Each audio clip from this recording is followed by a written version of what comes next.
Cara, tudo bem? Bom dia. O senhor tá no condomínio? Eu posso pedir um favor? Eu tô tentando falar com a Carol e não tô conseguindo. Pode dar aqui lá em casa pra mim e pedir pra ela me ligar? Pô, brigadão mesmo, desculpa aí, tá? Tá bom, tá, eu acho que sim, né? Tá bom, obrigado. Tchau.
The Maracanã in Rio de Janeiro is more than a stadium. It's a symbol of Brazilian culture. 100 kilometers east, Saquarema is the beating heart of Brazilian surfing. It is the Maracanã do surf. The sun-drenched beach comes alive as tens of thousands flood the city and paint themselves in green and gold.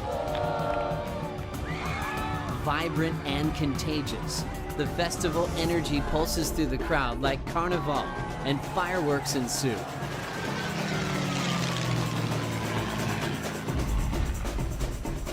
Unrivaled passion fuels thunderous roars for the greatest surfing nation of this era. This is the eye of the Brazilian storm. To win in Brazil, you have to beat the home team at the Maracanã do Surf.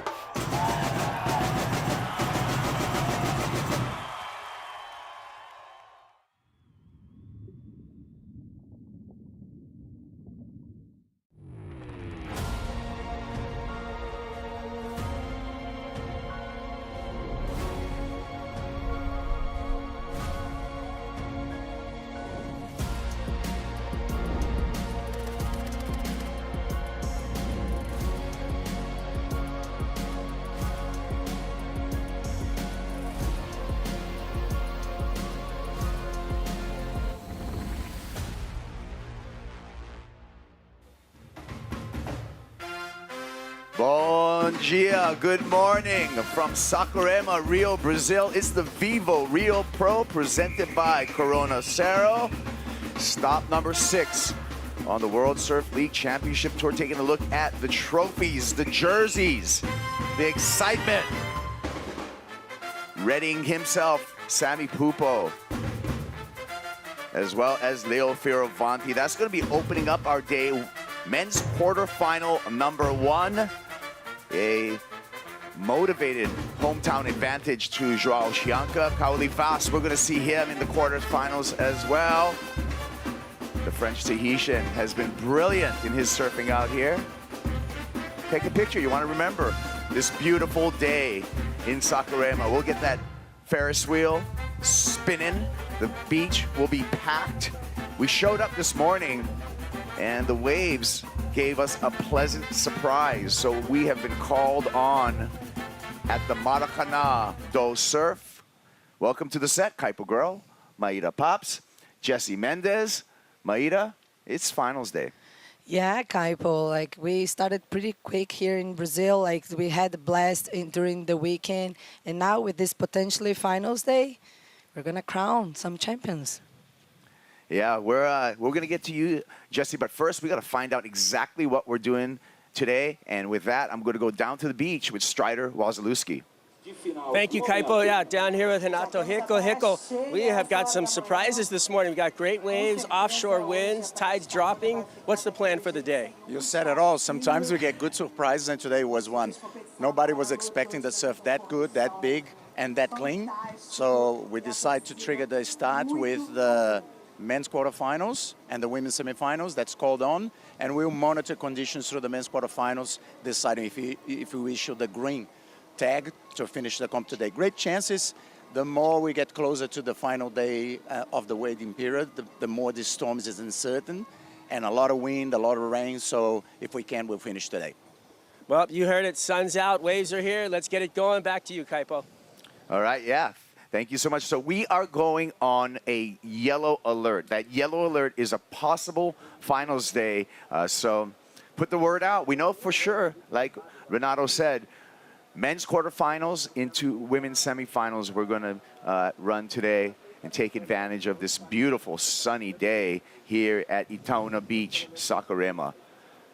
We'll have 35-minute heats and with jet ski assist. And to open up, this is the matchup right here. Jesse, what do you think about this matchup? Sammy Pupo up against Leo Fioravanti. I think it's pretty even, actually. Obviously, Leo has a little bit of more power. Sammy, I think he cuts the water sharper, a little faster, but both of them in the best time of their career. So both very confident and most likely won't commit much mistakes, because once you have that confidence, you're breathing through the heat, you know exactly what you need to do, and you know, you put those mistakes to a side and let the surf do the talking.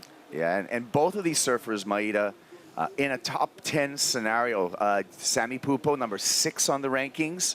Leo Fioravanti, with this quarterfinal appearance on the live rankings, has moved up another spot. He's number 2 in the world right now. Yeah, what a momentum for Leo Fioravanti, just coming from the wind and surfing pretty well and really in tune with the ocean here as well in Saquarema. And also Samuel Pupo, he has a lot of good results. He already made finals, so a huge momentum for both of the surfers. Yeah, 2 of the informed surfers here. Open priority at the beginning of this heat, Jesse. Let's see who's going to get the first one, and it looks like we're going to start off with Samuel Pupo. Has to get around some white water right here, and he just handed over priority to Leo Fioravanti. I might have just dinked them, right? Like I said, most likely no many mistakes would happen, but this situation, it was kind of a block situation for Sammy right there that looked like a pretty decent wave, had a good shape, that little A-frame, more towards a little bit towards more the middle of the bank where it gets very shallow and steeper. And Leo was in the perfect spot for it. He was a bit deep, had to catch up to the wave, and I think he was just playing defense right there, making sure Leo doesn't start with a good score already and apply pressure. So in a sense, it's smart of him. Best case scenario would have been a better position for the start. So now Leo can roam the lineup, Maida, and put himself in the perfect spot. Interesting to see the placement of where these surfers are deciding to sit. Leo Fioravanti, number 46, 8 years on the championship tour. Top 10 finishes in last year, 2025 and 2023, but this year has been his best year on the championship tour. Yeah, it's been amazing to watch Leo and the work that he's putting in surfing, and yeah, what he did last event was just amazing, and I think he really looks so sharp and so in tune here in Itaúna, dealing pretty well with his strong surfing, with the backwash. Yeah, let's see what he can do now. Yeah, we will see Leo Fioravanti, his road to this quarterfinal. He had to overcome his good friend Conor O'Leary in that opening round 2, and then round 3 over Matty McGillivray took out Gabe Medina in this in this event. So he's gone through a couple of tough heats already, Leo. But Jesse, he hasn't put a foot wrong since he landed in El Salvador, and he's continuing on that really positive roll. Yeah, that's what I've noticed, and that's the confidence that I like to mention. When a surfer has that much confidence going through heats, it almost feels so much more simple. Like everything that we mentioned about keeping the heat simple and keeping your strategy simple, it's so hard to do it unless you're very confident, and that's what Leo's going through right now. So it makes it much easier for him to make the decisions, position himself well, pull the trigger when he needs to, sit and wait for sets when it's time. And both of the surfers, I feel like it's going through that moment. But obviously, Leo with the edge on that one, coming off a win. Yeah. Actually, Leo's, I gotta clean that up. Leo's path to this quarterfinal was actually through Wesley Dantes and then Liam O'Brien to get to the quarterfinals. Which the Wesley Dantes one was kind of a bullet dodge. He had a very good start of the heat, and then all of a sudden Wesley had a very good score with 2 massive power turns, and he had like 10 minutes left needing to force something. We had plenty of waves, but he just kind of kept pushing too hard. Almost felt like a little bit lack of maturity. That's what I would like probably put into perspective. And then he got a good wave, but forced a bit too much at the wrong time, and then ended up not falling short. And after that, he was just on a heater. Yeah, and that's that kind of winning momentum that the Italian surfers has had. I'm going to give you guys an update on time and scores as we're working on our score bug right now. I can tell you that we have 30 minutes and 18 seconds on the clock. No real scores, just a half-point ride for Sammy Pupo. Pupo looking to do much better here. Samuel off the bottom, snaps off the top there. One more time, building some rhythm down the line, gets caught up in some backwash and is incomplete for the finish. First look at Sammy Pupo this morning, really surfing, Jesse. I thought the surfing was great, but just a little bit off time, maybe a little bit timid. Warming up so far, like I've watched the conditions for quite a little bit, and it's a bit tricky. The swell is very south, so it's kind of comes straight into it. And with this tide being a bit high right now, there's a lot of lump, and the wave stretches out pretty well. But because of the tide, it's still kind of not coping nicely, so it's hard for you to time it, hard for you to make the decisions for turns.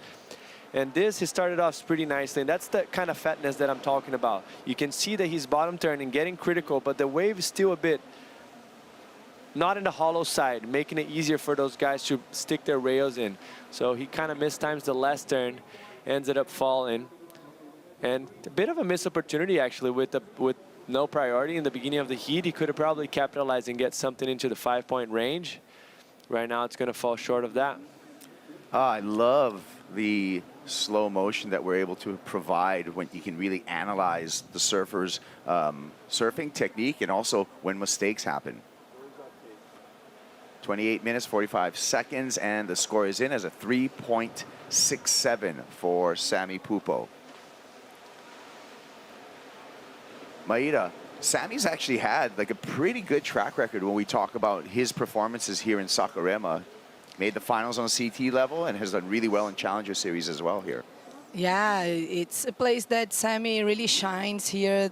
Both times that he won in Challenger Series, we always know how Challenger Series can be really challenging, a lot of heats, and so he spent really long time in this break here, Itaúna.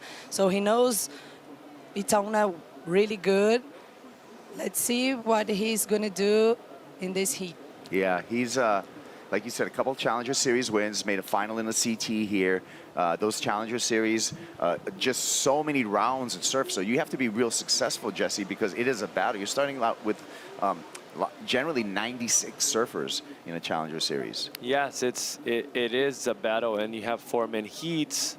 We have obviously a smaller, shorter period of the window of events, so you kind of got to run in very tricky conditions, different than this, where we have 10 days to pick out the best 3. So it makes it way more contestable always. Yeah.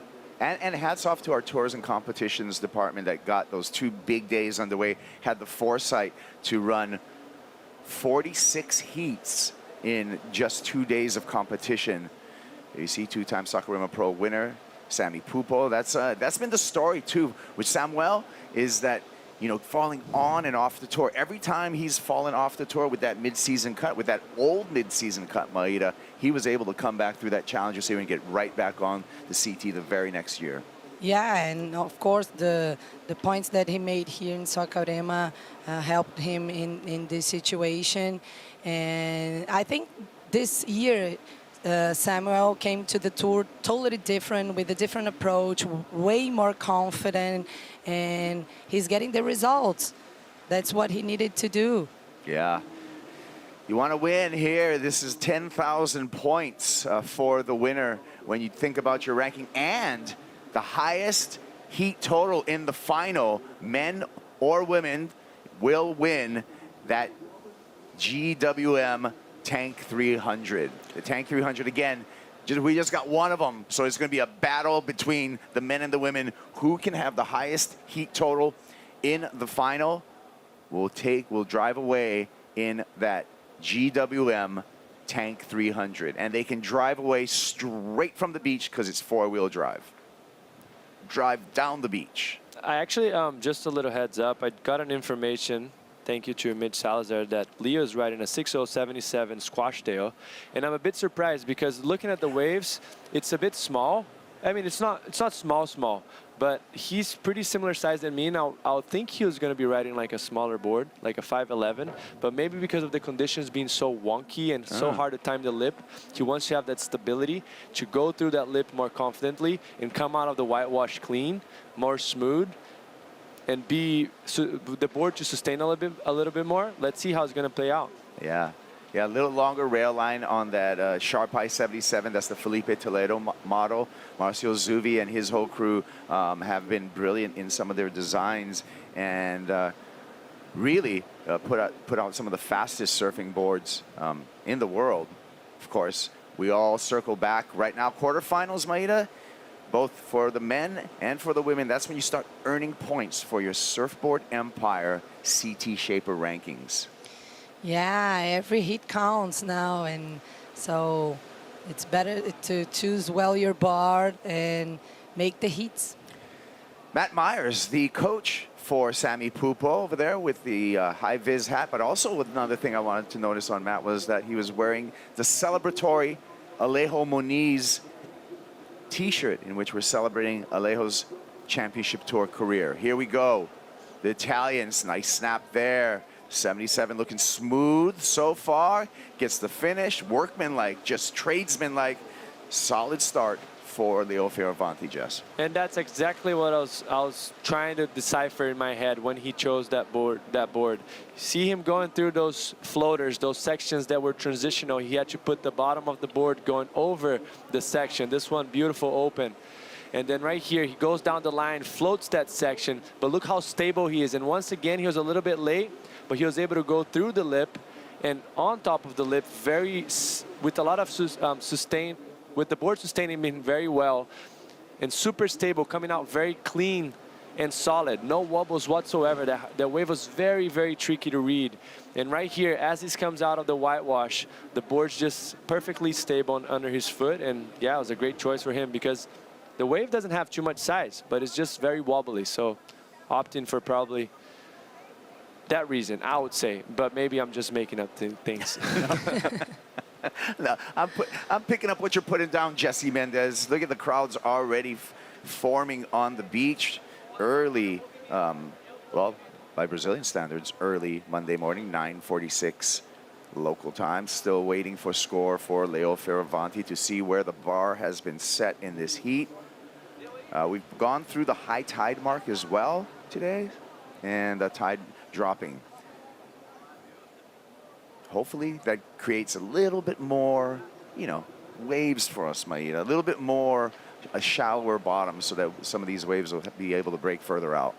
Yeah, probably it's what we're gonna see like soon, like with the shallower sandbar and more opportunities for the boys. but still like good conditions. The sun is out, like people are getting to the beach. I think no one was really expecting a finals day this Monday, but I'm pretty sure everyone got the message and are coming through. Yeah. Well, right now, Leo Fioravanti is getting the message from our on-site commentators, our beach announcers, that he scored a 5.67 for his opening ride. And I want to say a good morning to Manu Callado. Good morning, Manu. You there? Maybe I'll call back. Hello, my friends. This is Manu Callado. I'm taking a walk through the Sponsors Village, and one of my favorite places definitely is this beautiful stage called Tamo Junto Bebê. It is a stage sponsored by Banco do Brasil, where they have all kinds of activities, music. Now there's a yoga class going on, but on the first day I have presented this huge concert here. There was people all over the sands, and every day during the sunset, and I'm not talking about any sunset, I'm talking about Saquarema sunset with the little church out there. They have a music concert. All kinds of music, Brazilian music that we love, DJs, bands, and it's a perfect place for you to gather friends, families, and surf fans, of course, because we have the competition going on right there. And here we also have a surf spot because we are in Saquarema. We can surf everywhere. So it's a mix of everything we love. Music, sports, surf, sunset, this little church. I just can't get enough of Saquarema. How about you guys? Back to you. All right, yeah, check what's on the schedule and get down there for the sunset sessions. Thank you to Banco do Brasil. Leo Fioravanti flying high, going down. Can he pull it up? Working the abs. And needs to ride in front of the white water. He's selling it. What do you think, Jesse? Is that a make? Yes, I think that's definitely a make. He made it out of, like in the very end of it, he was with the nose in front of the white water. Let's check this angle out. Looks like he's going to fall. He falls into a layback. The board's completely twisted under him. He manages to stick through it, and that board sustaining him throughout the whole time really helped. I think the wind hit him, hit the board a little bit there, almost put the board in a weird angle, not flat under his foot, but he was able to lay back and come back up. And right here, he started to pat the kitty. And we couldn't see the very end of it, but the first glimpse of it seems like he wrote it out. Yeah, again, you know, there is a line, right? And we'll see what the judges deem on that one, that you want to ride out in control in front of the whitewater. And I'm pretty on Jesse's side on this one. I think he showed control, that he was standing clearly on his board, and he was moving forward. So judges still taking a look at it. Looks like Dog with a... Leo's coach, Richard Dog Marsh, with a big smile on his face, so he obviously thinks it was a make, Maida. Yeah, I think so. For me, it was a make as well. Like, it was hard, but he was able to just move forward. That's why you do your crunches. That's why you do your sit-ups.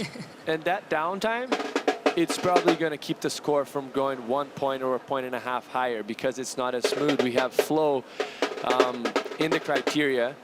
And he lacked a little bit of that. But the criticalness, the progressiveness was incredible. So no matter what, it's going to be a great score for Leo if the judges count that as a make. But probably a little bit less of what, I mean, he wouldn't hope for because he's still going to get a good score. Sammy Pupo now with priority. Plenty of time on the clock for the younger of the Pupo brothers. Both brothers in the quarterfinals, by the way. We're starting with the younger brother, Sammy. We're going to end with Miguel Pupo in quarterfinal number 4. Taking a look at Leo and his year. Started off with a quarterfinals, a couple quarterfinal appearances this year, but the big standout was his moment, Maida, at Punta Rocco for his first CT win. Yeah, it was just amazing what he's done in Punta Rocca. He was surfing like pretty solid since the beginning of the competition. The powerful of his turns and everything he's done there was just incredible to watch. Yeah, sure was. Well, numbers in, and Leo Fioravanti will say thank you. I see this score coming through at a 7-point ride. One judge goes as high as that, as a 7.5. We throw away that high. We take away one of those 7s as a low. We average out the other one with easy math. This is a 7-point ride, Jesse. I mean, very, very, I mean, that was super high, progressive. The only downfall that that kept that score from going excellent is just laying back and having to pat the kitty all the way through. But super progressive surfing from Leo and well rewarded. Tosses that one up and has to throw that away, unable to repeat that. But yeah, Dog always with his handy notebook, taking notes on every wave, jotting down the times, the scores, the good parts, the bad parts.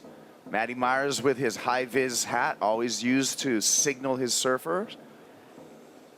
A lot of coaching going on. Both those guys, Maria, were here really early. The judges showed up early. I mean, the coaches, Matt Myers, as well as Richard Dogmar, showed up really early to take a couple hours to really observe the ocean, the playing field today.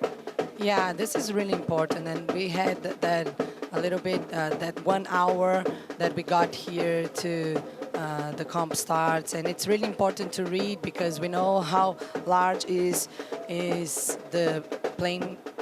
I'm always missing this word, like the playing field here in Saquarema, so it's way important to watch as long as you can. Well, while we have a little bit of a lull right now, we're going to take a break from our opening heat of the day, quarterfinal number 1. We will return with the conclusion of quarterfinal number 1 here at the VIVO Rio Pro.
The 2026 VIVO Rio Pro presented by Cero is brought to you by VIVO, official sponsor of the WSL in Brazil.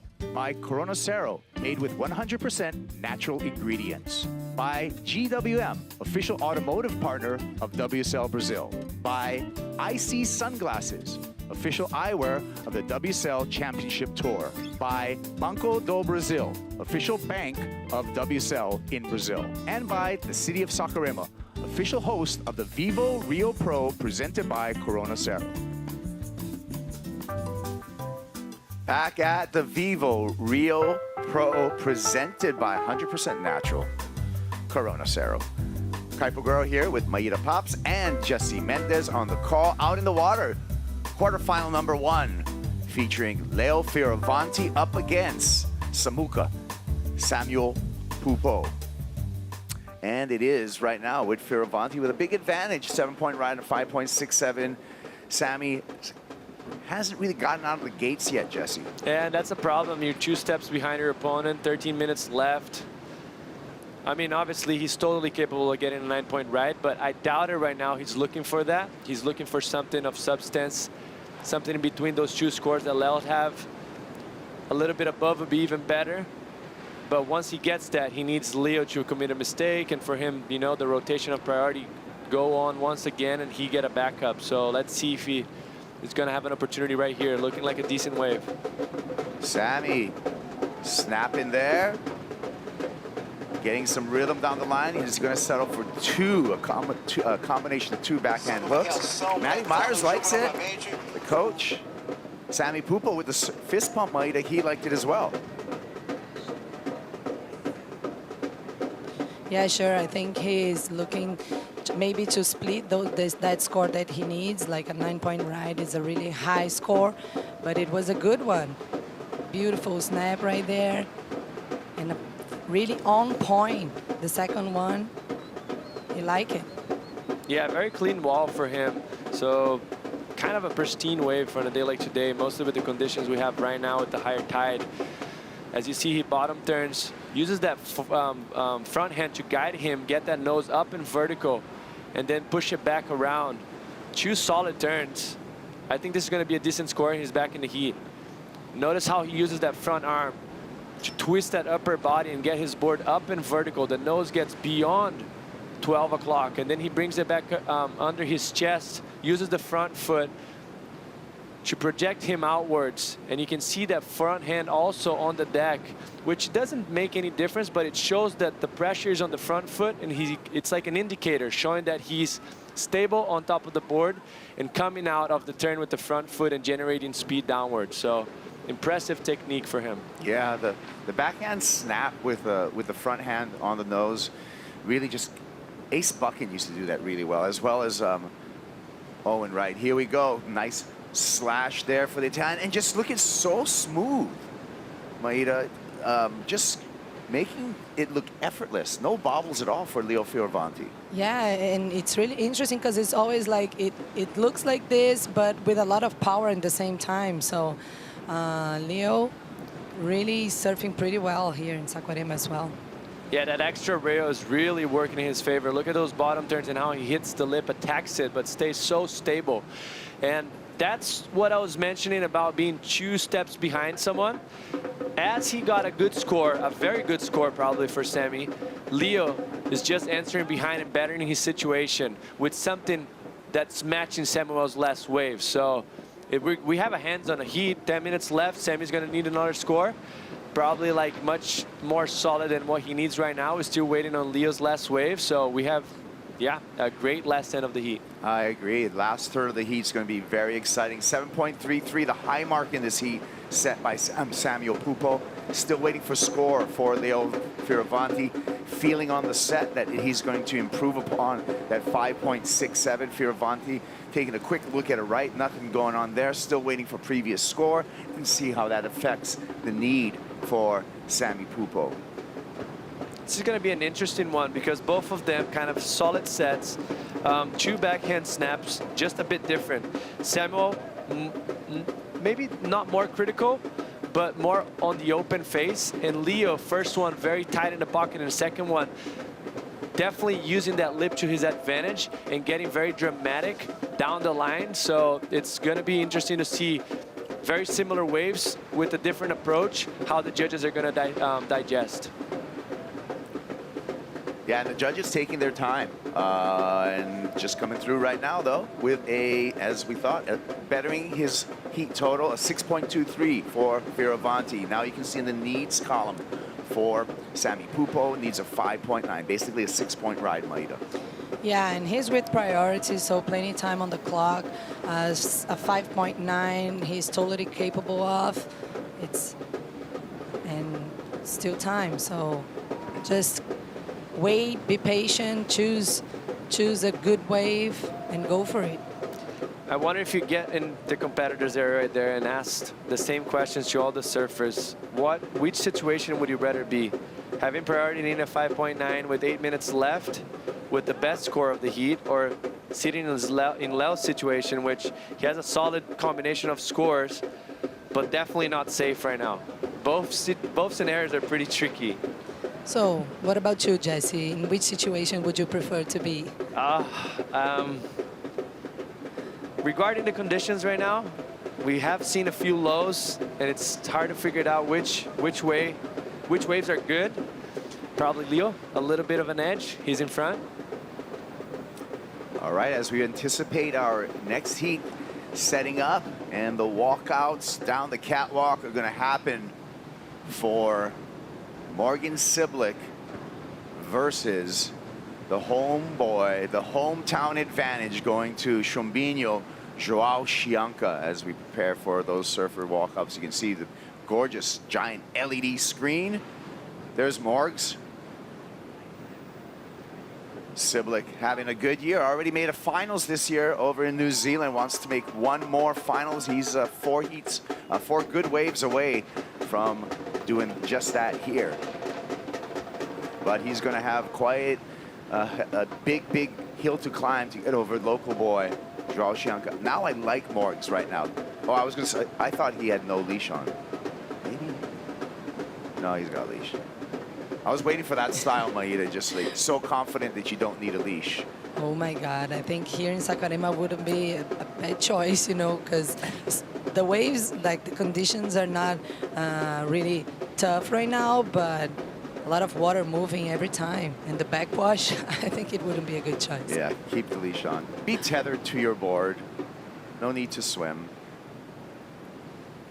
Do you think you go faster without a leash though, Jesse? Nah, I doubt it. Unless you have an anchor of a leash, of a 20-foot leash, it's not going to make any difference. Well, the thing that could happen is you can, a lot of time, not a lot of times, rarely happens, but sometimes it does on the heat, which is where you take off on the wave and your leash is stuck on your feet. Yeah. Which that's a lot of trouble. Like, it makes you can't move you have a footwork properly and you're thinking about it. You constantly see surfers trying to put their foot up to try and untangle that. So that's a problem more than a leash dragging on a day like today. If it's tiny and small, yeah, maybe it could drag you a little bit, but on a day like today, definitely not. You're fine, yeah. That leash tangle you got doing the scooting boogie, doing like a Texas line dance on your surfboard, trying to get that out from in between your toes. 5 minutes remaining, 5.5 minutes with Sammy Pupo needing a 6-point ride. Pupo out there in the red jersey and just holding down that priority, crossing his fingers to see if hopefully have another set, Maida. Yeah, that's like strategy when the waves are kind of like this, kind of slow. Leo Fioravanti got the 7 pretty quick in the heat, and then he had the 5.67 and he battered with the 6.23. So it is interesting when you can like get things done like quickly in the heat, but Samuel was still with the opportunity. Almost 5 minutes left and hitting a 5.9. Just stay calm and perform when you have the opportunity. One thing that you can look back at a heat, Jesse, are some of those moments, some of those decisions. Sammy Pupo at the beginning of this heat, within the first minute, took off on that wave, used it as a block against Leo Fioravanti, but gave Leo that priority, and Leo responded, you know, by getting on the board. Yeah. Looking back at the beginning of that heat, was that a mistake for Sammy Pupo? If he could do it all over again. I think the mistake of blocking might have not been, because that wave looked pretty decent. So he probably avoided Leo getting a even better score than a 5.67. That wave looked nice. Like, he had a good wedge to it, looked pretty clean. We obviously didn't see all the way through, but it looked like a nice wave to start the heat. Let's take a look at the difference between the 7.33 for Sammy Pupo and that flat 7 for Leo Fioravanti. Break this down on the split screen. I mean, so we see both waves right here. He starts off, oh, this is the air. I actually was probably thinking about breaking it apart, the 6.23, which is the 2 turns, but here just one very progressive. So he got with one maneuver a 7-point ride. That it's like, because he landed with his back on the board, or sorry, on the water, it made him not get to the excellent range and gave the edge to Samuel Pupo, but still very rewarded for one maneuver.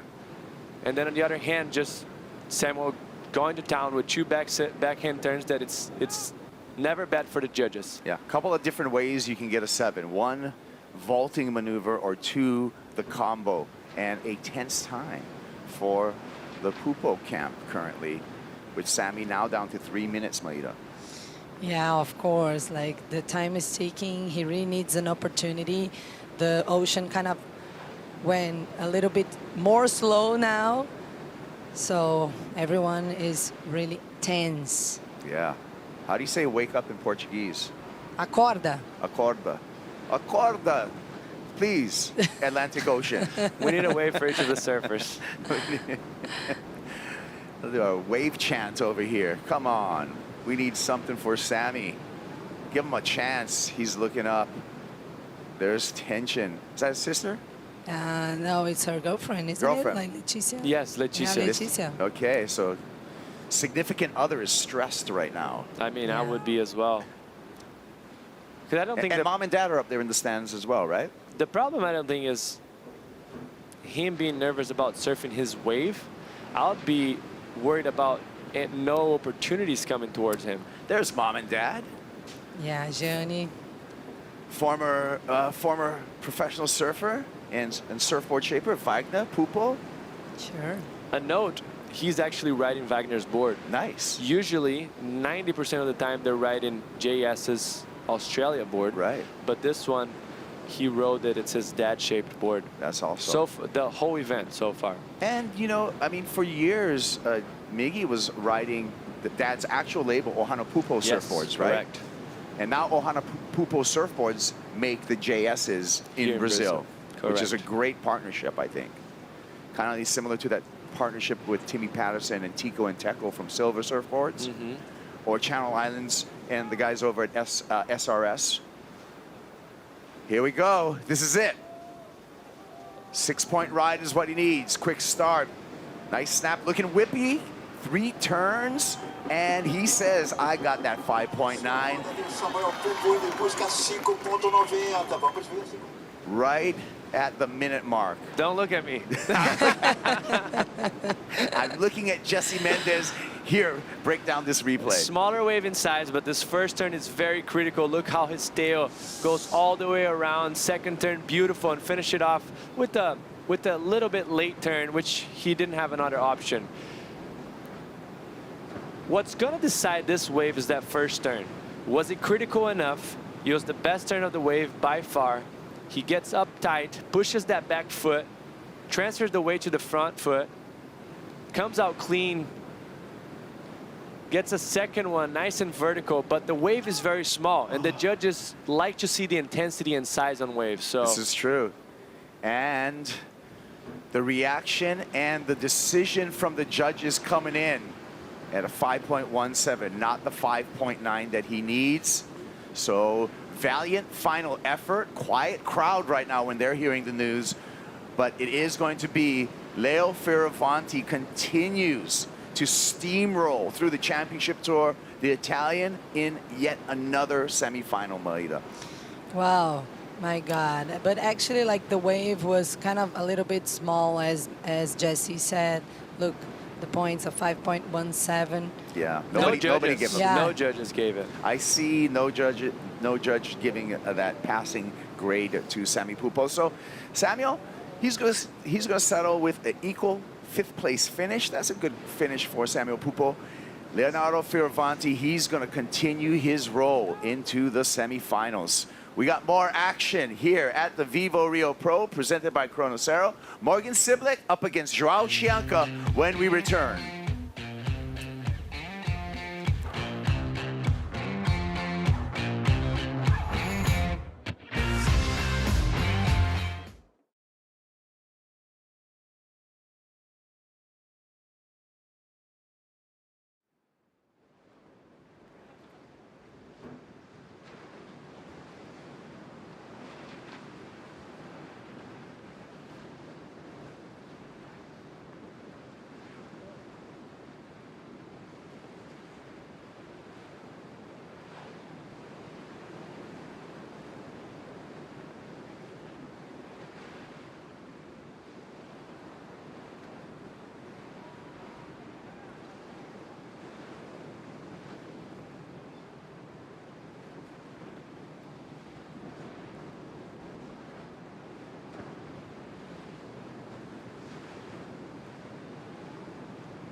Hoje a gente veio aqui para Laje de Manitiba, é uma praia que fica a 15 minutos de Itaúna. O que me encanta dessa região de Saquarema, ela é uma onda com fundo de pedra. Quando as ondulações estão grandes, ela quebra uma onda grande, tubular, incrível. É um lugar que me remete muito à paz, né? A essência do surf, né? Me mantém feliz e me conecta muito comigo mesmo. Eu tenho água cristalina para poder mergulhar e altas ondinhas para poder surfar, conexão com a natureza absurda. E assim como a cultura do surf, a cultura da pesca aqui em Saquarema é muito forte. A gente pode pescar na Praia da Vila, em Itaúna, nas lajes de fora, garantir seu alimento da maneira mais sustentável possível. Eu acho que isso faz o pacote ser completo daqui.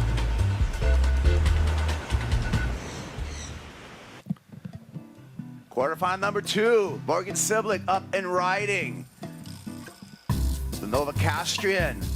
We know he's got a lethal backhand. That backhand earned him a finals position over at stop number 4 at Raglan. Morgan Siblick, first to draw. On the same board, by the way, a Sharp Eye Model 77 for Siblick. That's the same board that he had success with in New Zealand. Morgan coming up against Joao Chianca in this quarterfinal number 2. On the set, talking you through the action, Kaipo Guerrero, Maida Pops, and Jesse Mendez. And this one is a great matchup, Maida. And Morgan's going to have his hands full because the hometown crowd is going to be behind Chumbinho 100%. Yeah, for sure. And look, the backhand of Morgan Siblick on that one, it wasn't like a very big wave, but he put like 3 in a row. Good, nice links flowing. Good wave to start. This gets a 4-point ride for that effort, turning to Chumbinho. Joao, a little bit more quickness on his reply. A lot more energy, I feel there, Jesse, that we're seeing from Joao. Yeah, decent start for him. Going straight into the ski, which today I thought not many people are going to use it, but maybe he's down the beach a little bit more and wants to go back. But nice down the line, gets up in vertical, tight in the pocket here. The wave kind of disappears, but he still manages to get one more vertical maneuver and go straight into the ski on the inside to do the runaround. Yeah, under his arm is a 6.0 Pro Plus Minus from Channel Island Surfboard. I'll get a little bit more into some of the details on what Joao is riding. But after we call this wave for Morgan Siblick, throws the tail on that second turn, opened up with a 4-point ride. Now his score line will be full with a second ride. We're going to get a replay of Morgan Siblick and see if he's able to do a better second effort. What do you think, Maida? Yeah, I think it was really good, that one, like the fin throw right there, more radical, right on point.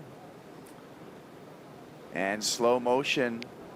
I mean, press the button right there. Look how much spray he got. Perfect timing into a second one. That one got even the fins out. Got a bit hang up right there. Came out clean, but you know, like the judges like to see even more if it's just in front of that lip a little bit quicker, but still very solid and managed to do two very good turns. Leo Fioravanti continues his role. He's into the semifinals, Strider. Thank you very much, Kaipo. Yeah, Leo, seems like your routine is paying off. I mean, I know there's some little things that you do behind the door. Can you tell us about a few of them? I think the routine has been quite simple. Get here early with my coach, Richard Marsh. Have a good look at the conditions, make sure nothing's changed.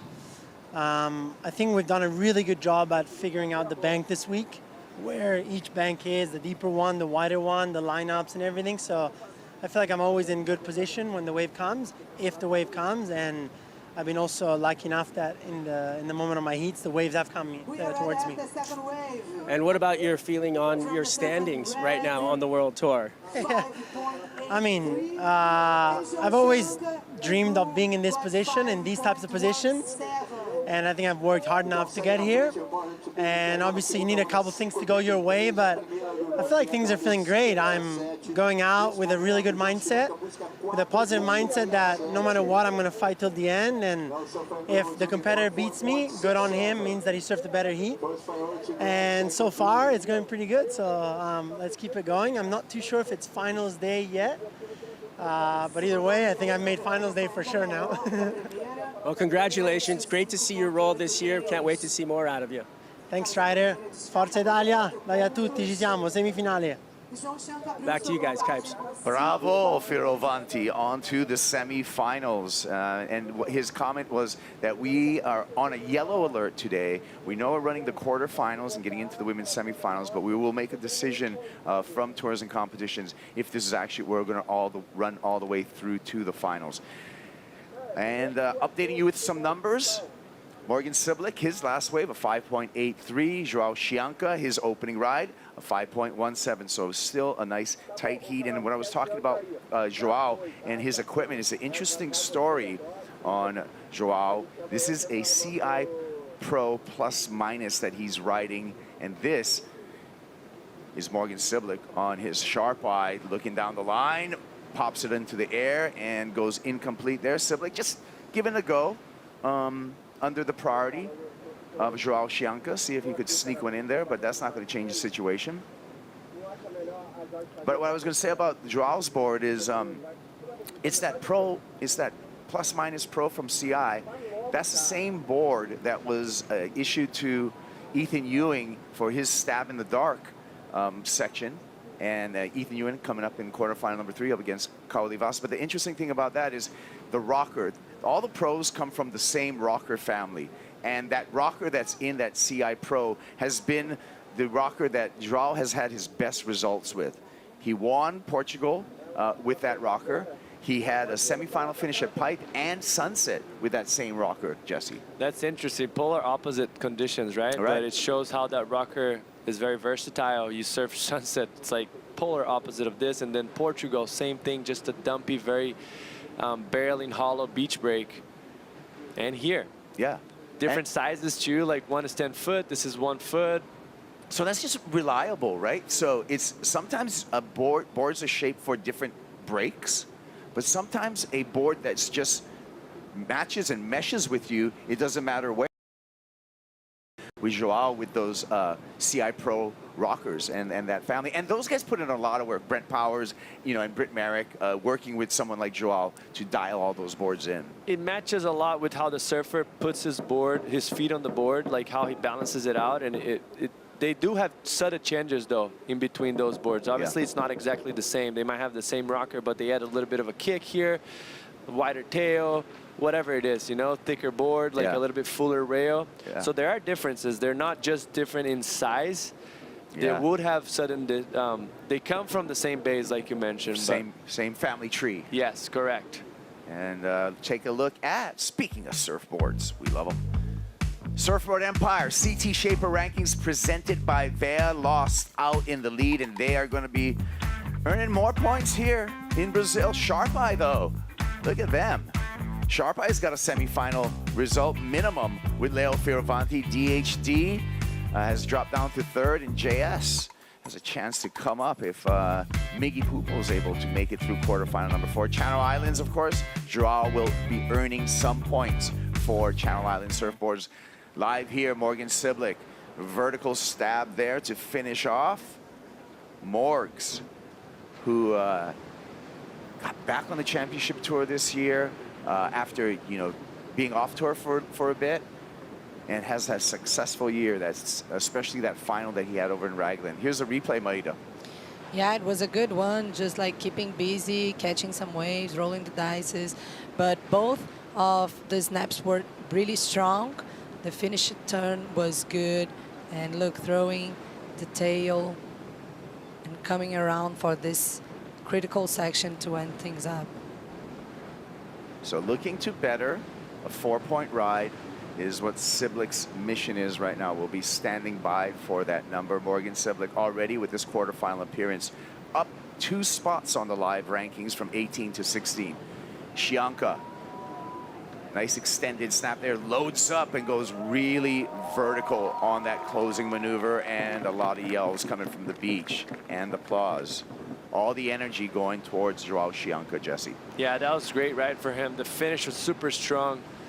Great body torque. Was able to get up and vertical on that one, explode. A lot of water up in the air. As you see, he delays himself on the takeoff to put himself behind the section. First turn, very transitional, and the second one, up and vertical, coming out pretty clean. Looking for a 5.17. It's interesting in this heat so far. They all had very similar waves as far as just how many turns they were able to provide, the wave provided them, but just surfed a little bit different. And this, for me, was probably the most critical turn we had so far in the heat. But the wave, he had to hit it a little bit earlier, not so much in that coping when the wave has hollowed out a little bit more. So it'll be interesting to see what the judges think. Yeah, there's Brett Power from Chinaline Surfboard, and Pinga, who's been in the support squad for Joao Chianca, and just a load of actual Brazilian professional surfers. Pinga's a legend here. Yeah, he works with so many good surfers and has a lot of experience here in Saquarema as well. Still waiting for the score for Joao, feeling that he should be getting that 5.17, but judges have been deliberating, and he gets actually way above that, a 6.5. So Chianca goes out into the lead. As Morgan has priority, waiting for the next exchange. Let's check in with Rachel Apollonio. Rachel. Hello guys, I'm here at another special activation from Banco do Brasil. This Feirinha Tamo Junto Bebês, the Bebê Seguros market. So they reunited some local brands, and here people can buy some presents, some souvenirs. I'm gonna buy you guys some presents because you guys deserve it so much. So I'm gonna choose some shirts, some products, and make a surprise for you, okay? I hope you guys love it. And thank you, Banco do Brasil, for everything that you do to support surfing. Well, I trust Rachel when it comes to fashion. She's going to pick out some good stuff. Morgs loads up, pops it up, and puts it down. Whoa, I did not expect that. I don't think anyone did. Wow, that was very nice. And that was smooth, too. Yeah. Morgan Siblick, the smooth operator, 5.85. Let's take another look, Jess. I mean, down the line, now we're going to see a better angle to see how critical that air was. Eyes it down, perfect timing, not so much high, but just very critical where he landed with his tail first, which makes it very easy for you to get unbuckled. But right there, just keeping it solid and coming out very clean. He's a 5.85. It's interesting because now there's a point of difference in this heat. Every wave has been so similar, but just different in quality. Some sections a little bit better than the other, but this is completely polar opposite. The boys liked it. I don't really know how to digest. I actually going to leave that one to the judges. I just thought it was critical. It was very exciting and caught me off guard, which the judges tend to like that. They do like that when you show that you have an expanded skill set. Everyone's used to Morgan and his rock solid fundamentals, but when you bring something different to the table for the judges not seeing a lot of airs, you know, from Morgan Siblick throughout his career. So just to show that he's got that, we'll see what they say. The only downside, smaller. Yeah, a little bit, not the height, elect height compared to Leo's, for example. And they didn't like it enough. I see the score coming in at a 5.73, and he needed a 5.85. So judges not buying what Morgan's selling at this moment, but he's still got plenty of time on the clock, just under 19 minutes. Yeah, I think the problem was really the height. Like, it wasn't too high, that air. So probably if it was a little bit higher, it could have gone like 1 point further. And for his disadvantage, we just had a pretty decent, solid air for Leo a few minutes ago. But he wasn't as clean, but it was much more critical, bigger section, bigger wave, and much higher. So the judges like to see, if you're going for only one punt, it has to be very memorable for you to get up in a very good score, an excellent score. You know, it's something interesting that I'm looking at this year unfold for Morgan Siblick. He's had 17ths through every event other than that finals appearance at Raglan, which was on the left. Everything else has been rights this year, right? And so, finals appearance in Raglan on the left. His other finals appearance at Rottnest was also a left as well for that Rip Curl Search event. So it feels like an advantage for someone like Morgan Siblick if there are lefts, because he's had his best results on his backhand. We'll see if that he can continue to kind of exploit that right now. There's the Aussie squad. George Pitar, Liam O'Brien. What do you think about the backhand versus front side surfing of Morgan Siblick? Yeah, he has a really strong backhand surfing, and maybe like those results in lefts also gave him a lot of confidence to come to events in left-handers. So he really shined in New Zealand, and now here already at quarterfinals. Already at quarterfinals, he can maybe he can go through the semifinals as well. And I think what gives him a big advantage, mostly in conditions on beach breaks, is his low center of gravity. Gives him always very aggressive angles to approach the lip, and aggressiveness relates to big scores. Right. And he's very solid, doesn't really fall, so his backhand is definitely a weapon. Well, Joao Chianca currently in with heat control. He's got the lead. He's got priority. Let's see if Joao can continue to control this heat and earn himself a spot in the semifinals. We'll find out when we come back for the conclusion of quarterfinal number 2 right after this.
The 2026 VIVO Rio Pro presented by Corona Cero is brought to you by Riachuelo, official apparel partner of WSL Brazil. By Natura Kayak, feel the power of freshness. By Probiotica, official sponsor of the WSL Brazil. And by the state government of Rio de Janeiro, official partner of the VIVO Rio Pro presented by Corona Cero.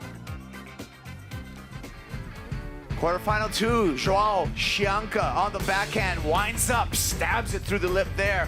One more time, quick feet. Oh, wow, Joao. That was a great completion there for Chianca. He's in the lead over Morgan Siblick in this quarterfinal number 2. Kai Pogorel, Maida Pops, and Jesse Mendez on the call. Love this. I mean, I love this bottom turn coming from behind. I was able to get the amplitude on that first turn. Second turn a little bit late, but still managed to get vertical and project downwards to create that separation from the whitewash and come out clean. But this is money right here. Up and vertical, carves through it, applies pressure, and backs it up with another solid finish. And on probably the biggest wave we've seen so far in this heat. So the judges are gonna eat that up. Oh yeah, the crowd loved it.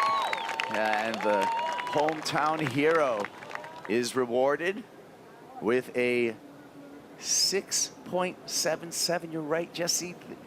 The judges ate that up like a cold bowl of asahi. There you go. And he's got more for us. What kind of sauce does Joao have on this one? Oh, really pushing that last turn, Shianka. That's personally my favorite turn of the heat so far. So he keeps upping himself, but was the first one critical enough to compare into the 2.6s that he already has. They're all very similar waves, 2-turn combos, just slight different approaches for each one of them, and it's hard to digest. It's really an opinion and taste of what people like or not. Yeah, well, he needs to do better than a 6.5 for him to increase his scoreline and make the job more difficult for Morgan Simlick. Simlick already has a tough job as it is, Maida, because look at the needs column. Even without that last score, 7.44 is what Morgan needs. Yeah, I still have plenty of time on the clock, but yeah, João keeps like catching waves and getting better, and now he's looking for a high score. That is a near excellent score. In the very good range is the requirement.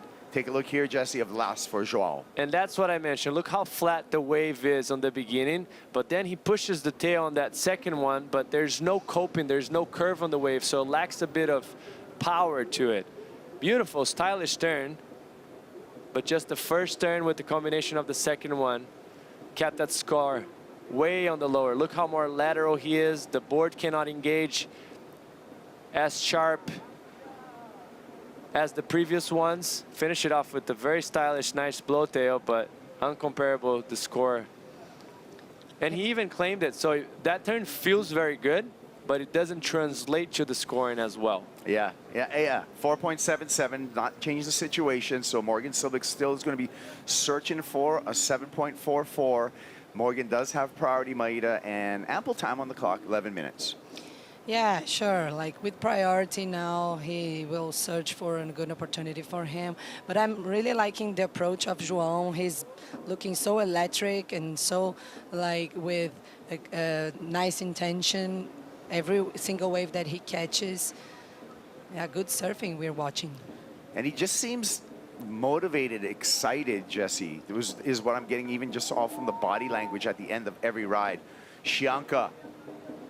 And not a lot going on over here. But under priority, just had to take a roll of the dice, see if something would formulate down the beach. I just think both of the surfers see a huge opportunity. You know, like we lost a lot of big names early in the event. And you surfing against a guy of your caliber, going in comparison to coming up on a quarterfinals, finals day, potentially with Felipe, Gabriel, Griffin. There's a different Italo. There's a different weight. Yeah. Sorry. Yeah, a different weight. Yeah. It's way heavier going against those guys. It feels like you have to do much more than you actually sometimes need to. And here they're going against head-to-head pretty evenly. So they're both seeing opportunity right now. Obviously, João making the best decisions, better waves. Yeah, and you know, when you look at the rankings, it's really a big opportunity for someone like Leo Fioravanti, who on the live rankings #2 already. Ferreira out of the contest, the current #1 on the rankings. So this is going to be a really interesting finish, and where we're going to stand in the rankings is really going to the complexity, the scale of our overall rankings is definitely going to be shaken up by the end of this event.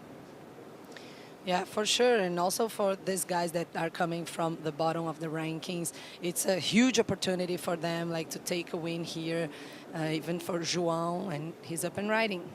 This time going right, looking for a ramp down the line, pops it up into the air, and great. Again, just going for it under priority. No problem with that. If he puts that down, though, he changes the heat in a big way, doesn't he, Jesse? Yeah, I agree with you, because if we compare to backside air from Morgan, getting a 5.73, this one more dynamic, more amplitude, wave is bigger, has way more power. The judges were gonna really like that, enjoy that. But as he landed, just that backwash made him get stuck a bit. And I liked his strategy without priority, just searching for something else more down the line here. And yeah, without priority, just roll the dice and try to get a better score. Here comes Morgs, trying to make the comeback. The Novocastrian with 2 good snaps on the backhand. Make it 3. He's got opportunity for more. Gets to lip 4 times. 7.44, this is the mark. I always like to ask you, Jesse, your gut feeling on that one. I mean, I would like to see that again and have a better look at it. But he's definitely, in my personal opinion, he's getting the best wave of the heat so far in his side. This first turn was nice. Second one transitional. Right here, the wave copes it up, gets up and vertical, blows the fin around, and gets a 4th turn. So this is a little bit of a different wave, more down the line, stretched out pretty nicely. The wave is a little bit smaller in size, but there was energy involved. There was coping, there was hollowness. Yeah, 7.44. It was a busy wave, but there wasn't anything that was completely impactful. Yes, for correct. Me, right? It's not, I think we've talked about this on the first day. It's not how many turns you do, it's more the quality of turns. Yeah. But there was quality there. I'm not taking that away from him. It's just maybe not as impactful as João 6.77. Surfer walkouts for quarterfinal number 3. Kauli Voss will be matched up against Ethan Ewing. That's going to be a great heat between these two. These two have been just showing each of their own power surfing ability throughout every heat that they've surfed in. So this is going to be a big clash. Australia versus France in this clash. And French Polynesia. Kauli gets 2 flags. There's some nice sportsmanship with the handshake before walking down the catwalk there, Maida. Yeah, tense moment, but they kept like smooth, shaking hands. Morgs on the right. Siblick. Wow. That's interesting. So Morgs has been surprising us through this heat. So I believe the judges owe us 2 scores now for Morgan Siblick. João Chianca doesn't want to let go of his control of this heat. Grabs a rail there. So missed opportunity. Hopefully he'll get back out there and at least secure priority for this final 5 minutes. What went wrong here? Just pushed a little bit too hard on that second turn, which he had to. The wave didn't have so much to offer, so he ended up catching that the outside rail as he was trying to regroup.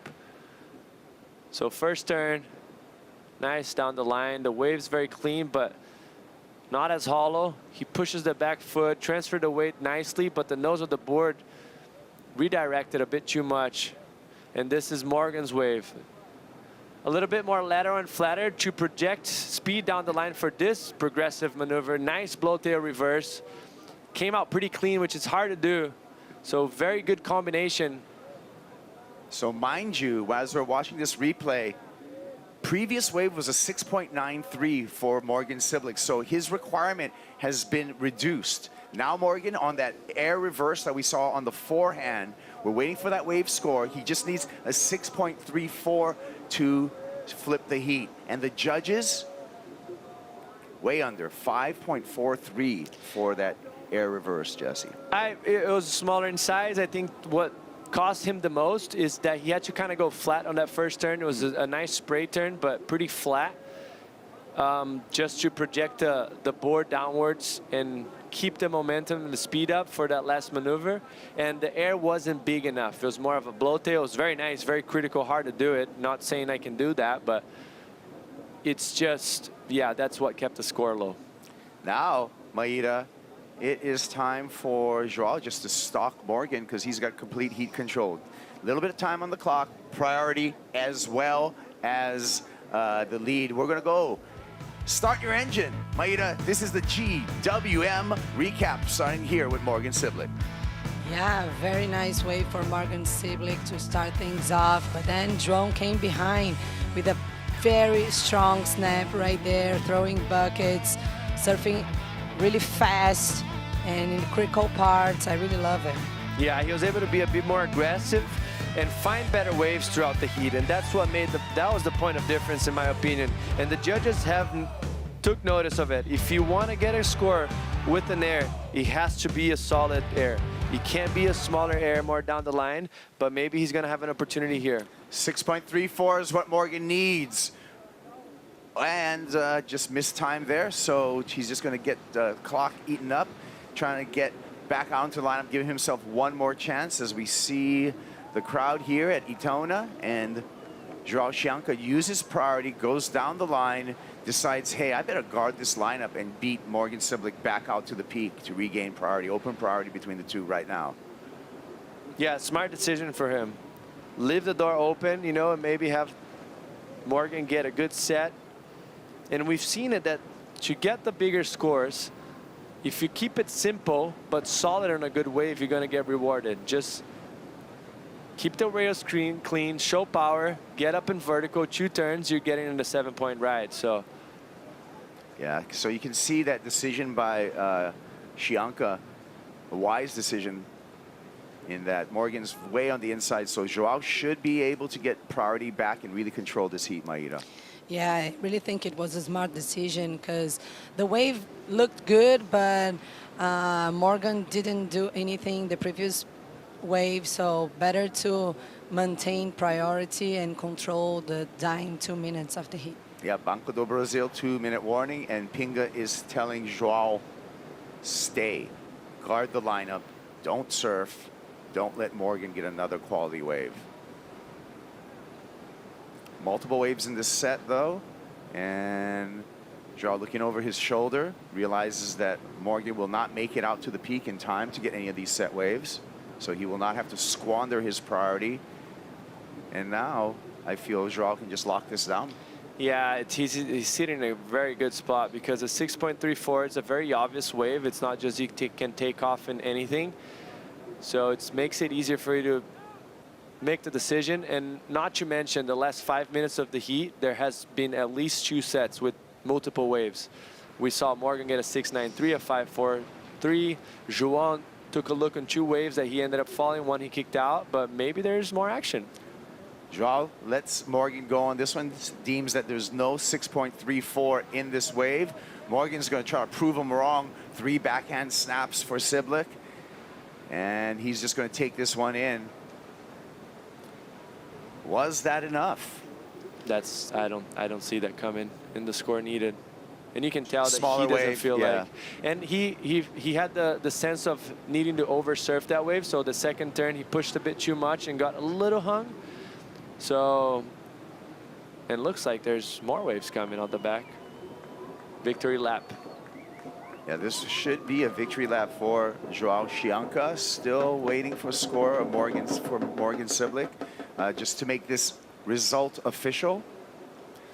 Clock is winding down, and the score comes in way under for Morgan Siblick at a 3.9. So it will be the hometown hero, João Chianca, on to semifinal number 1, where João will meet Leo Fioravanti. So we have semifinal number 1 all set up with João 6.77, 6.5 did the job there. Now it's time for us to set up who's going to be in semifinal number 2. That all begins with quarterfinal number 3, which is coming up. That's going to be Kaoli Voss versus Ethan Ewing in that quarterfinal number 3. More action here from Saquarema right after this.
Cachu, Saquarema. Olha isso, só pra mim. Hoje a gente veio na Cachoeira do Roncador, fica a 20 minutos da praia de Itaúna. São vários anos vindo pra Saquarema, né, pra pegar onda, pra estar na praia, curtir o mar, e essa é a primeira vez que eu venho na cachoeira. Estar em contato com a natureza é sempre bom demais. Uma cachoeira como essa aqui é uma parada alucinante. Tá no meio do mato aqui nessa imensidão, nessa solitude. E eu acho que esse mar de possibilidades, né? De um dia estar pegando onda, outro dia pegar o carro e dar uma relaxada aqui na cachoeira ou dentro da natureza, contato profundo e podendo viver isso tudo. É por isso que o Saquarema surpreende, que isso é o que ela tem de melhor.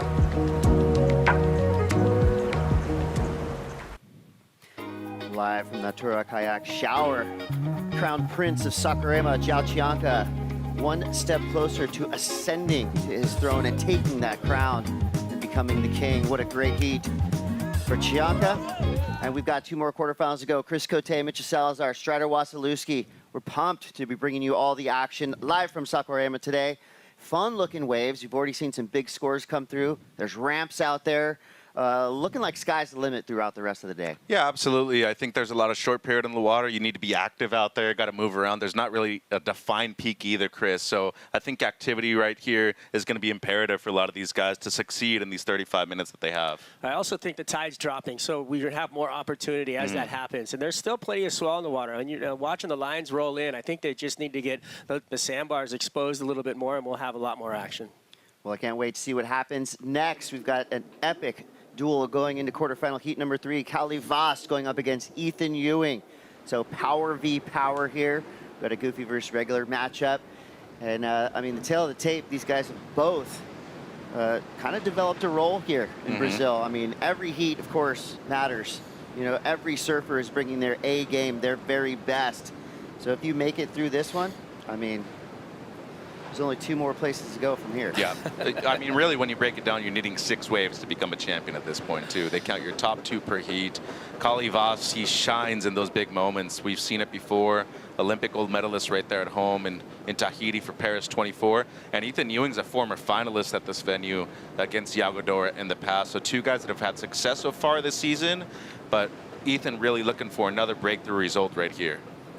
I feel like, you know, these guys are all just, at this point, taking strides and climbing that ladder on the rankings. You know, it's like you get to finals day and you really start to see an opportunity to overcome some people that, you know, are out of the event. Yeah, no doubt. And I think, you know, most surfers in the draw would be intimidated going up against Ethan Ewing, but Kali Vost is not that guy. I mean, he fears nothing. He is in his 3rd quarterfinal appearance this season. Best result coming in 2022 at the Tahiti Pro. I mean, that's a pretty obvious one to everybody, but what's not obvious is how sneaky powerful Kali Vost is. I mean, this kid's built for it. Yeah. You see him on the streets, and he's actually a way bigger presence in person than he, you know, appears on screen. And if he's given the opportunity with a nice open face left, you know he's going to make that wave pay. He'll take advantage of it, too. We haven't seen his air game yet either, so he's got it. 29 minutes in, or 29 minutes left. Plenty of time for both these surfers to capitalize on the waves at hand, and it's going to start Ethan Ewing, surfer in the blue jersey, straight up into the lip. Trademark, beautiful series of turns for Ethan Ewing. I mean, his style is just near perfect. I mean, about as good as it gets. Unfortunately, it comes unstuck on that inside section. Poorly timed backwash throws him off his board, but a great start for Ewing. Yeah. Go ahead, Strider. Yeah, just, you know, the precision that he surfs with is so impressive. You know, he coils up. He's got a lot of power. We don't get to see his backhand as much as we want, you know, and I feel like getting to see him go to work and open up and have some rhythm on a wave. But the inside, though, is the X factor with all of the backwash and everything else that's involved there. That's the reason why he didn't complete that inside reverse, but everything about it just said that he was on point for this heat. And the judges are about to set the tone of this heat with their first score. While we wait for that, let's go down to the glass. Jalcianka standing by now with Raquel. Thanks, guys. Yeah, João, wow, you are going to your first semifinals of the season here in your hometown. How special is that? How special, right? Thanks, Rachel.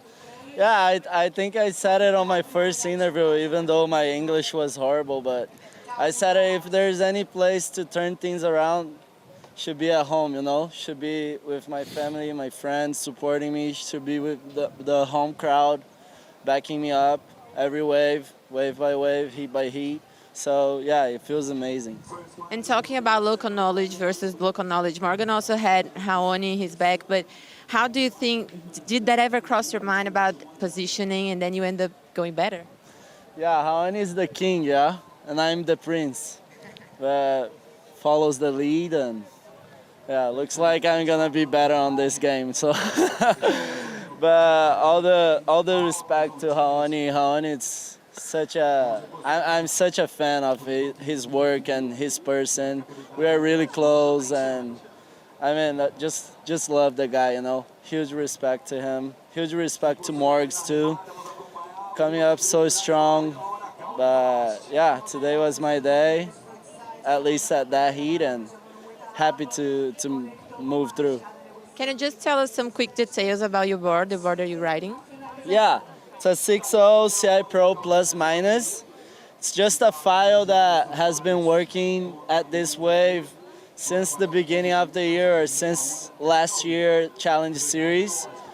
I always saw huge potential on this file. Like Saquarema always been so hard to find boards to be dialed in. This wave shifts so much, so it's good to rely on one single board, one single model. So yeah, that's pretty much it. E agora quer falar algumas palavras em português antes de ir para sua semi? Claro, agradecer a todo mundo, agradecer ao Brasil, agradecer a torcida nas redes sociais. Vocês são tão importantes. E vamos uma por uma, estamos quase lá. Parabéns, muito obrigada e boa sorte, viu? Back to you guys. Thank you, Raquel. So 3 Brazilian surfers left in the draw, but only one of them can truly be called a hometown hero. And that's Jalcianka, who literally grew up right up the street here in Saquarema. So I like the surfboard talk, the CI Pro plus minus model. So that tells me there's a little bit more of something and a little bit less of something else, technically speaking. Yeah, it's an oxymoron, right? You get the plus minus, but obviously they've been doing work. And I mean, the surfing that he can do is insane in the pocket. The way that he coils up and really rails out and then goes to the fins, I think he's really underrated when it comes to his pocket surfing. And I feel like hopefully we get to see a lot more of it, and maybe even later today on that little right-hander up on the corner, because on the front side, he's even more lethal. And if anybody can find the peak when the tide drops out and it kind of gets to prime time, it's going to be Jalcianka, and you bet that everyone's going to be keeping their eyes on Jal, just to see exactly what he is seeing in this lineup. 24:30 to go. Scores have come in for the first exchange. Callie with a 3.43. Ethan Ewing, the 3.83. Ethan now winding up straight into it again. It's a nice fiery second turn. So that'll be interesting to see what the judges saw in that 2-turn combo. Ethan Ewing, of course, a super fast surfer.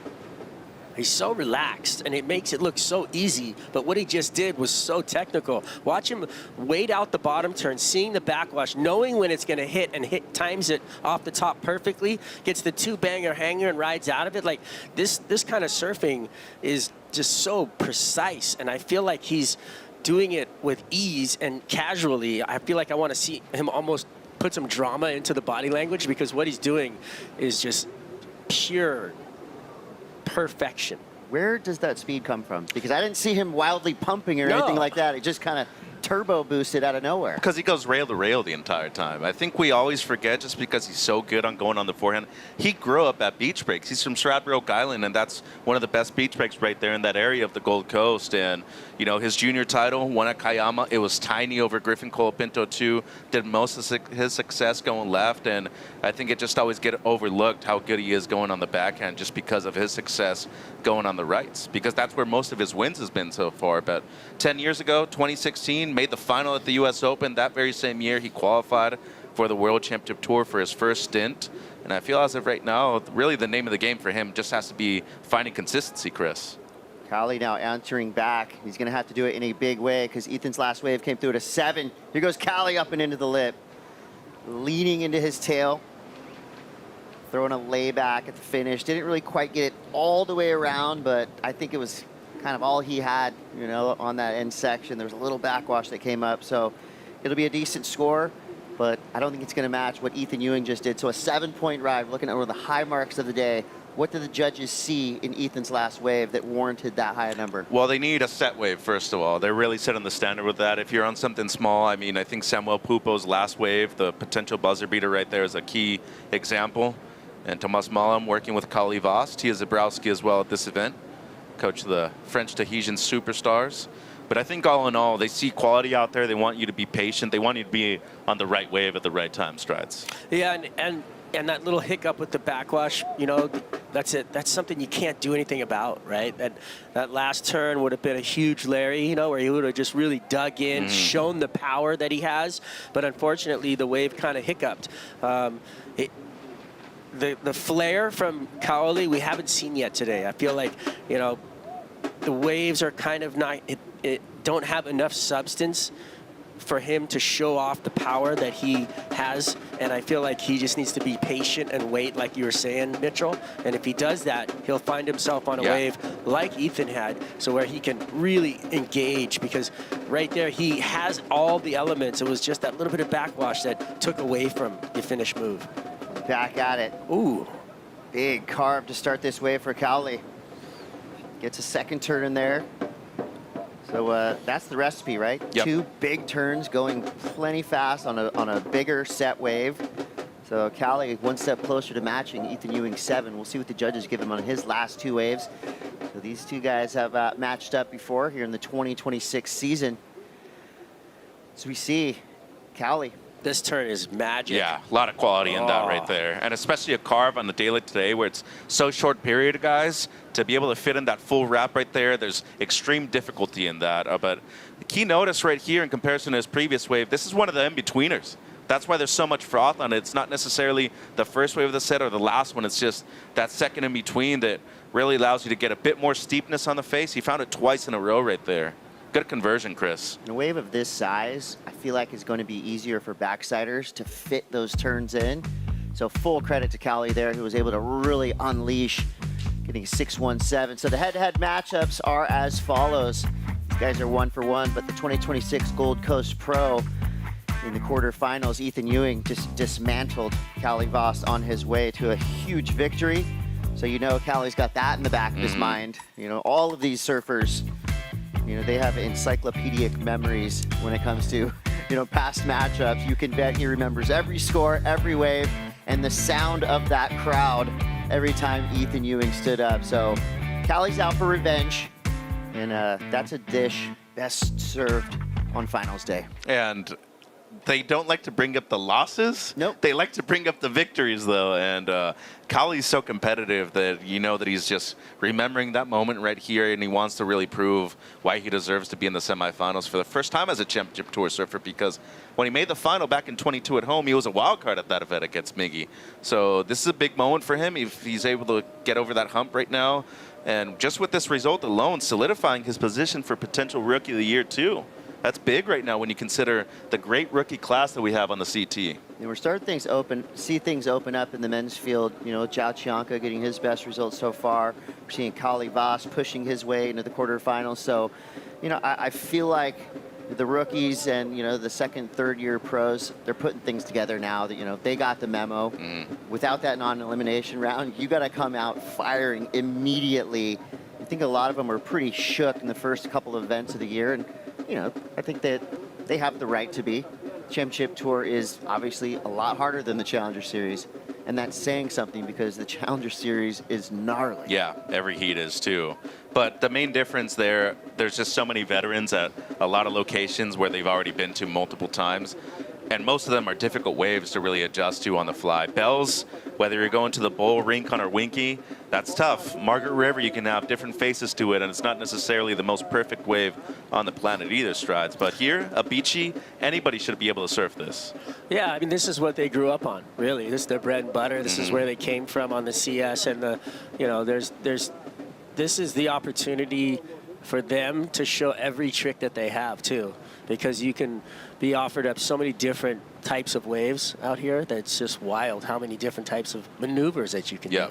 And I think, for Kali and for everybody else on tour, there's a few names that if you beat these guys, you've done something great. Ethan Ewing's on that list, Medina, who Kali's taken out before, Felipe Toledo, Italo. There's just a certain group of guys that if you beat one of them, that has to tell you you can win the contest. Yeah, absolutely. And, the same could be said for Ethan Ewing as well. Just making the final here in the past, especially a few years ago with a major crowd in the favor of Iago Dora. He did, eventually get a 6 in that final, was making a comeback. Iago was just able to close it out, though. But, I mean, that's a major milestone when you think of it. Controlling the pressure right here in a big environment.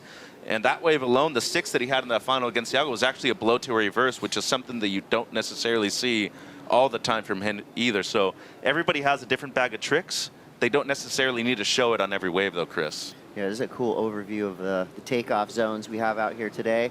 As we see Ethan Ewing now using his priority. Off timing. And that is a very rare sight. It's like seeing a panther in the city. To watch Ethan Ewing dig rail it's is true. like, You don't see that much. Yeah. And the wave let him down. The backwash got to him, and it ended up, diffusing his entire ride. And now Kaole is going to go out there and take priority, and this is an opportunity for him to take back into this lead. This looks like a real gentlemanly heat, too. These guys are kind of just trading off in their spaces. For now. Yeah, that's going to change in the last couple of minutes. They did give each other the space, though. Like, you could see Kaole was way down the beach before that wave, and then he paddled over to that main peak. So pretty fun to watch them enjoy the entire playing field. And it's not like there's necessarily a designated spot just to catch the perfect wave out there either right now, though, Chris. So I think under priority is the smart move, just to be a bit further away. And for Kali right here, get the momentum back in your favor if you take the lead, only need the mid-4. This kind of has a wave pool feel to it right now. The water is just so beautiful. Fun little peaky wave. And these guys have just kind of traded off their spot in the lineup. So no chippiness just yet, but I like that Kali has kind of asserted himself in some previous heats and just let his opponent know, like, yeah, I might be a rookie, but I've been here, I've been around. I don't think that anybody on this tour thinks that they cannot win an event. I feel like they're all so confident. It's unbelievable. You have to be. Yeah. I mean, you have to be. If not, you're never going to succeed. And a lot of people know how dangerous Kali is already because despite it being his rookie year on tour, he's already had success at the tour level. Superstar. As a wild card, the Olympic gold medalist, and now winning the Challenger Series last year, too. People know who he is. No doubt. So we got 14:47 to go. Looks like nothing on the horizon just yet, so that'll give us a chance to catch up with the festival. Let's find Manu. Hello, guys. I'm trying to hide here because I've had so many aqua cocos that I'm starting to feel a little ashamed. But I think it's fine because I'm pregnant, so I'm drinking for 2 or maybe for 5. Well, talking about this coconut water, for me, one of my favorite things in Brazil, and you guys know, is to have some coconut water, looking at the waves and getting hydrated and refreshed. And that's why we have Aqua Coco here. We have this amazing stand. And they also have these little coconuts that they're giving to people here in the VIP area and also on the athlete zone. So people can try some real Brazilian coconut water and check the waves and check the competition. That's just a dream come true. Back to you guys. Thank you, Manu. I want one of those Aqua Cocos. That looks good. Congratulations to Manu. how cool is that kid going to be? You know, to be able to look back at videos of your mom announcing a huge event like this. It's going to be a proud moment for that baby. One of the biggest events on the planet, if not the biggest, with the crowd. And of course, I think just right here, that's a big surrounding circle when it comes to these moments, breakthrough moments for a lot of these young men on the Championship Tour, including these two. For Kali Voss looking for his first victory as a Championship Tour surfer, Chris. And of course for Ethan looking to win the event for the first time right here in Brazil too. Historically speaking, you know, Australians lately have really struggled to succeed. Well, we got 12:59 to go, and this one is tight. So stay tuned for the culmination of quarterfinal heat number 3. We'll be right back.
The 2026 VIVO Rio Pro presented by Corona Cero is brought to you by Bebe Seguros, official partner of WSL Brazil.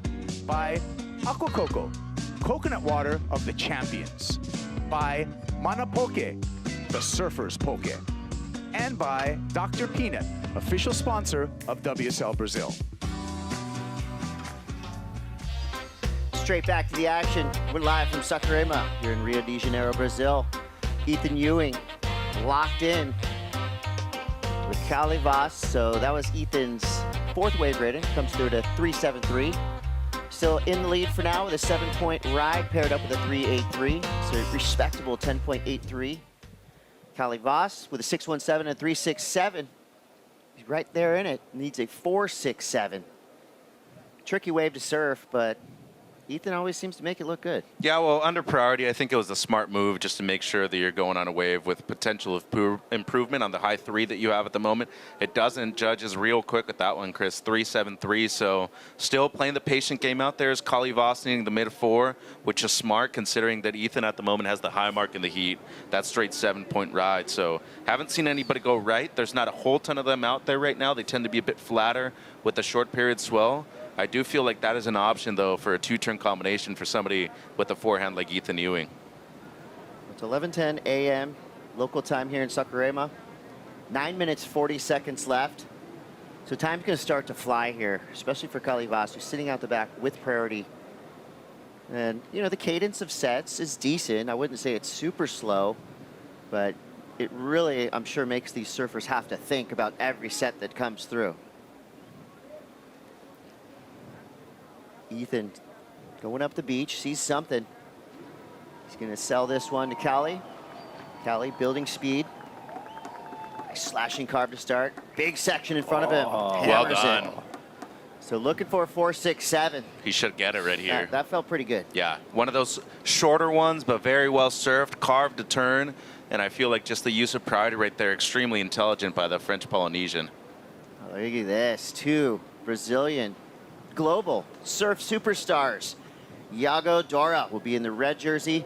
Miguel Pupo in the blue. And this is a surf fan's dream heat. You get 2 goofy footers. You know, the silky smooth stylings, Miguel Pupo. Just such a lovable character, great surfer. So is this dude. And then, of course, the skinny goat, Yago Dora, fan favorite. And on a global scale, again, I mean, both these guys have so much respect, not only from all the fans watching all over the world, but of course, everybody here on the beach. It's about to get loud for Yago and Miguel. Super excited for that heat. That's going to be coming up in about 8 minutes. And just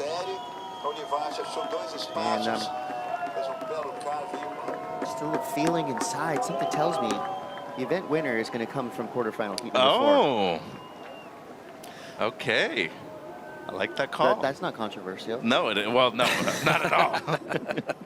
Not with those two guys. I mean, But said it I out like that, loud in a different heat, but still. Here we go, Kali Voss. So, Kali, Drives. again, looking for the 4.67.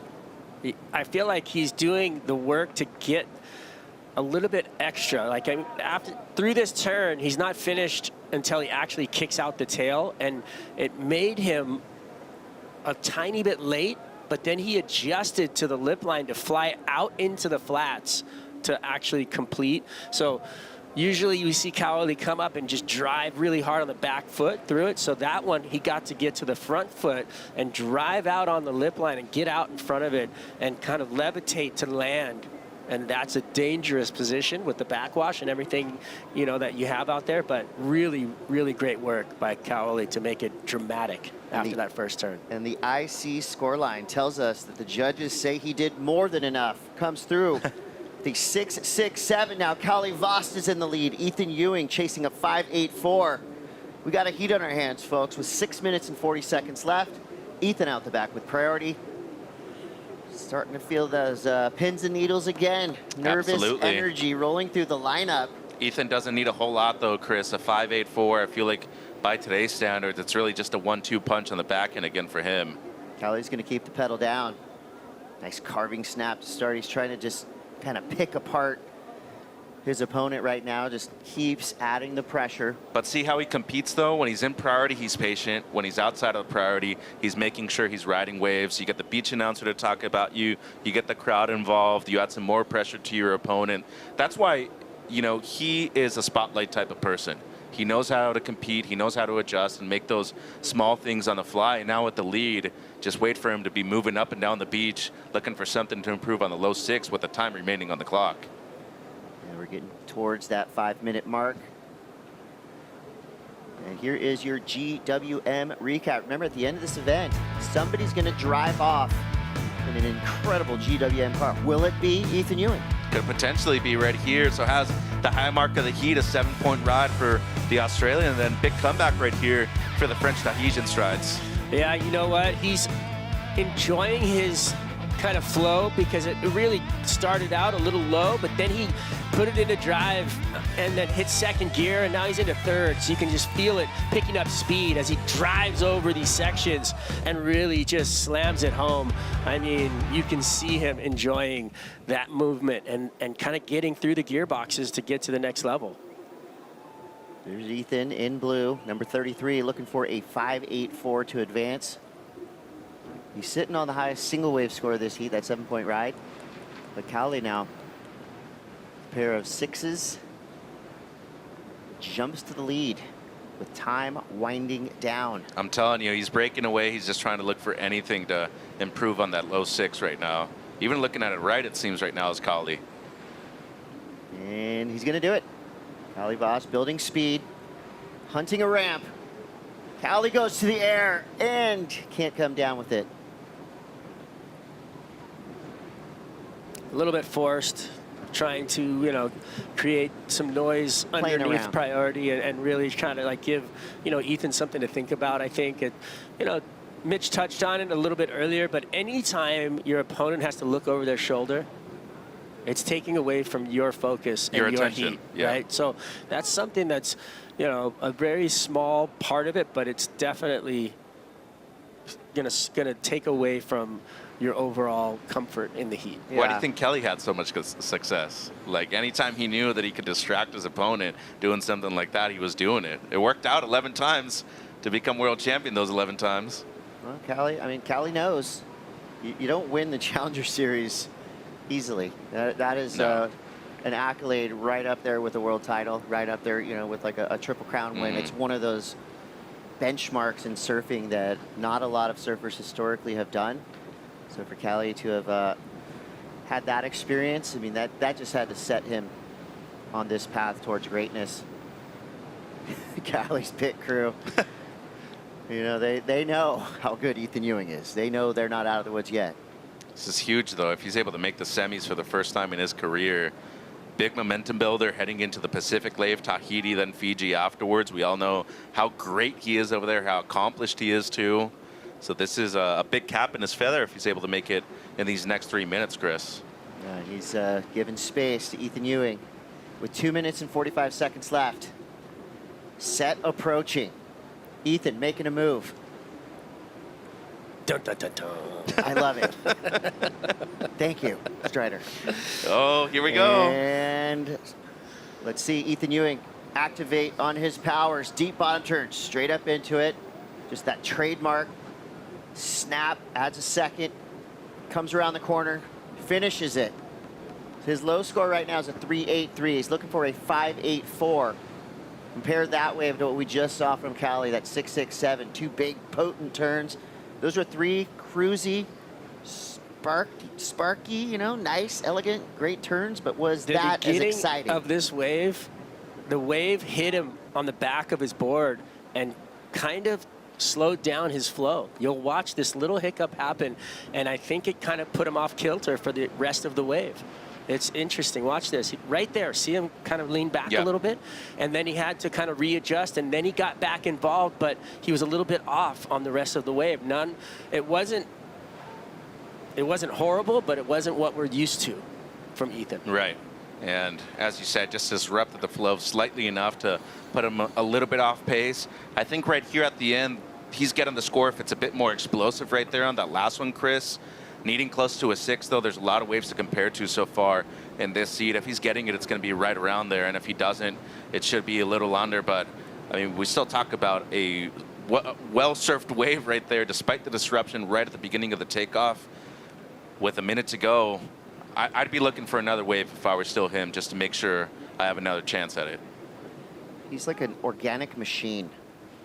Anytime he just stands up and it's like everything just locks into the perfect position. He's looking for a 5.84, but in the kind of the grand scheme of things, that is such great surfing. But, we're in a contest format, so he's going to be judged against this guy who does the floater to nowhere. So that was just a defensive move, yeah, right? He doesn't want to watch the last 30 seconds. Wow, this is a big score right here. This one score is going to define the rest of this heat. So the judges are definitely going to dissect every little piece of that wave, compare it to the other waves that were closer. Oof. This is where. And it's not easy either, because it's apples to oranges too. You have a Griffey versus regular. You already have the 7 to base it off of for Ethan. And it's going to come down to this being decided after the heat, too, because time's running out, Chris, and Ethan's still needing pretty much a 6-point ride here. Well, it's now out of our hands. It's in the hands of the judges. So they're deliberating right now. So, again, Ethan Ewing needs a 5.84. First indications are good. And, boom, there it is. Ethan Ewing, just enough. Gets himself a 6.07 paired with a 7-point ride and just edges out Callie Vast. And that's what you call a buzzer beater. And just, by the slightest margin there. That was a nail biter. I think he earned it. I felt like the flow was taken away a little bit. Like you said, Strider, with that first kind of edge that kind of dug a little bit, but he cleaned things up. The first turn was just so pure. And then he finished all the way through. So he can be proud. I don't feel like he's going to think he kind of escaped with something. Not at that all. was a clean victory. I feel like that one went either way in my book. Yeah. And then it was, it was apples to oranges. And like you said, Mitch, it was just so hard that would have been the hardest score of the entire heat to write down. No doubt. Yeah. And with basically 0 time left, Ethan Ewing semi-finalists here at the VIVO Rio Pro. Well, don't go anywhere, surf fans. We got the Yago show coming up. Yago Dora, v. Miguel Pupo. Stay tuned.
Meu lugar favorito.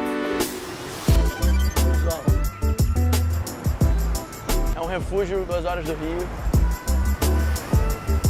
A minha relação com o Saquarema foi fruto de uma amizade. Os meus melhores amigos é daqui de Saquarema. A gente se conheceu competindo quando a gente tinha 7, 8 anos de idade. Hoje em dia se tornou o meu lar. Eu tenho casa em Saquarema, é o meu lugar favorito no planeta e é uma onda muito importante para mim. Meu objetivo de vida é entrar para o WCT, então estar aqui faz parte dessa construção desse sonho. Sempre que eu posso eu tô aqui, sempre querendo construir memórias boas nesse lugar.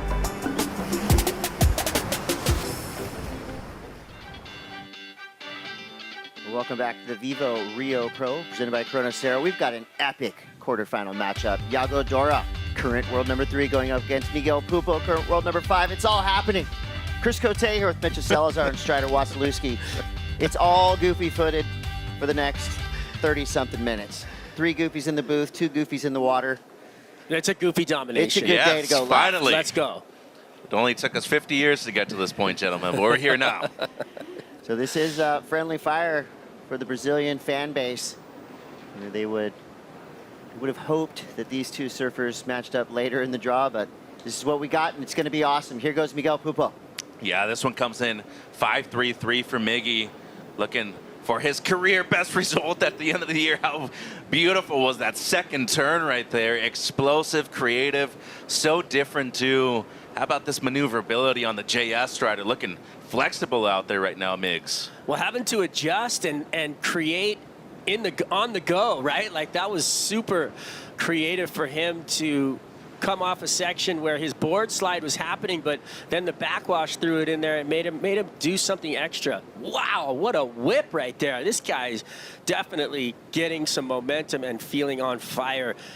This year for him has been so fun to watch and see his, like, the ability to get better as such a smooth, you know, refined surfer and having so many years on tour as a veteran now, but then to take it another level, to find the flare out of the lip, the type of surfing he was doing, and, you know, Bells and Winky, that was just, I mean, amazing next level surfing. So for him to be able to just complete the arc and then continue another one at this stage in his career is very impressive.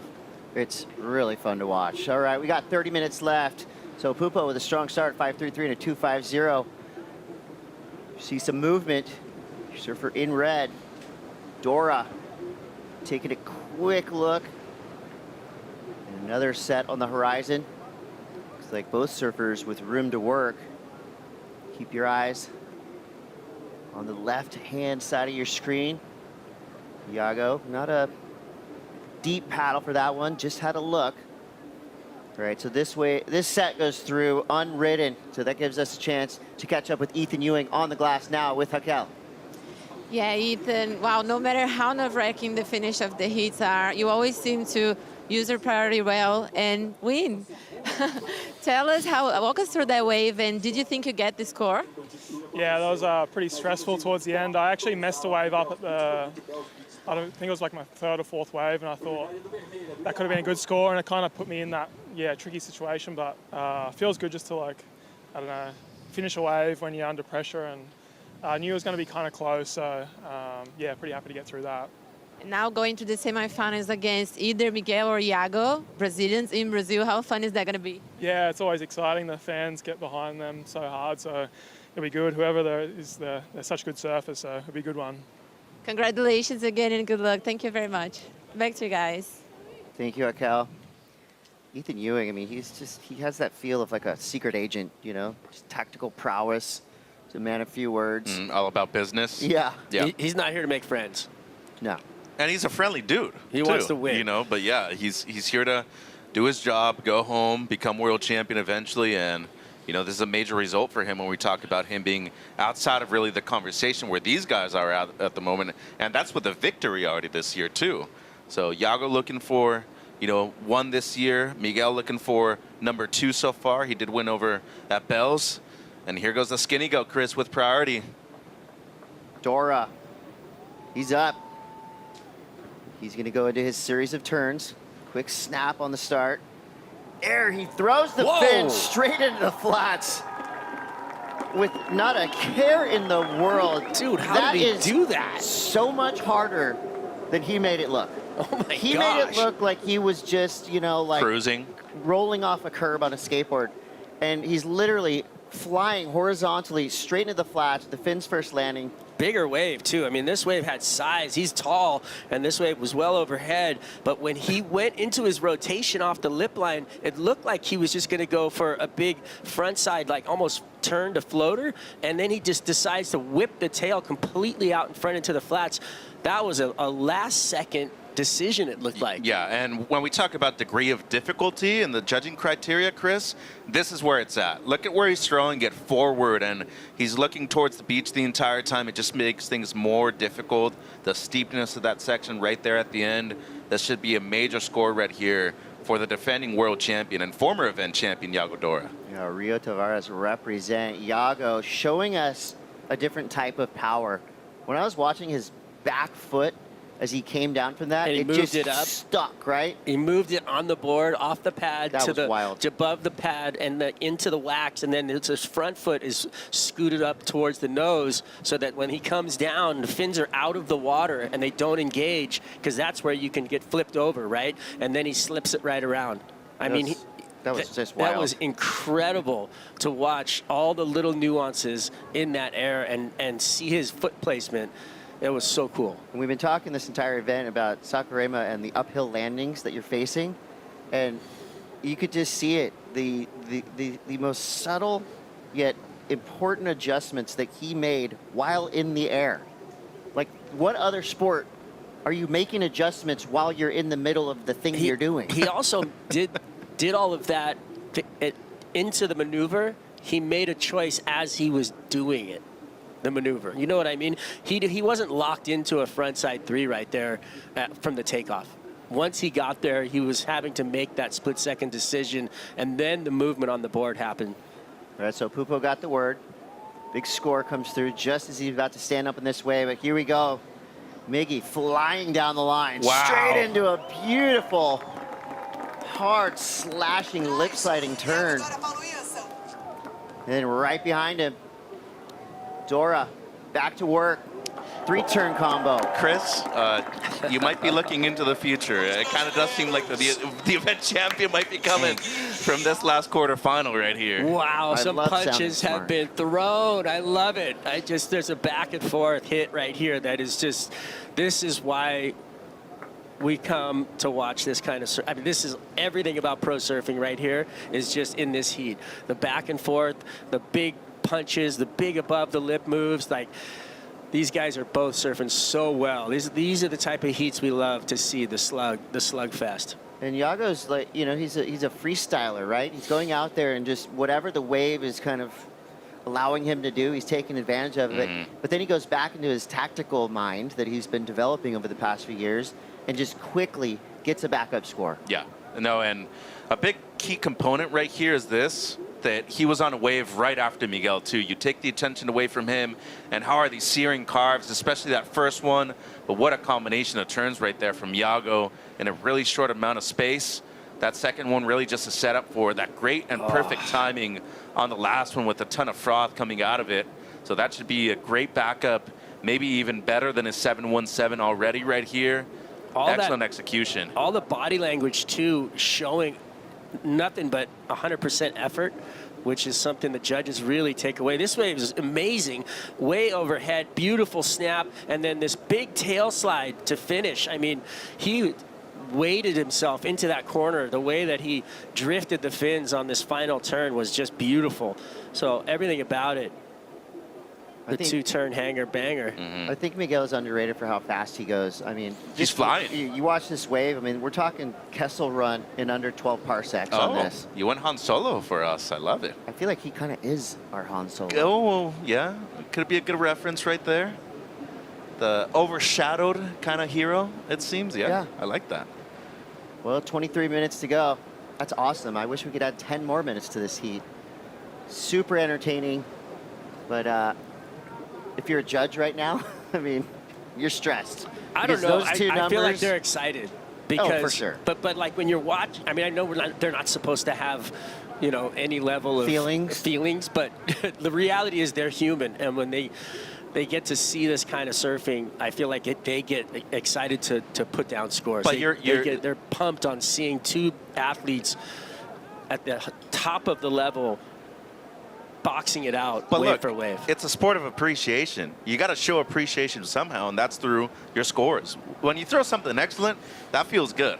You know, you want to throw those ones. You don't want to be reserved the entire time, but that also needs to happen with the surfing that's presented to them too. They're stingy with those excellent scores, though. They like to hold, you know, that wallet's not getting pulled out very much. We might be seeing something pretty soon, though, that I think both of these guys might be stoked on. Credit card's coming out for Miguel's last wave. So we got 21:57 to go. We're seeing indicators of big scores dropping for both of these surfers. They're about to get the news. Miguel Pupo comes through with a Brazilian judge, please, thank you. 8-point ride. Wow. So near excellence for Pupo. So Miguel now with a 13.33 total. But watch excellent. Out. There's a sneaky score just came through for Dora, an 8.50. So judges loving that combination of turns from Iago. That was an easy one for the judges. 8.5s all the way across the board. Yeah, and I think just the start and the finish for Iago just slightly better than Miguel. Fan bases for both of them right here. We've seen Miguel's family present. Of course, Sam bowing out in the first quarterfinal too. So some extra motivation right here for him to win this entire thing too. But we all know, we've been in these situations even in our free surfs, both back here and at home. You always want to beat your friends. Like, that's a major component to competition. These guys have traveled with each other for a long period of time. They're coming off of that final over there at the first event of the year at the Rip Curl Pro Bells Beach where Miguel won. And they just want to surpass each other at any point that they can, Chris. So this is a tale of 2 8s, starting with Pupo. This was an 8-point ride.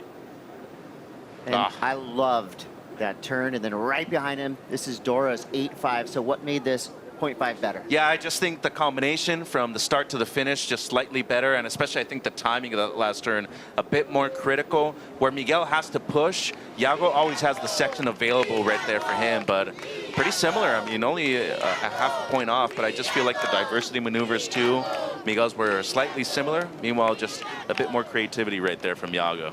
I think it was body language. I feel like the commitment in the turns from Dora was a little deeper. I feel like he was pushing harder. The tail kind of drop slide that he did, that Miguel did on his wave was a little bit more calculated, and I feel like there wasn't as much risk in that. And I feel like that's something that would make a difference on the scoreline. Either one, though. I love that both these guys are out there just chopping wood right now, going wave for wave. And Miguel is not out of it. He needs a 7.68. He's already got that feeling of an 8-point ride. There's sets coming through. Now, I'm going to knock on wood, but it just, to me, feels like consistency is starting to get a little bit better. More and waves, the size more of those opportunity. waves. I mean, that was an overhead wave for Iago, and he's what, 6'2"? He's a big kid. Probably He's a around big there, kid, yeah. so like it's not like those waves were little. I mean, there's plenty of size out there for them to do some work. Both of them come from a long lineage of great surfing families too, Chris. The Pupo, his father, Wagner, longtime successful pro surfer and shaper himself right here in Brazil. And of course, we all know Iago's dad, Leandro, coached the Superstars. And he's working with Leandro da Silva, who has come up through the rankings with Leandro Dora's program.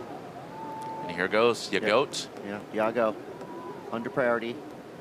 Maybe just a positional changing waves. He'll put himself on the opposite side of Pupo. I think he's locking in right now on just some crazy antics above the lip. Yeah, he's going to take. He's so. under priority. He's probably just looking to sniff one out that he can just go. I mean, he got a 10 on a closeout out here In the final. Yeah, in the to final. win. So it's like. I like that the camps are close too. They're right next to each other. Wagner in the middle there. Sammy and Miguel's dad. He was actually telling Strider and I some really awesome stories about Saquarema in the 60s. He's one of the first guys to surf out there. You know, all the dads hanging out, watching. Iago's dad watching closely as well. 17:52 to go. I love that we have this much time left. We will see more exchanges. Hopefully like that 8-point exchange we just saw. Well, it's 8s or lates at this point. Yeah. At this level with I think these so. guys in the water. In this economy? Let's go. Well, you have the human highlight reel out there in Iago Dora right now on the smooth and very calculated Miguel Pupo, who's needing, his second best score of the heat right here. But there's still lots of time, and big thing in his favor at the moment is that he does have priority, Chris. True. 17:20 left. Here in quarterfinal heat 4. We're looking for another semifinalist. Will it be Iago? Will it be Miguel? You're going to have to stay tuned to find out, all right? We're going to take a quick break. Don't go anywhere. The quarterfinals will continue after these brief messages.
Human highlight package.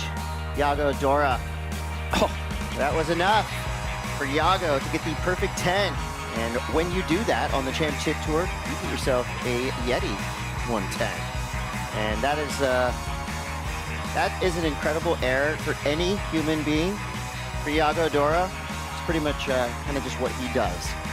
A slow Monday, as you would say. That's just Iago at the office.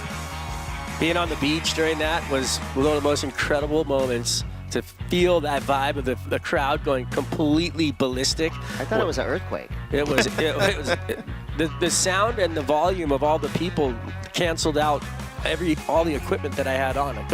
You couldn't even hear anything. It was just like zzz, the IFB got zapped out. It was just crazy. Socks went flying. Yeah, it was really cool. People were squirting beers all over the place. Well, this is during the break. Banco do Brasil replay. Iago back to work. Yeah, so he doesn't improve. This comes in as a 4-3-3 under priority, but still quality surfing right here by the current world champion. Through the air reverse right there, incomplete at the end. The Mayhem looks incredible underneath his feet too, and you know, Matt Biolis and the incredible team down there in San Clemente putting in a lot of effort and work. And I think you know, the presence of Gian Bernini and the crew right here for Iago has been really imperative to his success so far in his long stint now on the Championship Tour. Chris, he's been on tour since 2018 now. Gian, actually, he was the one that put Iago on the team, and that's a smart decision. It was a big deal, right? I mean, we got a world champion on the men's side because of it, and it's a really, really big feather in the lost camp. I know both these guys are both, you know, tall, kind of skinny dudes, but it looks to me like they're both riding a little bit longer boards than a lot of the other surfers. Iago's, he's on a 6.0.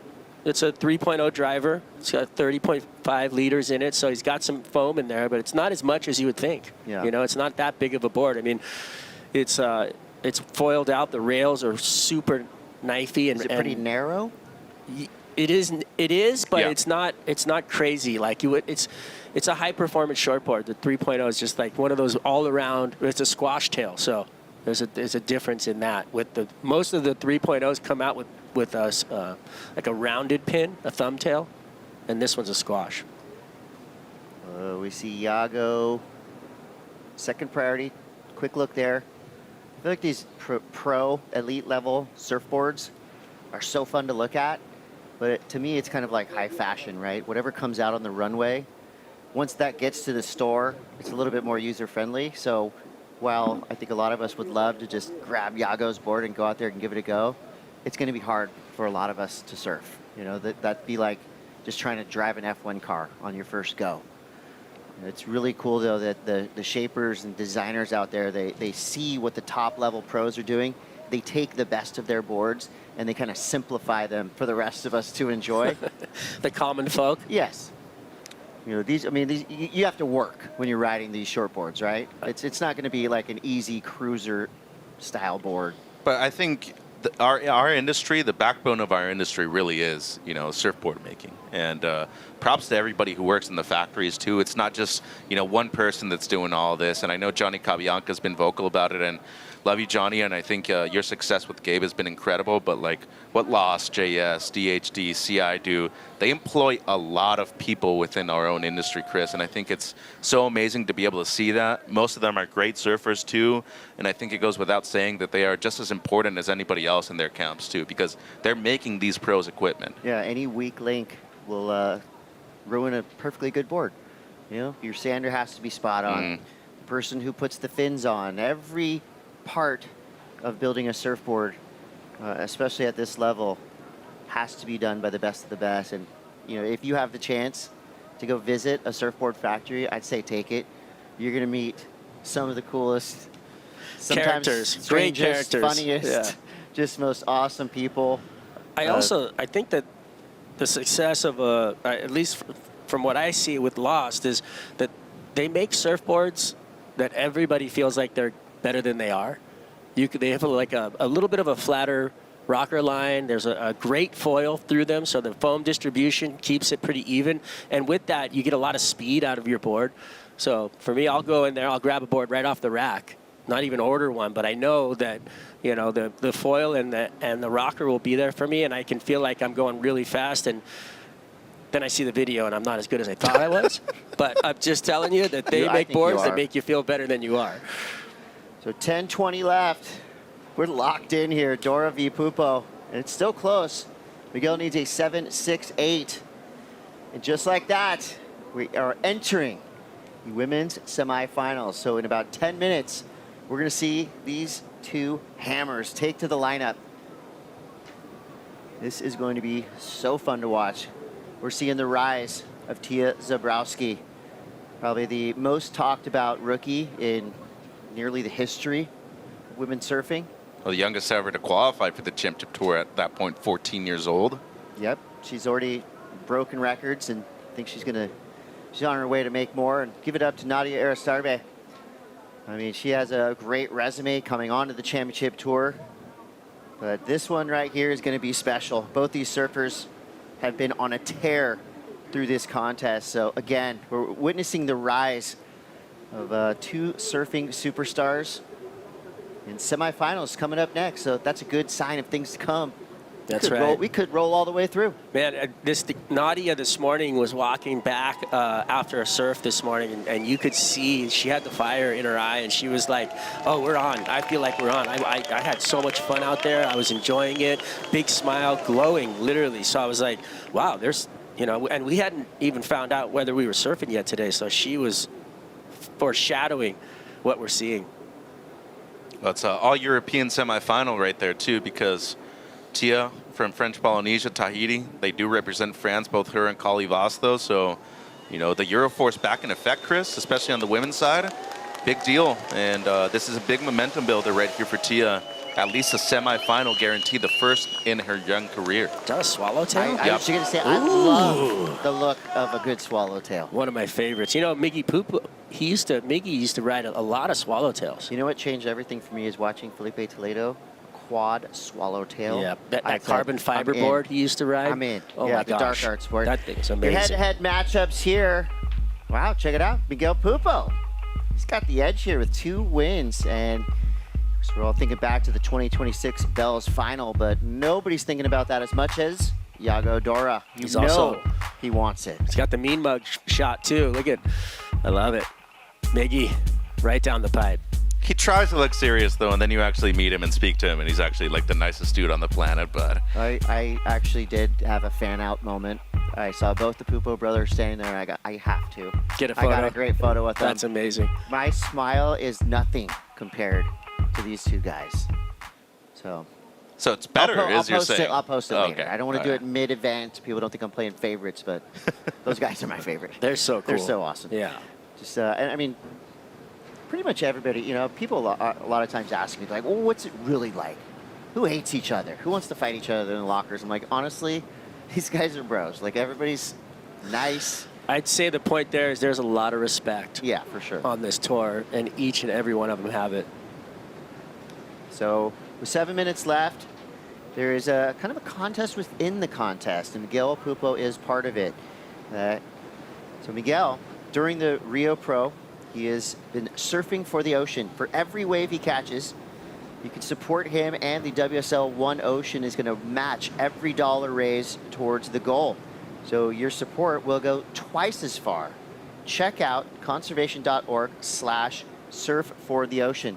Miguel's already ridden 21 waves, so he's raised a fair bit of money for conserving the thing that we need, the thing that we love, the ocean, the waves we ride.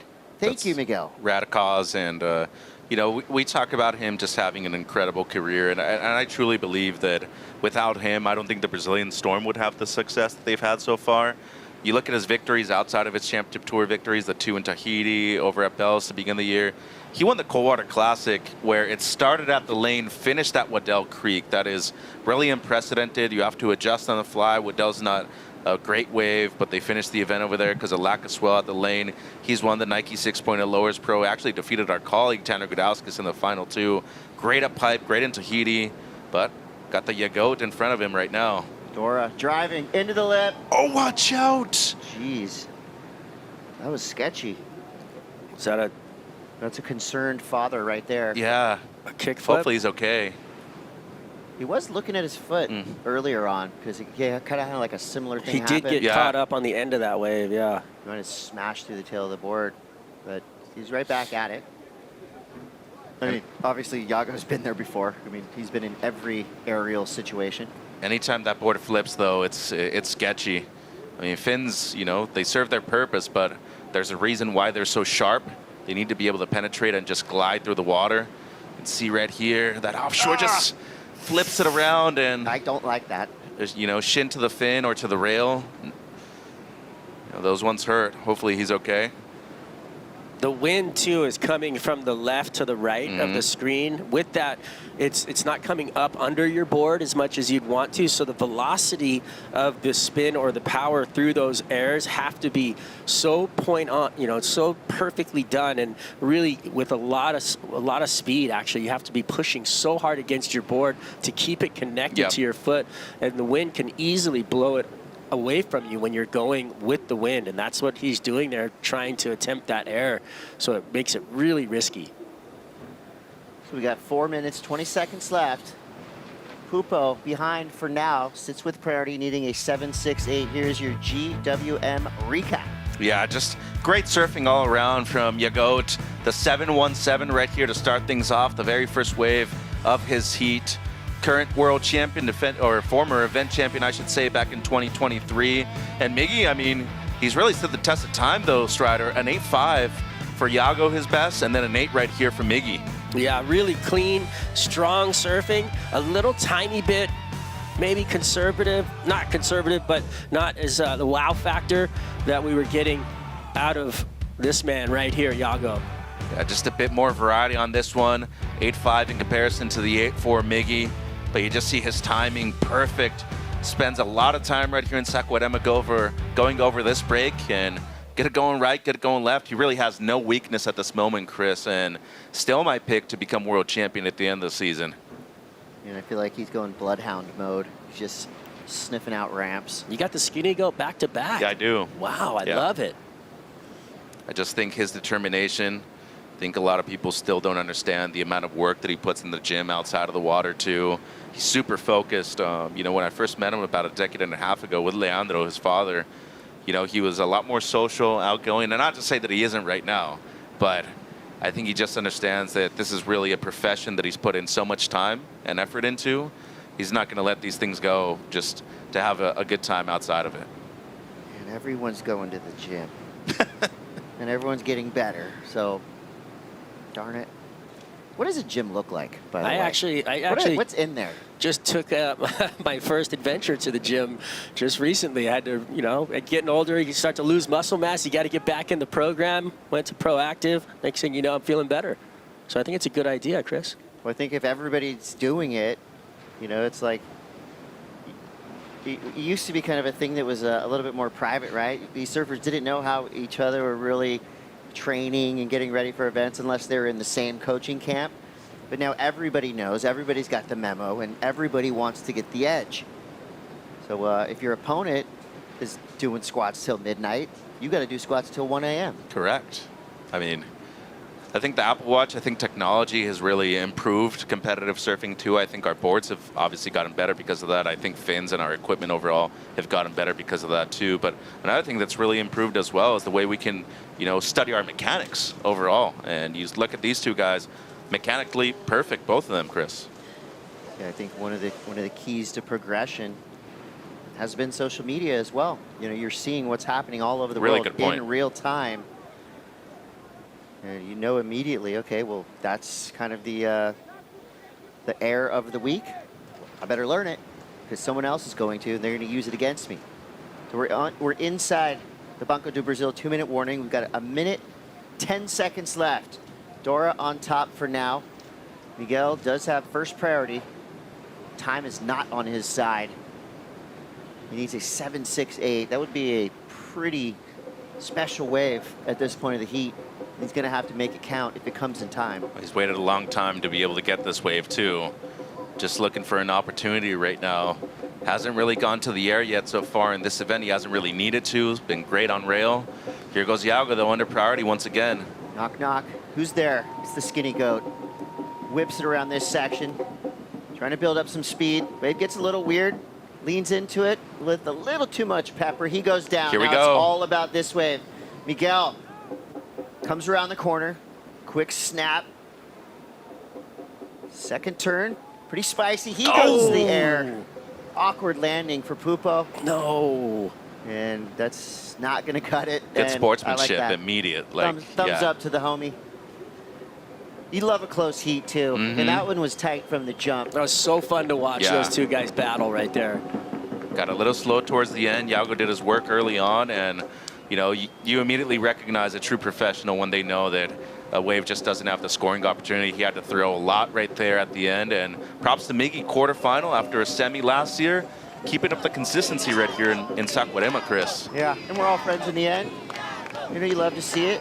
Great sportsmanship all around. Give it up. Yago Dora, semifinalist here at the VIVO Rio Pro. And speaking of semifinals, we got a big one coming up next. The women have taken over the lineup, and the crowd's going wild. Yago taking a moment just to give thanks. And that's the word, gratitude. I think gratitude is the word of the season on the WSL Championship Tour. It just feels like everybody is so thankful for the gifts that they've been given and the gifts that they've earned for themselves through hard work.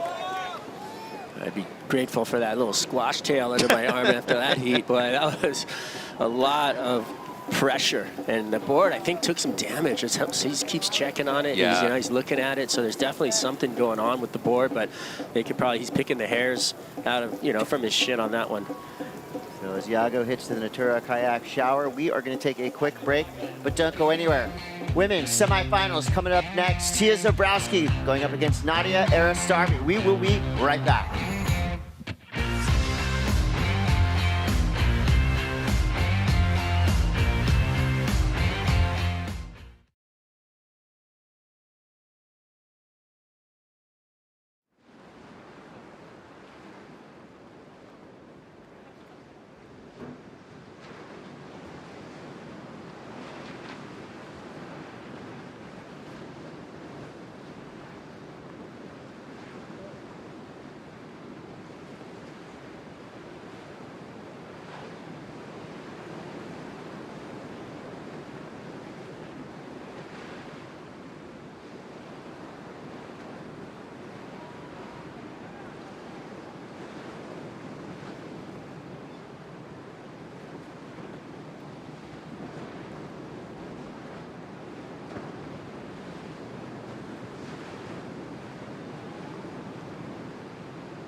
That's right, back at the VIVO Rio Pro presented by Cero into our women's semifinals. It is an all-rookie battle. Tia Zabrowski coming up against Nadia Aristami in semifinal number 1.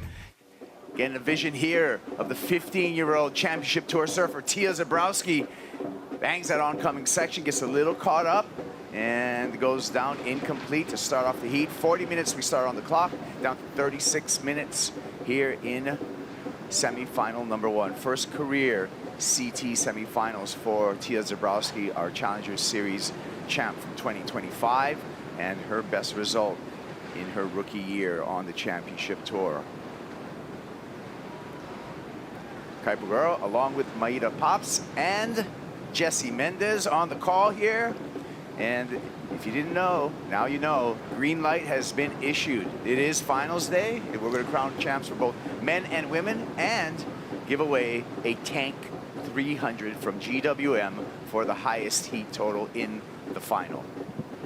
Lots of stuff going on, Maida. Lots of stuff. It's going to be fun to watch someone ride out of Saquarema with the Tank 300, sorry.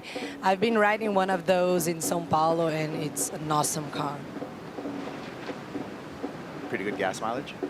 Yeah. Heated seats? Yeah. There you go. Nadia Aristami, what a year this rookie has had. This is her second semifinal. She made the semifinals over on the Gold Coast at stop number 3, and now she finds herself once again with an opportunity to crack her first CT final.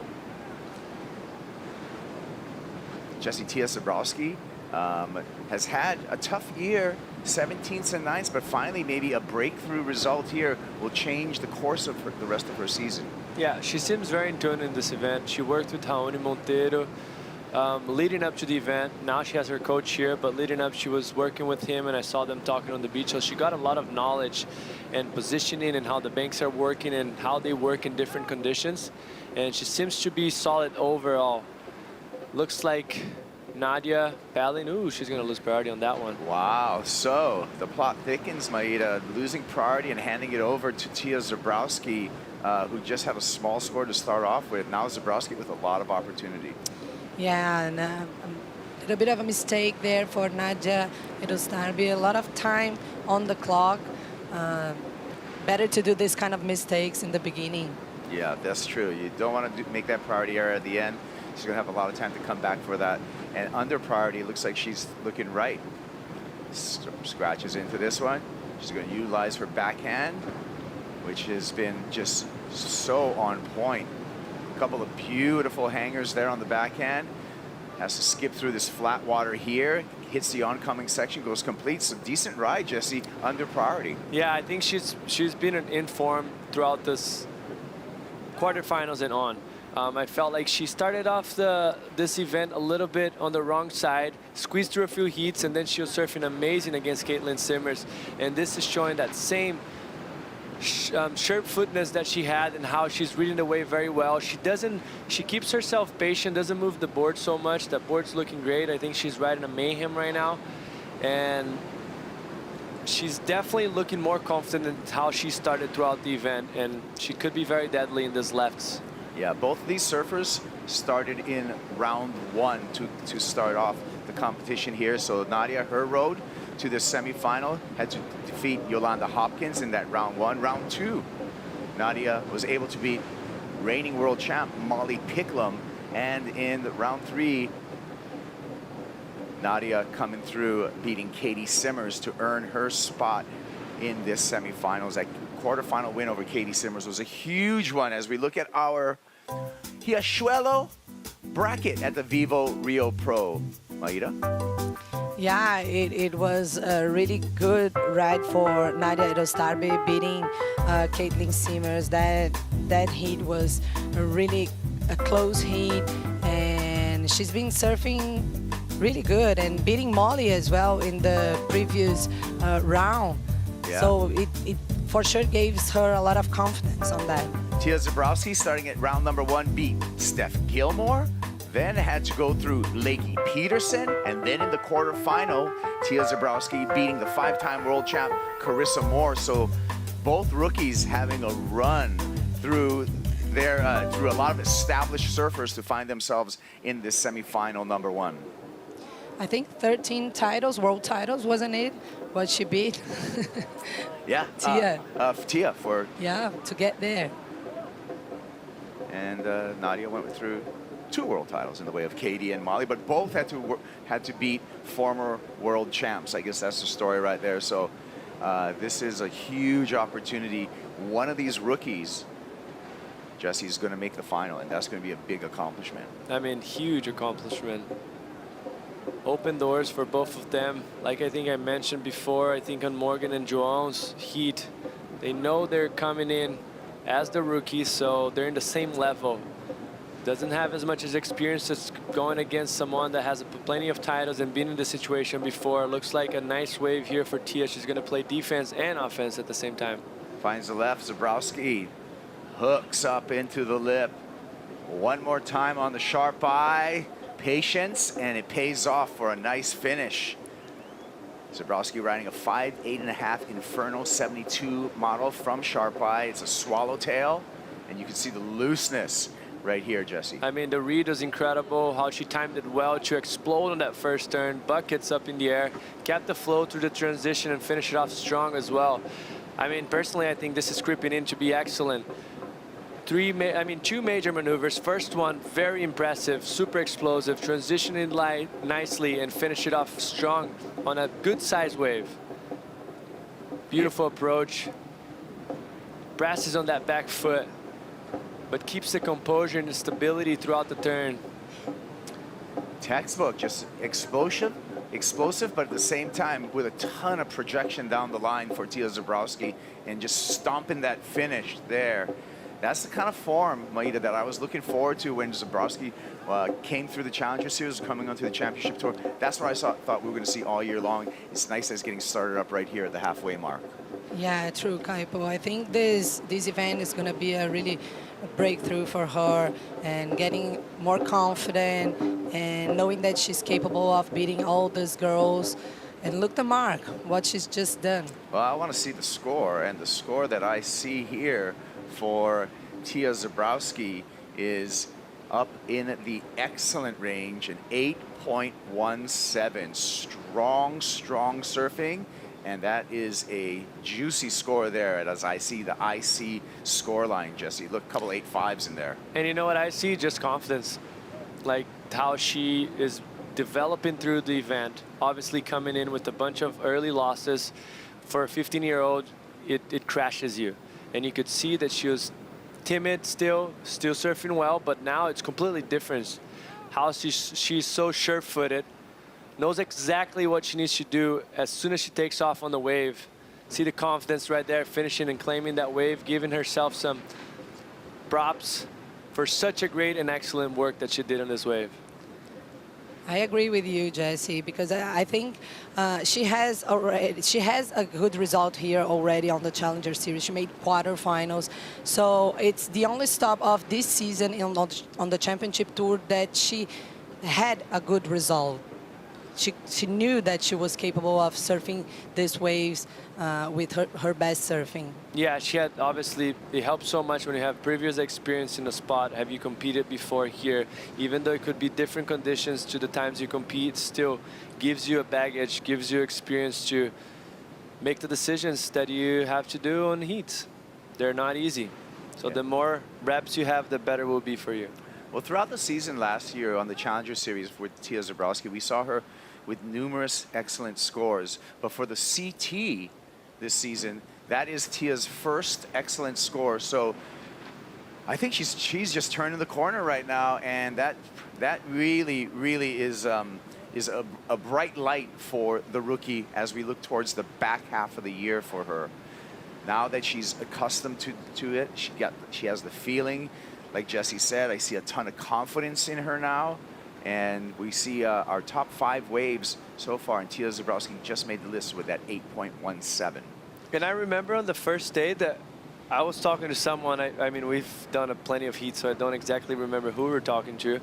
But we were mentioning about that how scary it's going to be once she finds confidence. She could be a world title threat today with the surfing that she has. Yeah, maybe not the maturity there yet, but if she finds confidence, gets in a row, it could be very scary.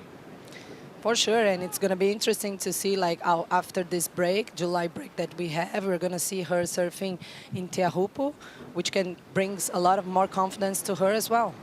Yep. Yeah, that should be a great event for her. But if she can come into Tahiti with a event win already, that is going to spell danger. It takes a little bit weight off her back, right? Like, you have so much expectation coming up as a prodigy, and then starting off not so well, now getting a win. Yeah, and not getting that self-doubt, right, in between your, in your brain, because as much as we already know her actual ability as a surfer, but as much as it's physical, it's so mental, especially. You know, especially when it comes to competition, but just surfing in general. Yeah, for sure. Like, you have to make decisions like really fast and support everything that it's going around, especially here in Brazil. A lot of people shouting on the beach, and I mean, like, a lot of things. So I think as soon as she get like used to that, she's gonna just kill it. I think a good example of this mental toughness that you need to have, Kaipo, is if we look back to Samuel's career, right? Qualified, started off smashing. First year was great for him. Second year had a shocker. Third year had a shocker, and kept falling off tour and coming back. And all of a sudden, the surfing is pretty much the same. Like, he's been surfing that good forever. But we'll get back to that after this. Looking for a backup, extended carve on the backhand. Zabrowski up, another beautiful lip glide to finish. Doesn't even bother with the bounce there. So that will kick the 1.83 that she has in her scoreline straight to the curb. And she is going to handedly back up that 8.17, Maida. Yeah, it was really smart, the finishing turn that she did that. She kind of released a little bit. Look, it was a beautiful wave. Beautiful snap, throwing water. And that one, like how she held the board under her feet, was awesome.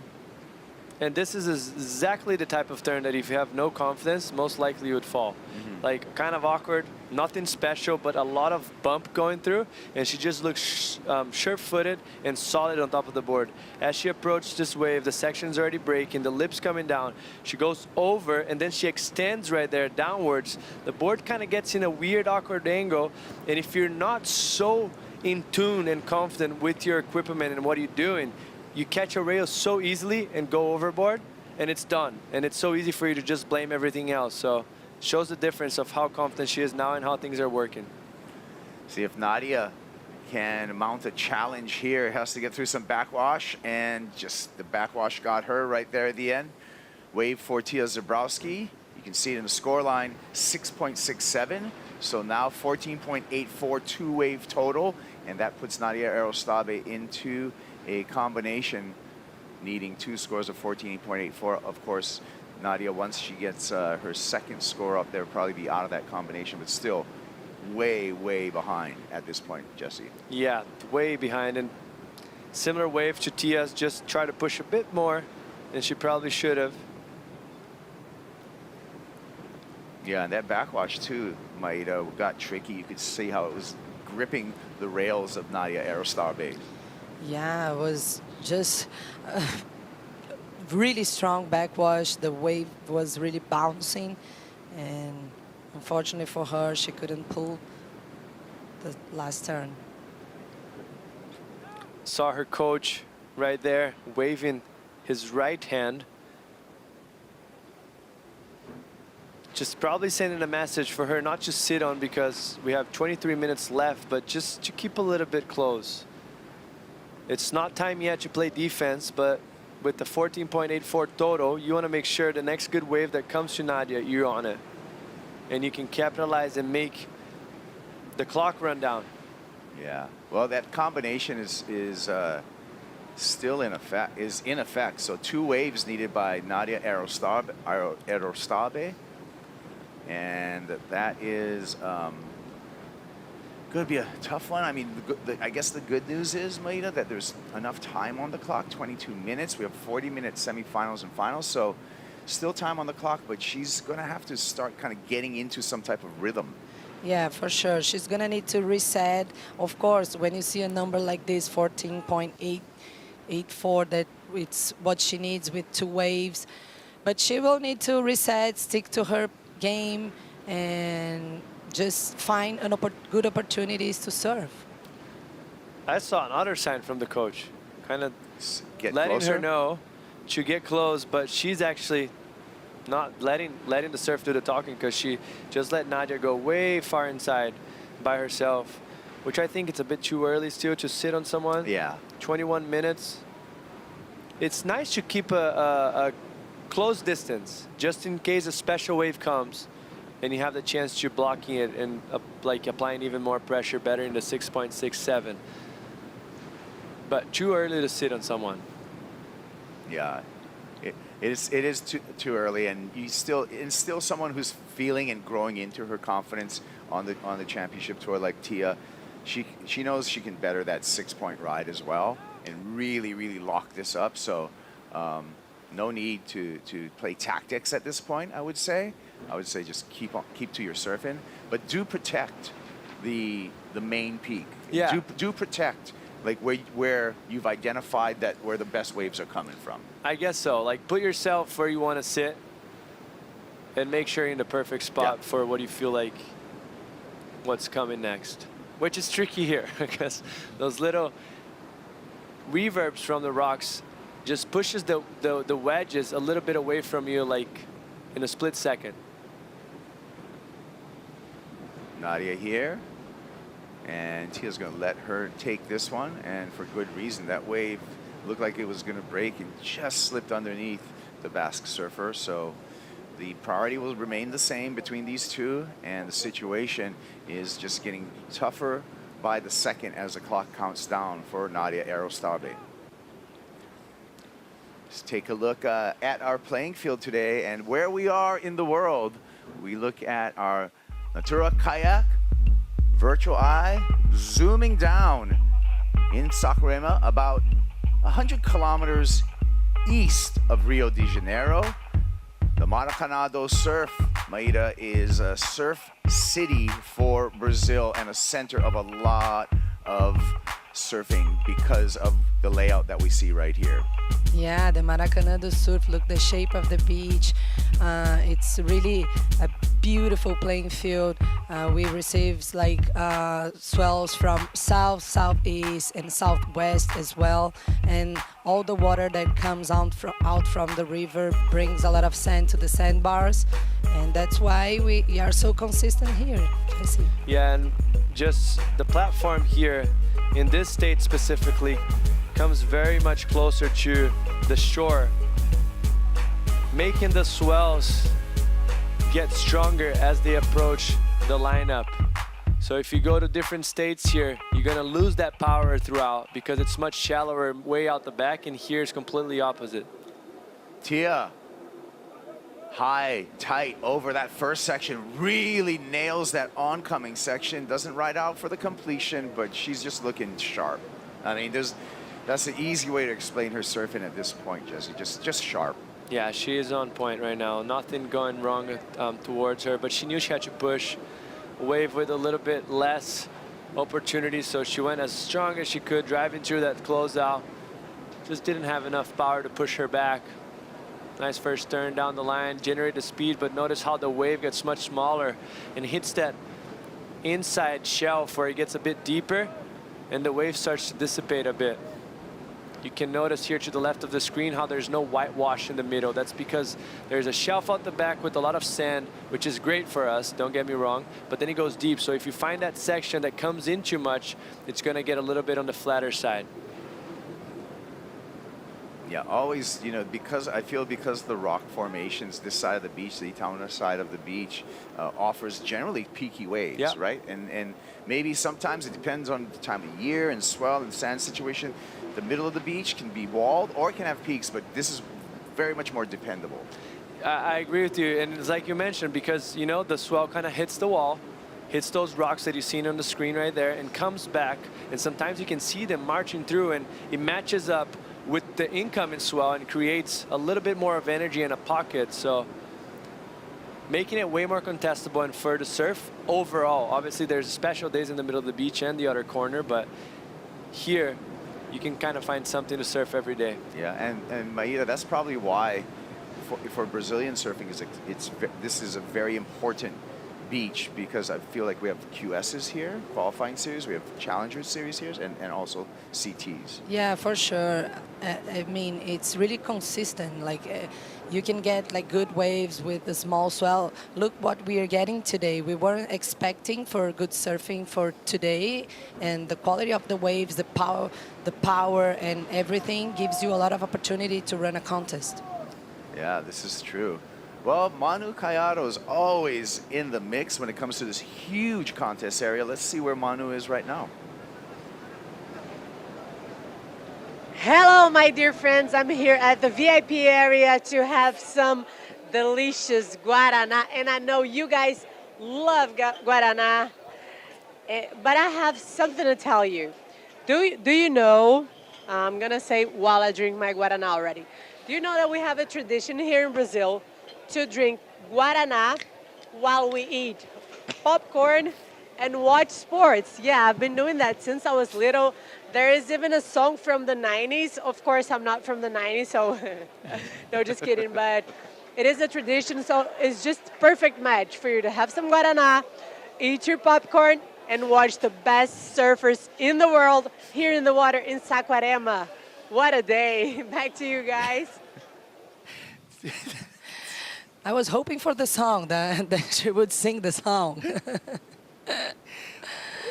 What is there a term for Guaraná and popcorn, or what is the song? Pipoca e Guaraná, Okay. que programa legal. Okay. I did not know about that song, actually. No, I had no come idea. on. This is a replay of Tia Zabrowski. Jesse.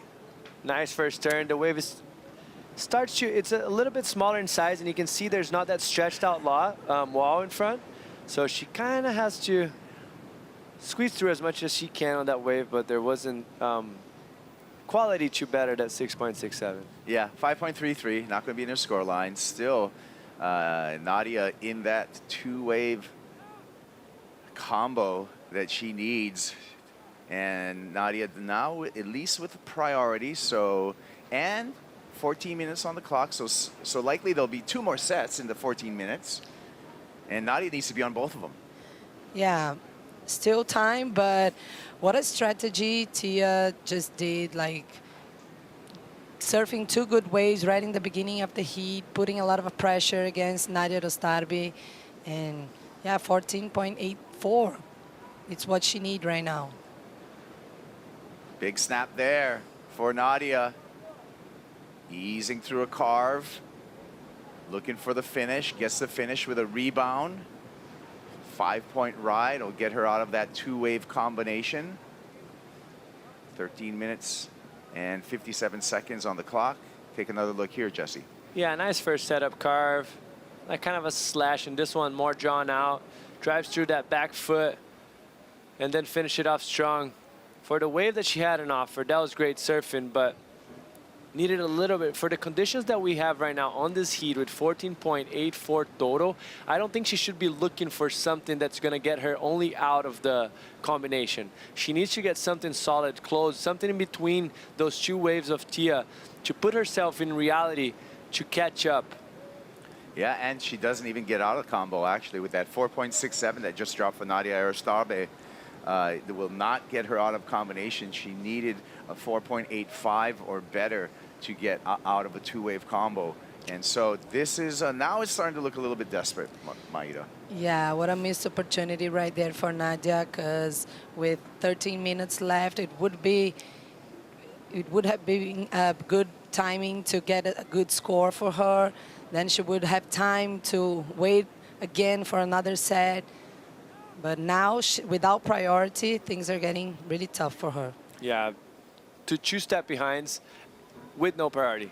Yeah, we're going to take a break right now, and it's been all Tia Zabrowski in semifinal number 1. The 15-year-old rookie putting on a show here at the VIVO Rio Pro.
E eu tenho momentos sozinha que nunca acontece hoje em dia.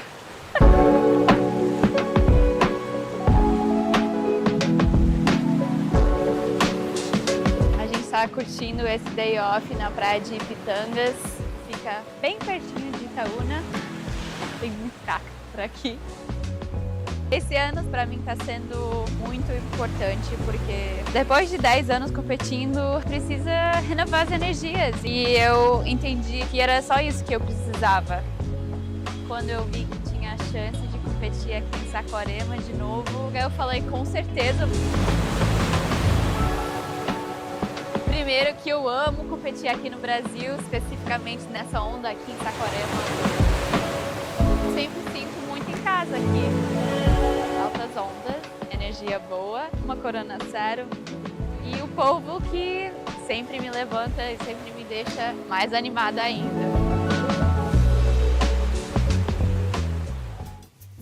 Yeah, don't break the training routine. Drink Corona Cero, all natural ingredients, 0% ABV.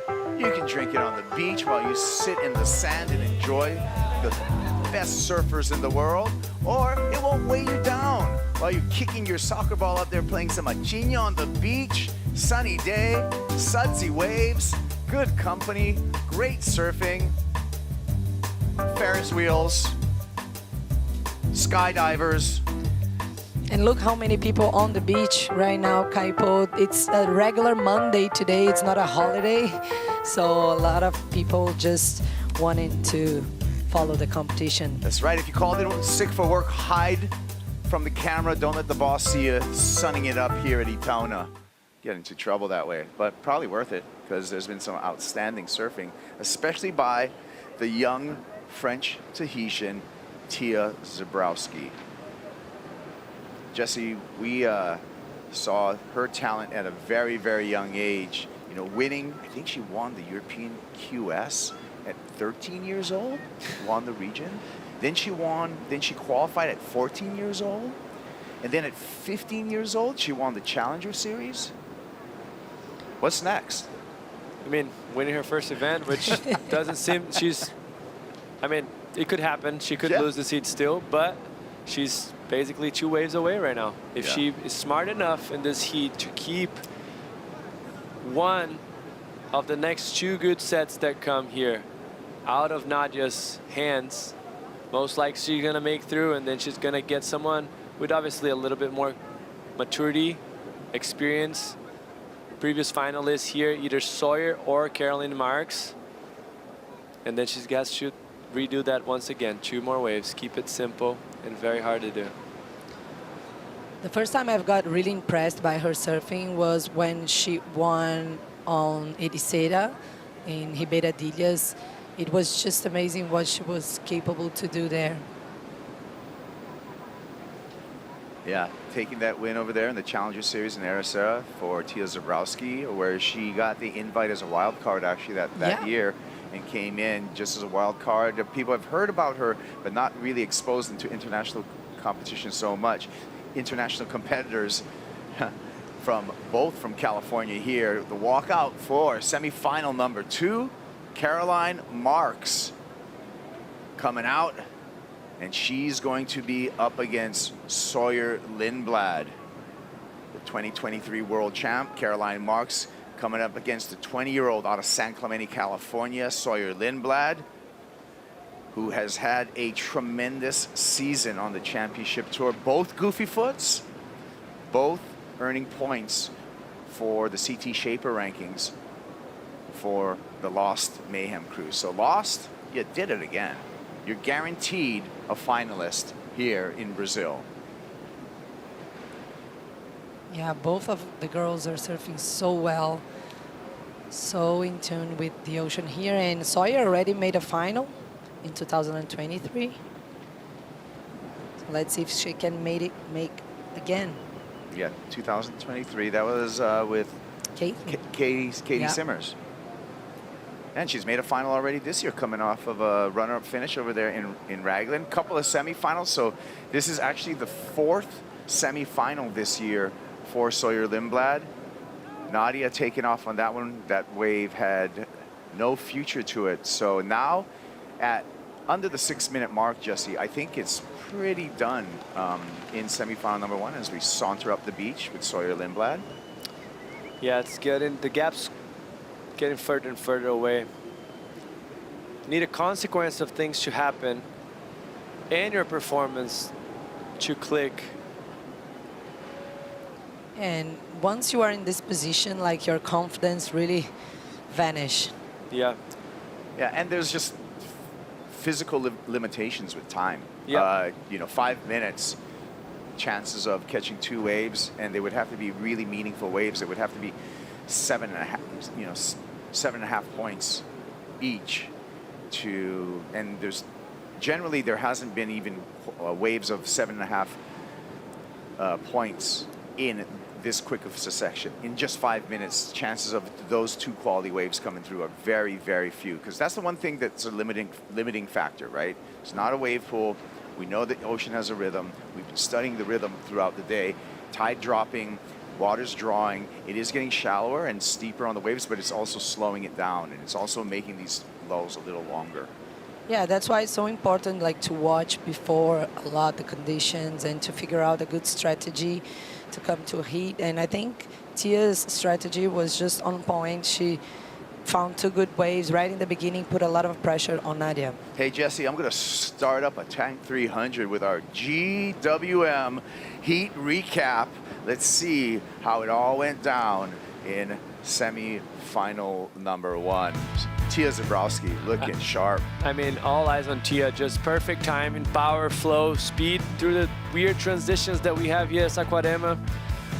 Nice lip line to finish it off. And this one, very tricky to do the second turn. Sorry, we're still on the replay of the first one. A very critical turn with the transition being very smoothly.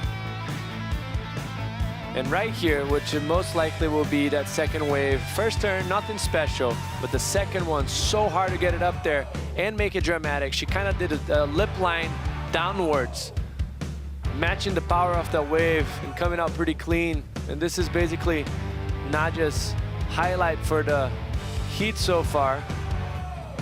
Nothing really clicked for her so far. It's just been kind of playing catch up. Yeah, one of those heats for Nadia Arostave, but an equal third and 6,085 points will serve Nadia Arostave very well when we think about our rankings coming off of this event. There are all the scores highlighted, the top 2 scores for each of the surfers. And beautiful, clear water here at Itaúna Saquarema. Nossa Senhora de Nazaré on the hill above, and right in front of us is that Tank 300 from GWM. When we get to our finals, the surfer with the highest heat total in the men's and women's finals will drive away in that GWM Tank 300. Ample room for many surfboards, all-wheel drive, heated seats, large LCD dashboard. And they are also customized. Like, you can choose whatever you want, like to put a ladder to get up in the roof, or like larger carriers. A lot of things that you can buy. All right. I like big rims, lifted kits. I knew you were gonna say that. I knew you were gonna go that way. I was expecting that one. Rabataias. Yeah, you know where I'm from, Jesse. The Banco do Brasil 2-minute warning, and Tia Zebrowski is just got to chill, and actually she can start actually thinking about centering herself for the final, because she's on her way to the final. Yeah, it was kind of a shame that she lacked a little bit of rhythm, Nadia, because she has been ripping the whole event. And for Tia, good for her that she really found the rhythm on this heat, and she's making to her first final on the city. Yeah, the year, like I said, the back half of the year for Tia Zebrowski, I think is going to look bright, because now she's getting this feeling, and she's knowing and having that kind of self-approval, knowing that, like, before this, she probably was questioning herself. Tough year, a lot of first-round losses. I mean, 1, 2, 3, 4 first-round losses for Tia out of the first 5 events, you know, and then now just getting that, okay, I do belong here. I belong in the final. And she can just cruise this wave on in. I don't know if it's in her DNA to cruise, but just, again, sharp surfing, great rhythm, great tempo, great technique, and Tia Zebrowski can just take this one in and Not time to celebrate yet, though. She still has some work ahead of her, but she is going to have an opportunity for her first CT win, Jesse. Yeah, she's looking sharp, deadly. If she keeps this momentum going, make the smart decisions, which she's going to need to more than anything in the finals, because most likely she will go against someone much more mature, much more experienced than her. Yeah. Well, Nadia Arstabe too can hold her head high, up 4 spots to the number 10 in the rankings, and she is in the lead for rookie Tia Zebrowski of the year for the moment. Tia Zebrowski, though, will be right be chasing Nadia. So Nadia Arstabe equal third. Tia Zebrowski, our first finalist here at the VIVO Rio Pro, presented by Cero. Semi-final number 2 coming up right after these messages. It's going to be Caroline Marks up against Sawyer Lindblad.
The 2026 VIVO Rio Pro presented by Cero is brought to you by VIVO, official sponsor of the WSL in Brazil.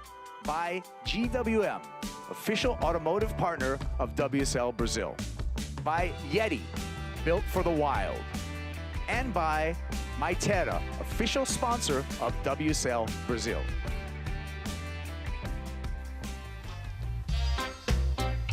Yep, we're back. Semi-final 2, out in the water. A battle between Caroline Marks and Sawyer Lindblad.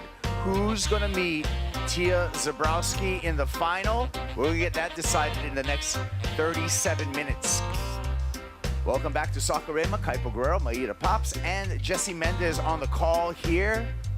Jesse, I'm going to go to you. Your thoughts about this matchup in semifinal 2? Realistically speaking, pretty even match for the conditions we have on offer. Both surfers have been on point. They don't really commit many mistakes.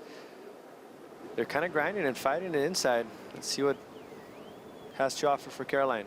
Caroline makes her way to the open face, and we'll just hand over priority now to Sawyer Lindblad. Both are very good on the open face. They're being carving through, driving through the front foot, extending those turns very well. Use their arms pretty, not similar, but they use their arms to advantage to extend those turns, get the amplitude needed, powerful, kind of same size. Yeah. Ride the same boards. Yes, both rides lost surfboards. It looks like Caroline, she's on a 5.5 driver 3.0. It's a round tail. Sawyer, also on a Lost Mayhem surfboard on a 5.8 step driver with a round tail. Caroline Marks, of course, our 2023 world champion and a 2-time runner-up for a world title both in 24 and 25. So Caroline would be the is the surfer with the most accolades in this matchup here, but this has been a tremendous year, Maida, for Sawyer Lindblad. This is her 4th semifinals this year out of 6 events. Yeah, she's in a really good momentum, Sawyer Lindblad. She really evolved a lot, her surfing this year, and also her confidence, I think so. Yeah, like I said, 4th semifinal appearance this season, did final over in Raglan, where she was runner-up. She's up 1 more spot on the rankings, in the live rankings. She's up to number 5. But she can still got some open room ahead of her. Caroline Marks, number 8 in on the rankings, and we saw that graphic also. Sawyer knows what it feels like to be in a final here in Rio. Yeah, and she knows, and she loves like the vibes. I was talking to her in the athlete area, and she was saying about this. Like she really likes the wave, and with this good result that she already has, this for sure gives her a lot of confidence. Yeah, well, she's been surfing quick. You said the similarities, Jesse, between the two of them, but if you had to pick out some differences that these two have, what would be the differences that set them apart? I think maturity for Caroline, how she chooses waves very well, which just kind of goes down the sink with the 0.5 that she took. But maybe it's just to set priority because they're kind of fighting in the beginning, and maybe Caroline didn't want to. If we're talking about surfing, I think Sawyer does a better job extending her turns. She drives it out more. Caroline keeps it a bit more tight. I don't think there's better or worse. There's better or worse for depending on what section you're in front. But yeah, if I'll pick one main difference for both of the surfers, I feel like Sawyer does a better job extending her turns more. Caroline more compact, more aggressive, tighter. Yeah, and you know, you talked about Caroline just taking that first wave. Sometimes surfers will just take a wave just to get the priority ball rolling, just so there's no kind of messing around and just everyone knows where they're at. You know, there's always been thoughts of even having predetermined priority. I know we did that in the old format with the WSL finals in the past years and stuff, and I kind of like that theory where it just gets things going, you know, and there's none of the cat and mouse at the beginning. You're just okay, and there's definitely different strategies, right? You're patient with priority, but without priority, you're able to just ride waves. Yeah, sure. I think it would be nice, like with the priority set before, because sometimes this kind of fight really take the surfers out of the sweet spot where the wave is breaking. So I don't know. Some people like, some people don't. Yeah. What do you think, Jess? Yeah, it definitely depends on the person. Some people love that drama and letting the clock run down. They feel good on that. They feel confident. Some people hate it, don't even want to start. So maybe that was the case for Caroline, which I think for her, I mean, it's such a tough situation because it could be very slow. You know, we have a decreasing swell and things could shut off pretty quickly, and then that first maybe exchange could make the difference on the heat. But it's too early to tell. It's 32 minutes. It's way too much time ahead of us still. Yeah, let's, well, you know what? A former champ over here, he is on to the semifinals. I'm talking about Iago Dora. So earlier, Rachel was able to catch up with Iago as he made his way out of the water. Let's hear what went down. Wow, Iago, what an excellent heat to watch. So much quality between you two. And again, you brought the highest score of the day, highest heat total. How was the heat for you? Yeah, it was a good heat. The beginning was really, really good. And of course, we had a little low in the middle. And we actually missed, I think, the best set of the heat that came a little wider, more towards the 10-minute mark. And yeah, but I'm stoked. I'm stoked that second wave came on that set. I saw Miguel's wave was really good, and I knew I had to respond, and I did it in a good way. So yeah, that was a perfect start, and just try to manage the rest. And what happened in the air? Like, did you hurt your foot or something? Yes, one of the airs I took a fin to the foot and a little cut, nothing major, and then on the other attempt I put my knee on the tail. It's bleeding a little bit, but you know, it happens. So. Yeah, there you go with Iago Dora. We'll see him in semifinal number 2 on the men's side. And that semifinal, he will be matched up against Ethan Ewing. That will be a rematch of the 2023 final that we had here at the VIVO Rio Pro. So maybe a chance for Ethan to get one back on Iago. Yeah, maybe a chance for sure. For sure, he will go against the crowds as well, because the crowds are going crazy every time Iago hits the water. And it's going to be a great contrast, actually, when I think about looking forward to that semifinal number 2, and that we have Ethan Ewing, who is probably one of the best rail surfers in the world, up against Iago Doro, who has been spectacular in the air. This is our Riachuelo VIVO Rio Pro finals bracket, Jesse. Down to the semifinals for the men. I mean, this is very stacked semifinals. Obviously, we have João that's been looking deadly here, knows this wave better than anyone. Surfed the middle of the beach the first day, got super drained there. And then you have Ethan and Iago, which are probably the most true-informed surfers in the past few years. And Leo, that is on a heater. Can't put a foot wrong on the board. Always in the right decision, making the right decisions, surfing as solid as he could be. Made the best man win. Yeah. Can Leo Fioravanti go back-to-back? That would be tremendous for the Italian surfer. Lindblad, nice hook back into the pocket, but she's just going to settle for that one turn. Sawyer. So slow start here. Caroline Marks' coach, Luke Egan, cool hand Luke, observing this slash here on the replay. Yeah, mistake there for Sawyer. Wave looked like it was already dying out from the beginning. Now giving priority, handing priority to Caroline, which I'm sure she's gonna be very patient and selective for this next move. Yeah, 10 minutes already have gone by and nothing really important on the score line. So maybe when things get like this, Kaipo, they have to change strategies. Because it was kind of not too slow in the previous heat. Yeah, Caroline looking at a different peak right here, paddling down the beach. Whips around, sees that right-hander did not offer her what she wanted. Sawyer a little bit closer to the traditional takeoff zone, but both surfers are fairly far down the beach, aren't they, Jesse? Yeah, opting Sawyer to obviously get a little room, get a little away from her opponent, so she can maybe find a little A-frame and capitalize without priority. Caroline more towards the middle of the beach where the bank's shallower. Maybe with this slowness, it's going to give her a better opportunity. Wave coming in. Caroline with first priority. Wake too far on the shoulder. Sawyer too deep. Wave goes unridden. Here goes Caroline. Identifies the left.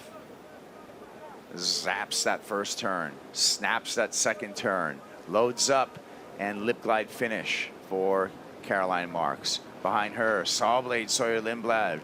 A little folded on that turn, so Sawyer will kick out, try to paddle back out, gain priority over Caroline Marks. And Luke Egan concentrating on the task at hand. And the task at hand for his surfer, Maeda, is to catch 2 good waves in these next 27 minutes. Yeah, a lot of time still. And Sawyer Lindblad just got a decent wave, but was really small, but put on 3 turns right there to get a 2-point ride. Hopefully she will throw this away, and she's on her way. Slash there for Lindblad. Right back up to the lip and just trying to get some momentum started. So I think judges, we're waiting for the score for Sawyer Lindblad. We're waiting for the score for Caroline Marks to set the heat.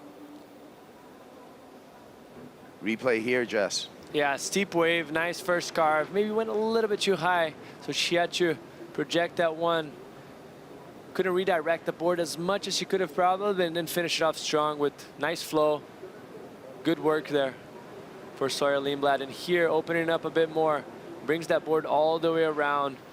Cuts it short here to make sure she had enough time to do that lip line downwards.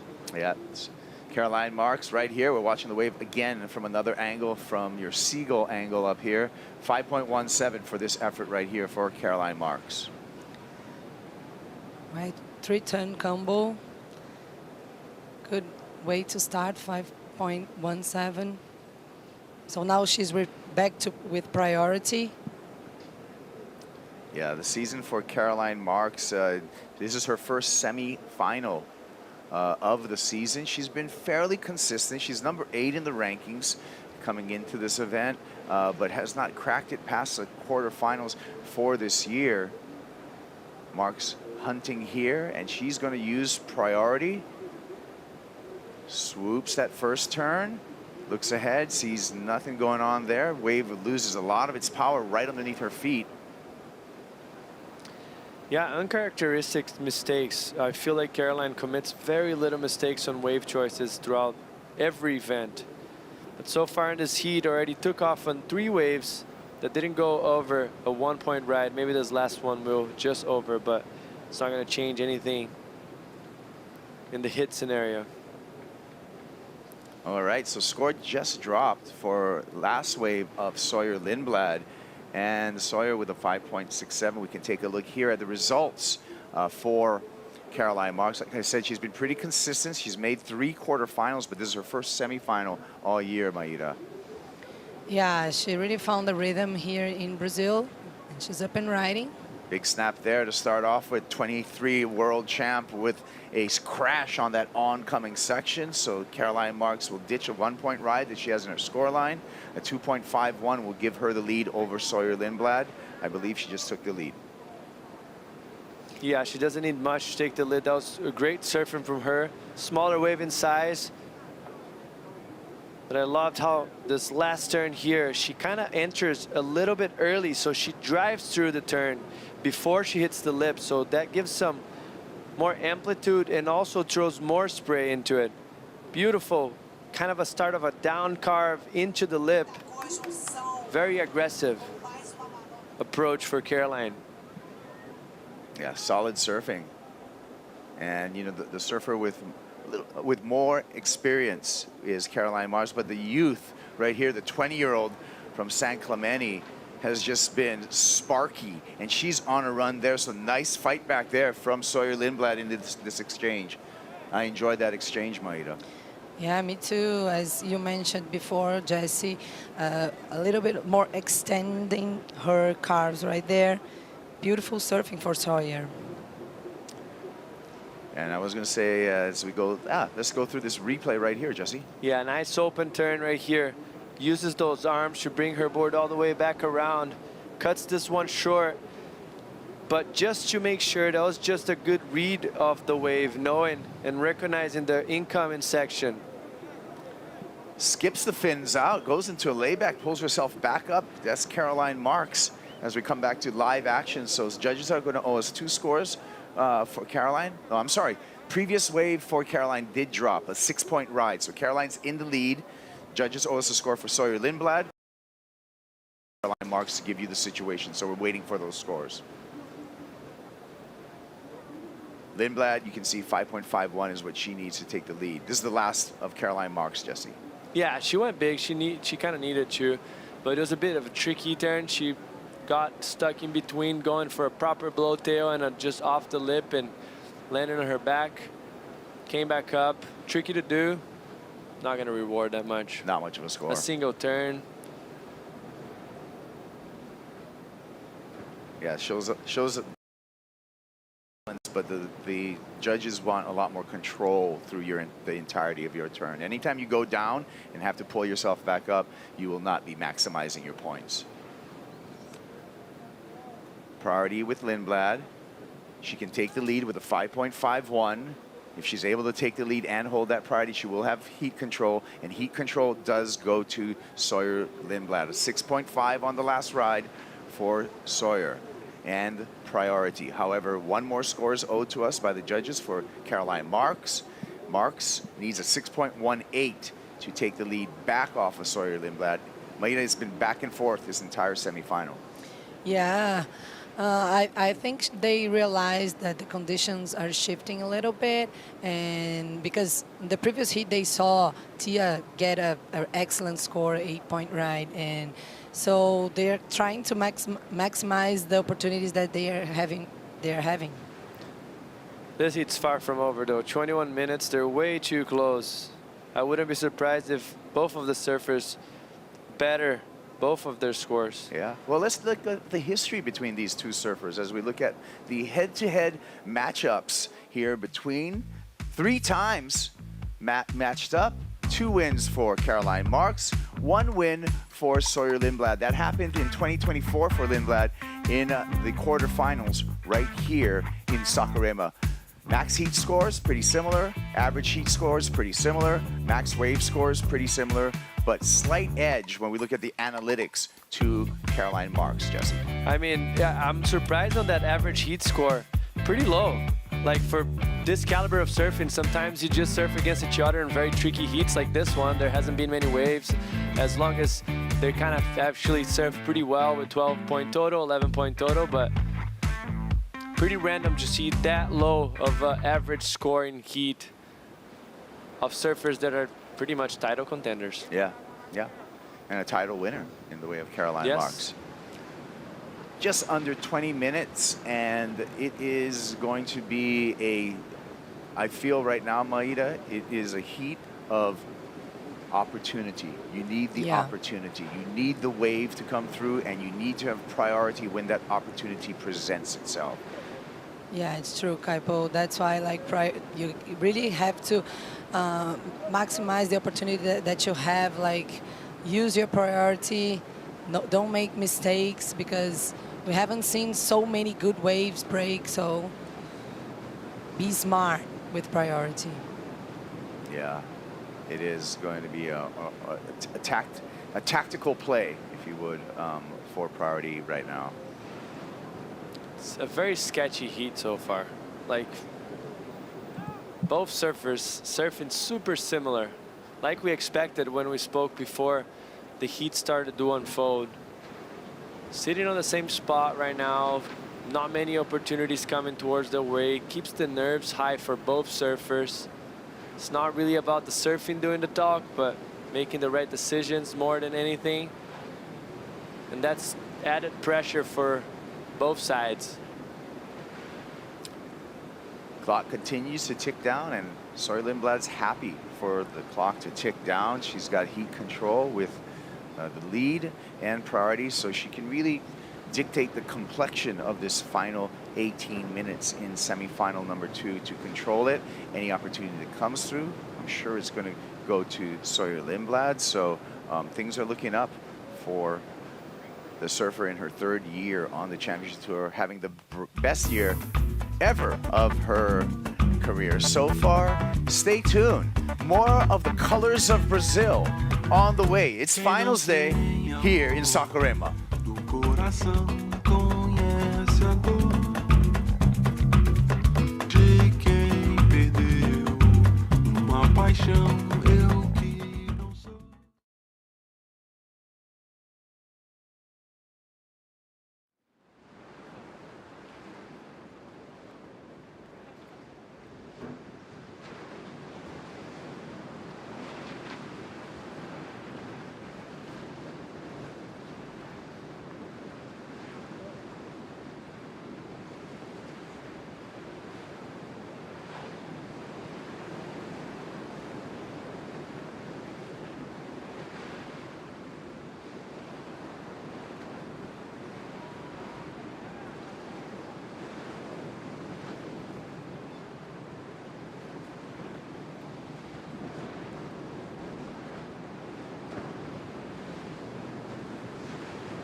We're about to start the Rising Tides here in Brazil. It's super fun. There's so many girls, and I'm really excited to meet them all. It's kind of pumping out there, and we might not get to surf, but we're going to give the girls a full access tour. Here in Brazil, it's always pretty hectic. The community really vibes with the surfing, and it's amazing. So many kids. I'm super impressed. I've seen some of these kids before on the previous years, and just to see them grow and just become more dedicated and just psyched on surfing. I'm really stoked on this is the future of Brazil. Hopefully one day they're here taking our spots. To surf with them every day, it's pretty funny. They always like, oh, I saw your wave, you're ripping. Like, I got you in my fantasy and stuff, so it's pretty cool. Yeah.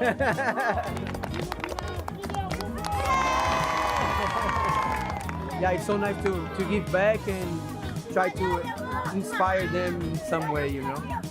I think it's a great initiative to be a part of, and being a Grom on that side and coming back and being a CT surf on this side. It's yeah, it's super special. My favorite maneuver is probably any type of air. It's just so special for me because I was them like not too long ago, so to be like a full circle is insane, and now I get to do the board giveaway. That's like probably something I've been looking forward to for a long time. You get your own custom Lost surfboard. I hope you rip on it and have so much fun and just continue to inspire the next generation.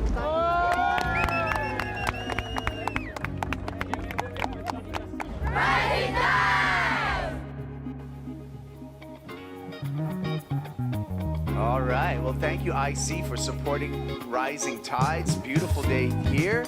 We're supporting the grommets. We're enjoying the culture of Brazil. When we talk about IC, early August, they're going to be releasing their Jack Robinson new frame, new model. Crew over there, We should very get supportive. them. We should get them. Oh, we're gonna get them.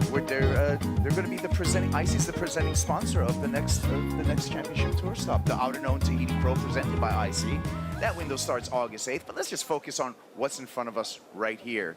In the East 13 is Kuiper Girl Maida Paps and Jessie Mendez, and Caroline Marks now with priority. So Sawyer did hand over priority to Caroline Marks. So Caroline with a chance, 6.18 will give her the lead. Yeah, it's not like a really high score, but the thing that we've been talking is the opportunity. Still have plenty of time, and she's with priority right now. Yep, first step in surfing, you need a wave. There you go. She has the right wave for that wave. So here comes a line. And Caroline wants to be aligned and in the spot, the 4 Ps, right? Position, pick the wave, paddle, and then you need to perform. There you go. Looks like a decent set actually approaching. Probably sometimes they go way into that channel, the deep channel, the angle that it comes mostly a bit south today, very steep. So it looks like she might have something. Caroline feeling she's got to go on this one. Looking down the line, the 2023 world champ, just kind of a roller coaster for that first turn. Slashes that second turn. Question, however, is that above a mid-range score? Is that a 6.18? I don't see that coming at 6.18. Mostly because of the first turn. It felt like she got caught herself in between 2 turns, maybe down the line, and then she noticed the wave was going to run too much and she needed to go vertical. As you see right here, she approaches, goes down the line, and then she sticks that board up and vertical, but it gets flat because of it, and finished it off very well. Needed a better turn before to combo it up with the finish to get the score. Yeah, I concur. I agree with you. That first turn was just like, I use the terminology roller coaster. That was an old surfing term, kind of from pre-shortboard era, right during the transition. People would roller coaster off the lip. You ever heard that, Maida? No, never. It's a very old surfing term. But you're not too old, Kaipo. No, So I'm not saying that I'm old. I just know surfing history. I would never. Yeah, I would say that you've been reading a lot. Someone passed on that. Someone passed on that term to you. My bad, Kaipo. I would never call I'm an eternal Grom. I tried to get into the Rising Tides just last week. Sign up. Yeah. Sign up for it. They wanted to check my ID and didn't let me have my rash guard, unfortunately. Got my ICs, though, so that was cool. Thanks, Joey. 11 minutes, 15 seconds. And Caroline Marks, that score does not meet the requirement. She got a 5.1 on her last ride. You ever see a dog on the phone? That's one. There's one for you. Richard Dog Marsh. Richard Dog Marsh on the line. Oh, well, breaking news. Our event will be on hold after this women's semifinal number 2. It is 1 o'clock local time right now, 1:06 exactly. The next call will be 2 p.m. local time for a possible 2:35 start. So we were been talking about that in this heat. The Tours and Competitions Department acknowledged that and is saying, hey, it's slowing down right now with this change in tide and reduction in swell. We're going to do what's right. We're going to put this on hold. Cross our fingers that more opportunity comes up and we have ample swell and conditions to finish off this event. But we always put surfers first in our decisions, and we want the best shaped playing field for the world's best surfers, Maida. Yeah, there's a lot of things in line right there, like all these important points that this event gives in the ranking. So I think it's the best thing to do right now. I concur. I agree with that. So it's a beautiful day. We're not going to go anywhere. And we're going to have we'll probably have a little bit of a hold show, go through some of the highlights, tell you about everything that's gone down so far in the 2026 version of the VIVO Rio Pro presented by Corona Cero. Since Corona Cero's 0% ABV, I might even, Jesse, have a Corona Cero myself, a refreshing, frio Corona Cero. Gelada. Gelada. Gelada. Is that? Cold. Really cold. Okay. I used the wrong Portuguese word there. I tried my best. You're always good, Kaipo. It was not wrong. It was just... There's a better way to say it. Yes, correct. I'm learning slowly but surely. I love this place, though. All right. Lindblad. Ooh, wide. Wow. Interesting. Open door. And that's what I was talking about. As soon as the ocean gets very slow and both surfers kind of have the same best score and everyone gets tight, it makes it so much easier for you to commit mistakes and pull the trigger when you shouldn't.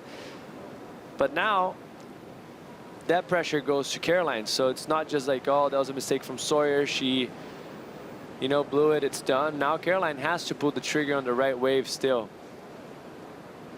All right, well, Sawyer looking to make up here under priority. Swoops that mayhem right back into the pocket. Big slashing turn to finish for Sawyer Lindblad, looking to better a 5.67. Those were 2 quality turns of a smaller wave. Yeah, but maybe she can change the 5.67.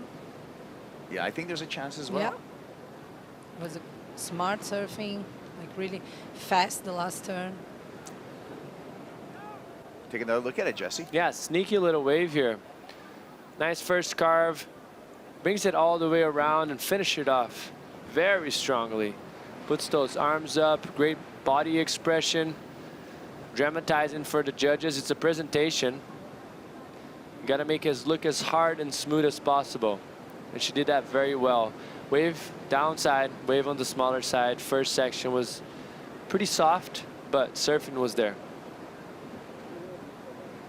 So we're waiting for the scores, an important score to come through to see if Sawyer Lindblad just there, after making a priority error, made up for it under priority, and if she's going to increase the requirement for Caroline Marks.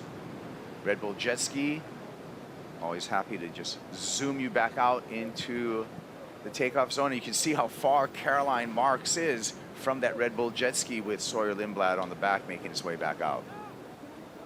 Yeah, they moved themselves way towards the middle of the beach where that shallower part of the bank is. It's that bank, right?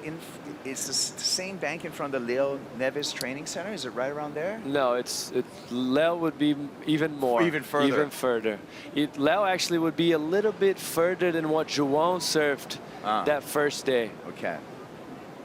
She's still kind of close to the corner. This angle and the pulled back image probably makes it look like it's further than it is. But she's definitely not where everyone was surfing up to this point. All right, taking a look at our live Championship Tour rankings. That's Sawyer Lindblad. She's up 1 spot. She came in here number 6 on those rankings, and now she is up to number 5. Interesting to see if Sawyer took that ski to really go position herself, winning the heat kind of further away from Caroline. Stay away from her, let the surf do the talking. If Caroline gets a wave, maybe moves in and creeps in on her, blocks. But so far, can't really tell on the screen if she's actually coming towards Caroline or not. So that gives a little bit more freedom for Caroline to sniff through the waves and having her opponent so far away from her. Yeah, 6.24. It has increased. That last score for Sawyer Lindblad, a 5.73. Harder job now for the 2023 world champ in these last 5 minutes. Yeah, just a little bit better the score, but I think it was good for her confidence. But because she just had made a mistake with priority, and then to take a wave right after and make it up, like get the score that you were looking for, at least to better a little bit. It's gonna give her confidence, and she's gonna forget about the mistakes that she did. Oh yeah, I mean, hey, when you correct an error, that's exactly what Sawyer did. There was an error, but she made a quick correction. Now, you needed a little luck for that to happen, Jesse. Definitely. But that's part of surfing, too. And you can't count that was a mistake for Caroline. That wave came underneath, very sneaky.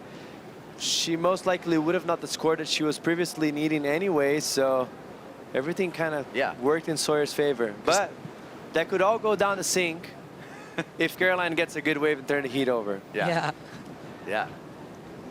It doesn't matter till it matters. All right? Yes, exactly. Here we go. Marksy. Ooh, paddles. lost priority, Was maybe. that enough? She looked over. Priority has not switched yet. I'm sure both surfers now. It felt like. Now they're getting the buzz on the Apple Watch, and Sawyer Lindblad is like, yes. And she's going to track down Caroline Marks. Now Lindblad knows exactly what to do. She's got the lead, she's got priority, she's got heat control, and look at how close she's sitting next to Caroline. Yeah, and this shows us how hard it is now to read those waves, because those girls, they never do this kind of mistakes like so many times in this heat. I think both of them did a couple of times. Yeah, now it's trouble for Caroline. Yeah, look at I don't know. It's been a while that I've seen her do actually that many mistakes. She has to be one of the best competitors. Oh, for sure. Ever. On the woman's side. I mean, before Tia Zabrowski, she was the youngest to qualify for the championship tour. She's only 24 years old, Caroline Marks. We think of her as a veteran because she's been on the championship tour for 8 years. This is crazy, right? That's insane. Yeah, insane. But right now is everything's really stacked against her, Maida. Yeah, it is. Now Sawyer with priority. The ocean kind of a little bit slow. There is actually a set coming, but the time is ticking. The pressure is on. And Sawyer looking for another final. Let's see. Decision time. Caroline's going to keep her honest, so she's going to have to use priority. Here comes Sawblade. Zaps off the top there, just one big turn. So not going to change the requirement for Caroline Marks. Caroline Marks is still going to need a 6.24. Caroline with 2 minutes to make it happen as we work our way onto the Banco do Brasil 2-minute warning. Yeah, it's still time. Now she's with priority. It's just a matter of the wave to come. And that's those nerves that creep in when you have a slow heat that's tight. I mentioned a few times, and I'm going to reaffirm what I said. It's just nerve-wracking. It makes you commit mistake after mistake. And it's just a matter of who does less mistakes, I guess. Yeah, really at this point, right? 90 seconds, Maida. Yeah. Look, it's getting really, really slow right now. That's why we're going on hold. 1 minute, 20 seconds. Yeah, down to just over a minute. Caroline, and I can kind of see and feel the ocean that a wave with an above mid-range score in it. I just don't see it. I don't see it out there. What do you think, Jesse? Yeah, I mean, it seems pretty slow and calm right now. And this is a better angle even, so it doesn't seem like there's much. There's a little dark spot moving towards the left of the screen, but probably gonna hit that deeper bank and not where they're sitting. Yeah.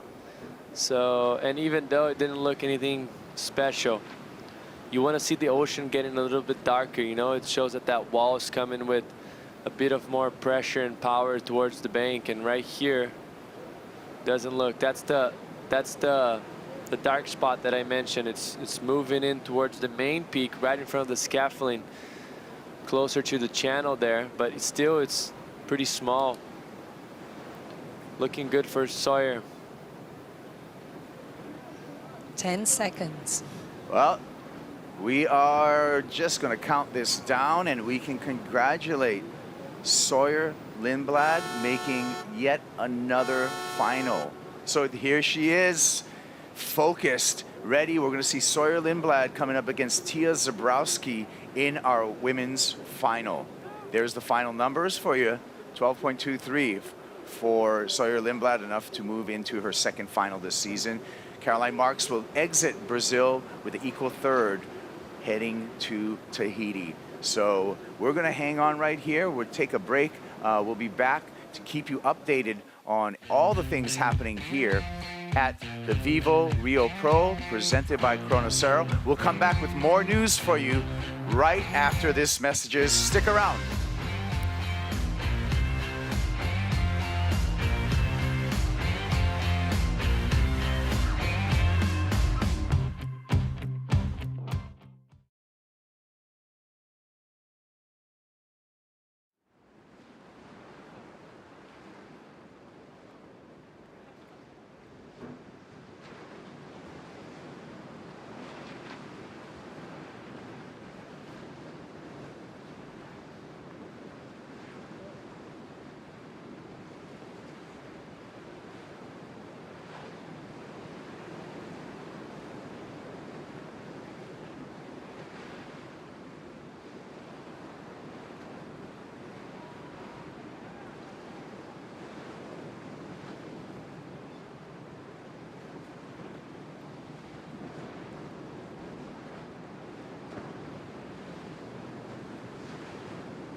Welcome to the Corona Cero Update Show.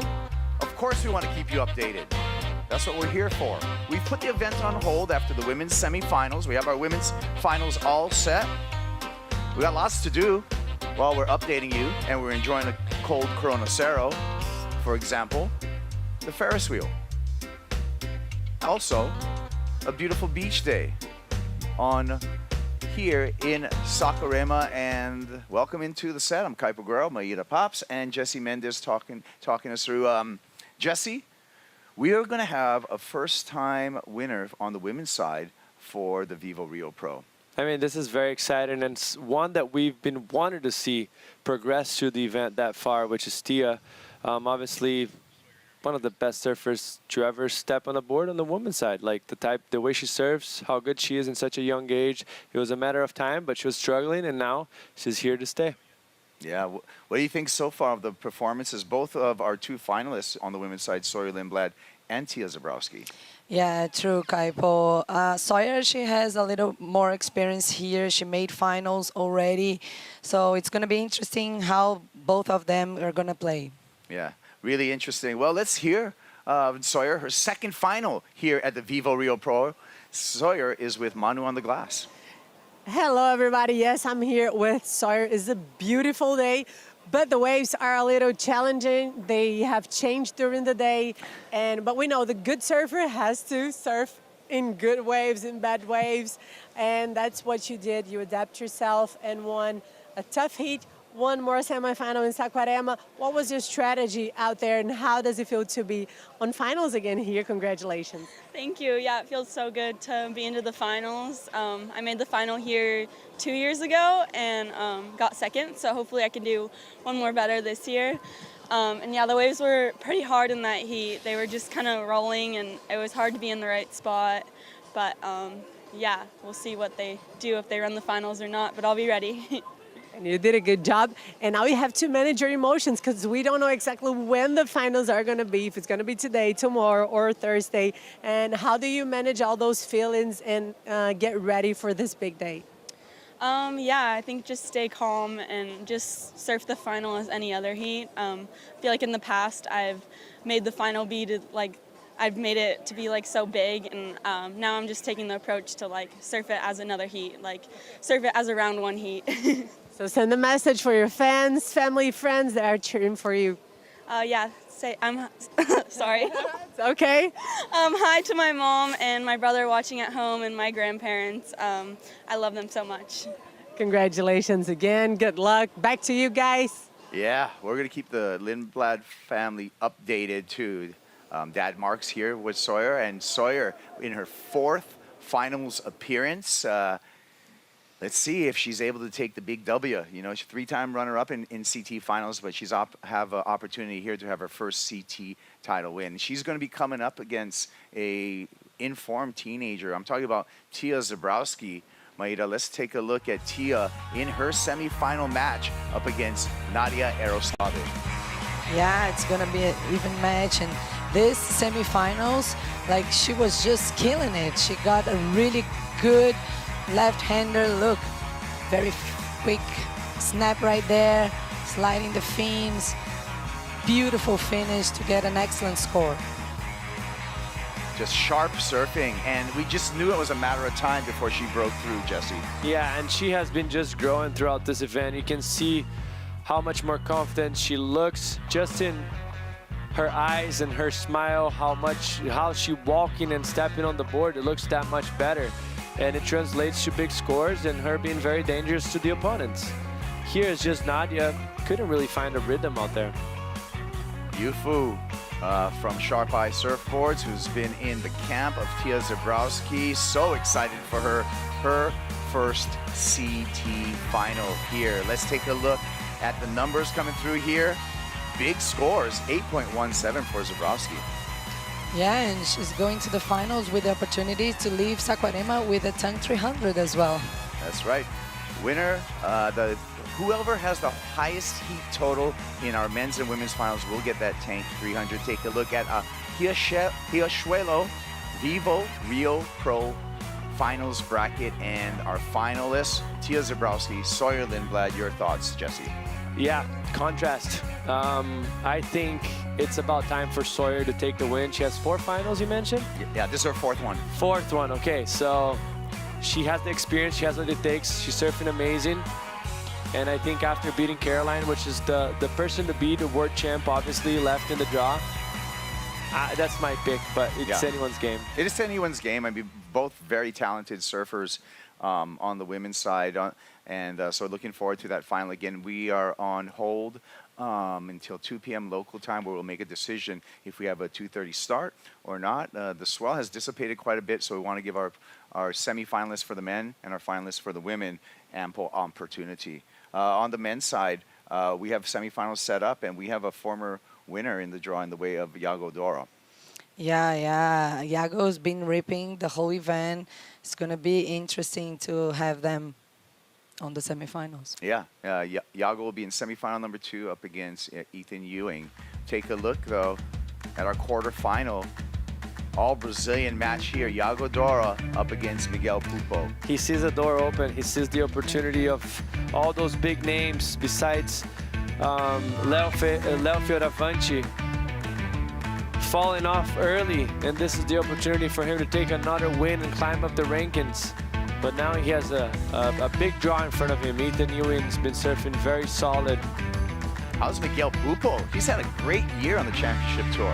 Incredible. I actually thought this turn here was the turn off the heat, and you can see the translation for the score. He got an excellent score on that one. Basically didn't have that good of a first turn. The wave was a little bit flatter, but finished it off strong. Iago just answering back the wave behind with a beautiful 3-turn combo. First opening carve was massive and finished it off strong, getting the better exchange of the two. But both surfers just back to back, applying pressure. It was just a matter of finding those best waves, and it's kind of been the name of the game today.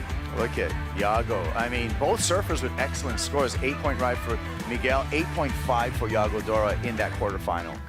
Yeah, just amazing scores right there. Both of them surfing pretty well.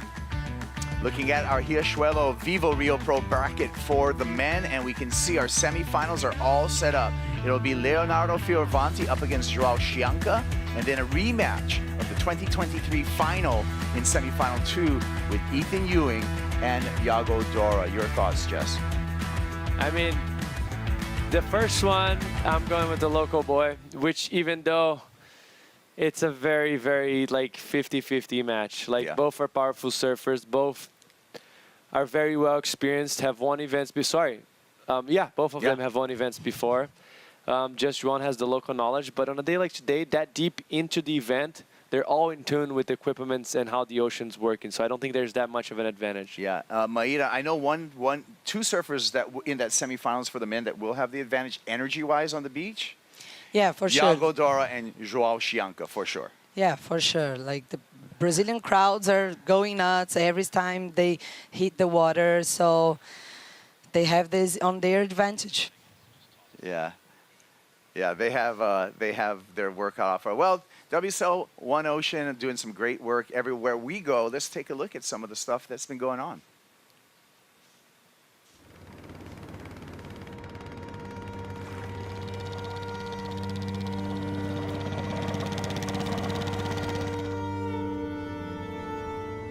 Eu acho que o saco plástico, garrafa PET, latinha, esse negócio, isso aí é um câncer para o pescador.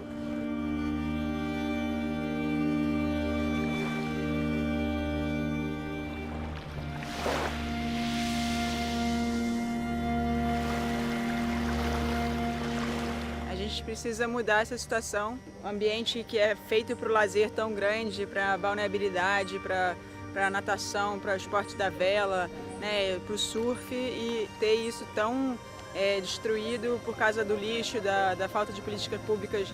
É a primeira vez que eu tô nesse ponto aqui da Baía de Guanabara e eu tô totalmente impactada como que é sujo e poluído. Que você não consegue nem pisar na areia, você de fato só pisa em lixo. Então, assim, qual o sentido disso, sabe?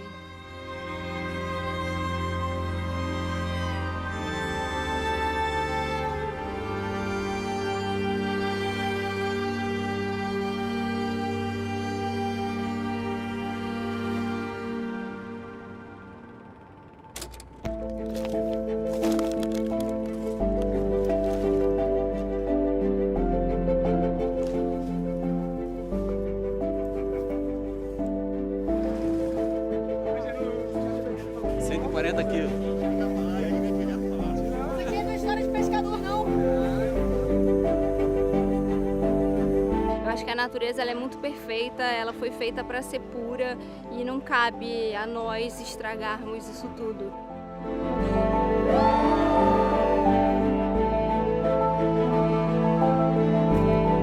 Claro que a gente não vai conseguir limpar tudo, mas só em limpar constantemente e conscientizar as pessoas de não jogarem plástico dentro d'água, para mim já é uma grande coisa.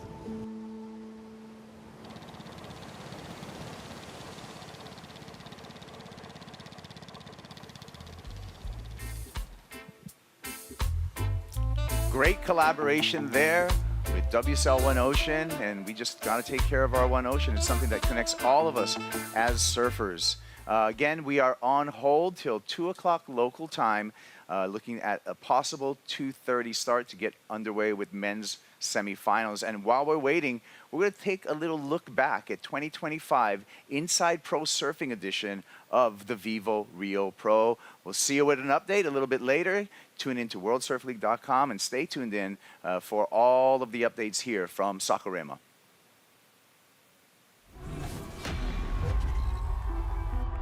Brazil is the greatest surfing nation of this era. Inspired by the persona of Gabriel Medina, the global popularity of surfing has skyrocketed.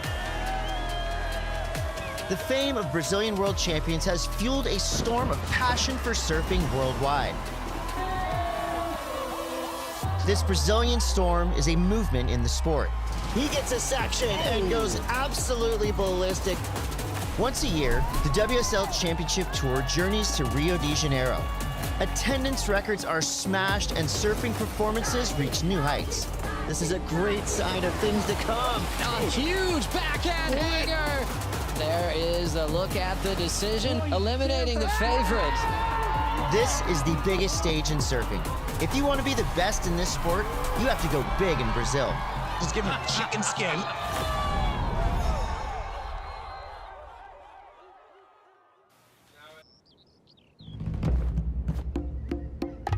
We're in Saquarema, Brazil.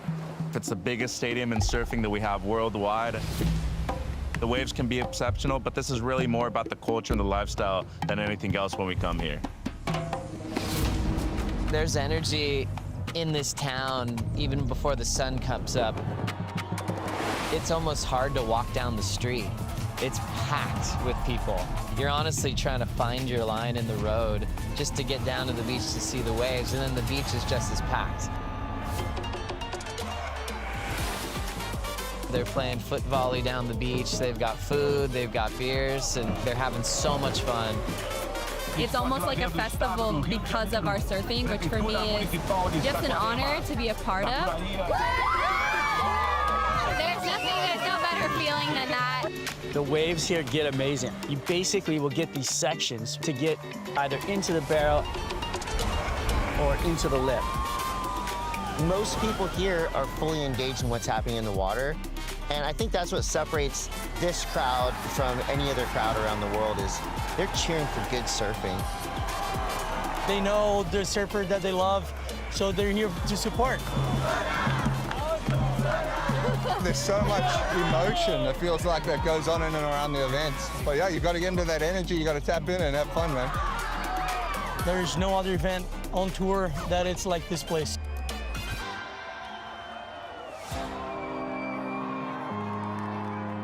To win in Brazil, you have to beat the home team. And flying the flag for green and gold are a long list of champions who have celebrated on the sands here at Saquarema. We're living in this movement of the Brazilian storm. It all started over a decade ago. A kid named Gabriel Medina realized his dream. Making history for himself, for his country, we give you the 2014 world champion, Gabriel Medina.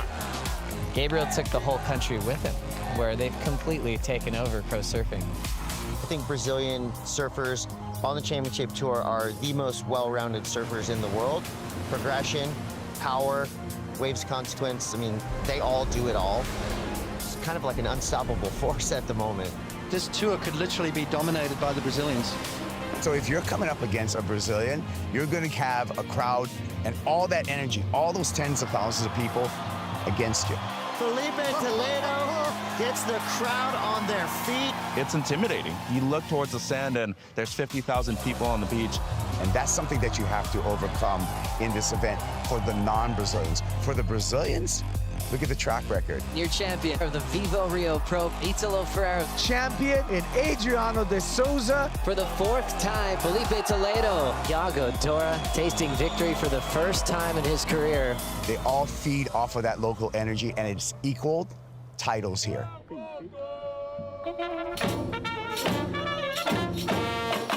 Bom dia, everybody. Good morning, and welcome to the VIVO Rio Pro. The world's best have arrived in the exciting surf town of Saquarema.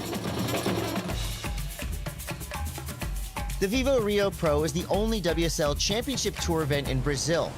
And here on opening day, tens of thousands of fans have lined the beach for the chance to drum, chant, sing, and scream for the world's best surfing. It's crazy down here. It is amazing how much energy and fandom the Brazilian fans bring. Synergy, the energy, the vibe on the beach. No place in the world like it. Felipe Toledo, Griffin Colapinto, and Zhao Qianca, 3 of the most exciting surfers on planet Earth, meeting up in the opening round. I feel like they're all 3 of them are some of the most high-performance, hard-hitting surfers on tour.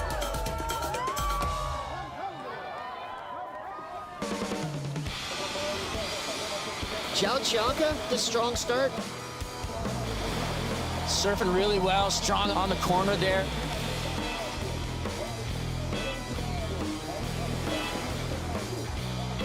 Much bigger towards the end section, so great timing for Qianca. And Griff behind him strides. Yeah, he's loading up. He wants something. Throws it to the air. Quick little spin. So right now, Felipe Toledo has joined the fray. He's right there on this inside right.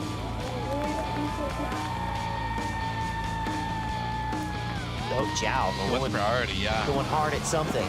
Little flatter air reverse, but still very nice. Last turn, not that bad, but very difficult wave to surf. Joao has surfed the best out of all 3 of them so far. Felipe looking for at least something close to a 6 on this. Having fun doing, you know, what you do on a rip hole, which is just find those little sections and hack away at them. Not a lot of radical surfing within it. Felipe did take the lead, though. Griff, you know he's hunting to the ramp. Goes upside down and Here we go, Felipe with priority. Nice face to work with here. Cranks it off the bottom. Whips it. The front side reverse. Talk about the critical part of that wave. I mean, this guy's got ice in his veins. Pressure does not affect Felipe Toledo. So he's got a 6.67, and that right there, that was a really good chop hop. That was a critical first section, though. You hear that? That's 40,000 surf fans going wild. Felipe Toledo gets the victory there. Zhao Qianca and Griffin Colapinto will head into the elimination round. We only get to surf in front of this crowd once in a year, so when we're here, we always want to put on a show for everybody, and the crowd that makes me do well. The energy is fueled to my legs, to my body, to my mind, and with John being the local guy and knowing the place really well. A really close friend of mine too. I'll be watching João winning this event many, many times, and I'll be here cheering him up.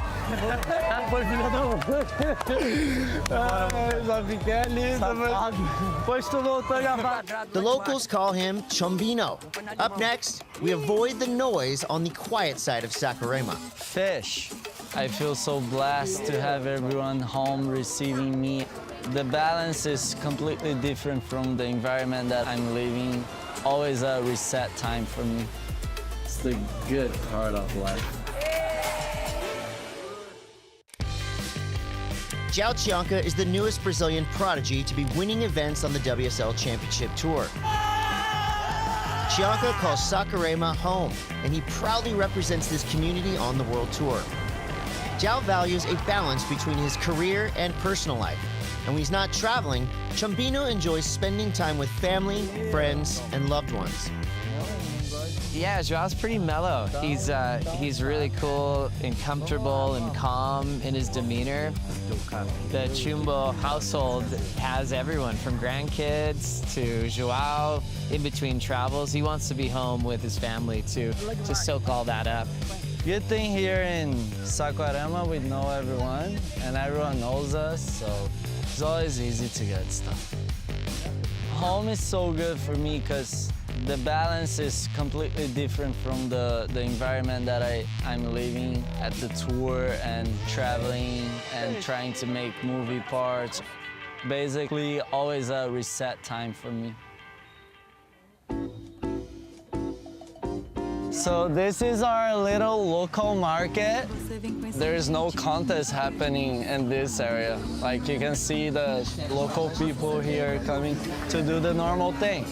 And that's the good thing about it. Me and Luana, we have a distant relationship. We both work on different teams and with different people. But right now, if she does her job and I do mine, everything gets way easier because we are both able to really be at the same place and at the same contest and living the best life. Feet on the sand with a caipirinha in your hand. The baby wipes again. It's Brazil. It's definition of Brazil.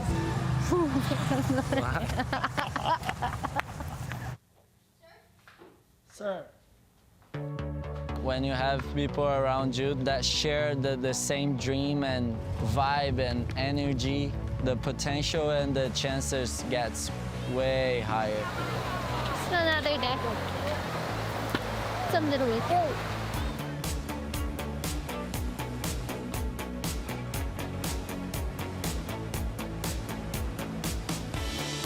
He works hard every single day. Like, he will not have a single day off. He'll surf like 7 hours a day and then he'll go straight to the gym after that. I'm like, dude, like, I can't keep up with you. It's pretty cool to have someone by your side push themselves that much, and then it makes me try to become a better person. It's pretty inspiring to have a partner like that. So good.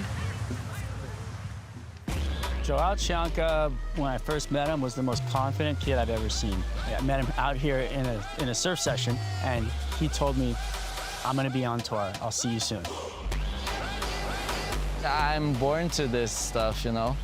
What I do out there when the waves are pumping and 10 to 12 footers barreling, that's one of the best part of my life. He's so competitive. He's the most competitive person I know.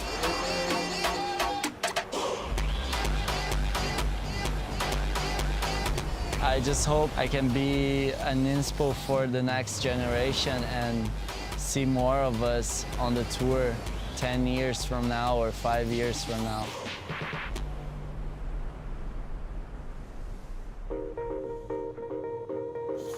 I feel so blessed to have everyone home receiving me and having me on the comfort around. It's so special. Come home and prepare for everyone else and having a full meal and everyone be happy and having some fresh food, you know? It's the good part of life. I'm always grateful to spend time with my grandparents and my dog at home at Saquarema, and always find myself grateful for what I have and the support and the structure that I have at home. Good. Well, there really is nothing like a Saquarema Sunday. Here we are back at the VIVO Rio Pro. Now we have an elimination round with Katie Simmers going up against Luana Silva. Lulu Silva already made a final earlier this year over at the Rip Curl Pro Bells Beach. She's only competed here once before at the CT level. Luana Silva is an inspiring young talent who is growing into Brazil's beloved hero on the Women's Championship Tour. Luana is mentored by legendary Brazilian surf coach Leandro Dora. And with his guidance, the 21-year-old is maturing into one of the best competitors on tour. Ooh, a nice ricochet turn there for Luana Silva. I like that idea. Just get out there and start swinging. There was some fire in that backside snap. That should score well for how the waves are this afternoon. Katie Simmers now. Second turn. Tough. Bam. Frisky little backside whip on that inside foam section. That's gonna make this a heat. There's potential for excellence, I feel. Nicely placed turn. Perfect style. As we see Luana Silva through a ton of spray. Mike Tyson left hook right there at the end. Clean, powerful surfing from Luana Silva. No doubt gonna take the lead with this wave. It's a big number, a 6.50. Huge win there from Luana Silva and a shocking defeat for Caitlin Simmers.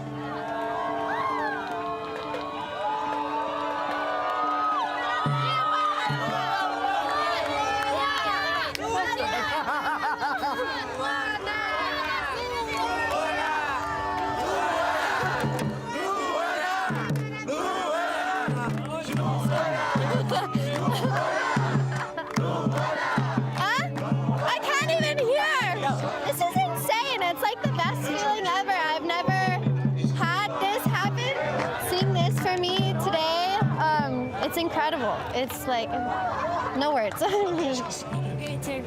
Lulu is really finding her space being a Brazilian, and it felt really good to see her competing that well. And yeah, it really seems that she is finding her rhythm inside of the tour.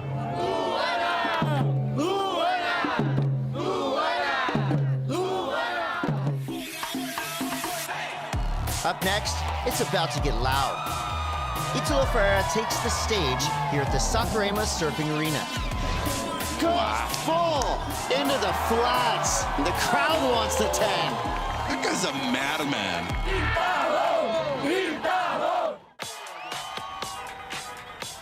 Saquarema is more than just a beach that hosts a surf contest. This iconic stretch of sand is a stage for the performance of the world's best surfers. He gets a section and goes absolutely ballistic. Italo Ferreira embraces the theatrics of competing in this arena. And the 2019 World Champ was the headline performance in Saquarema last year. A big whip, full rotation reverse for Ferreira. The moment has come true for this man from Bahia Formosa, your champion, Italo Ferreira. After a massive win in 2024, Italo now returns to the Saquarema stage seeking an encore celebration. Good wall there, he goes upside down. Solid performance for a man that's trying to go back-to-back with his titles here in Brazil. Now winning 7 of 8 opening round heats this year.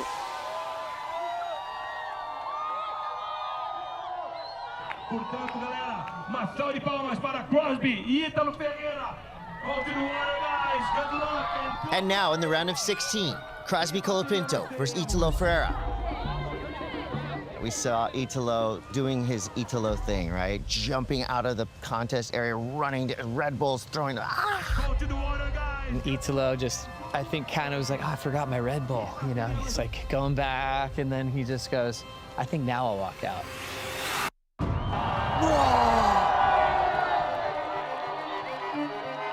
Just like, oh, wow, the heat is on.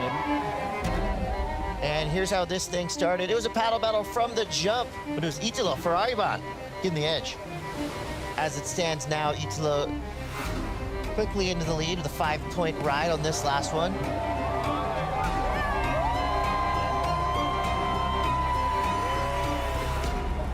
Here's the answer back to that wrap. Crosby is upside down. Lands straight in the flats. No worries. That was incredible.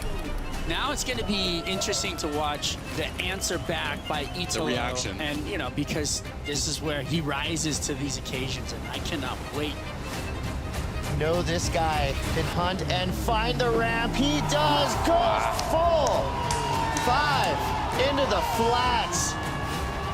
Asking for the 10. The crowd wants the 10. Claim's still going. The future father, yeah, the baby claim. Put the baby to sleep. Have you ever seen a surfer run into the crowd with 21 minutes left?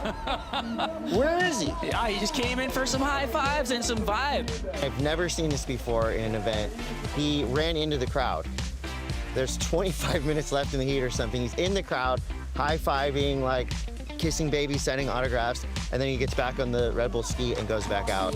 And eventually he wins the heat, but I feel like he won the heat in that moment. 9.33 for Italo Ferreira. Deafening roar from this crowd on the beach. Italo Ferreira now into the quarterfinals, but give it up for Crosby Colapinto. I'm living my best moment, and then my last hit was super fun against Crosby. I saw him doing like a nice hair, and then I had a chance to do something big as well. Yeah, I'm so glad to live in this moment, you know, and then try to push in the limit and then surf and then put in the show for the other people on the beach.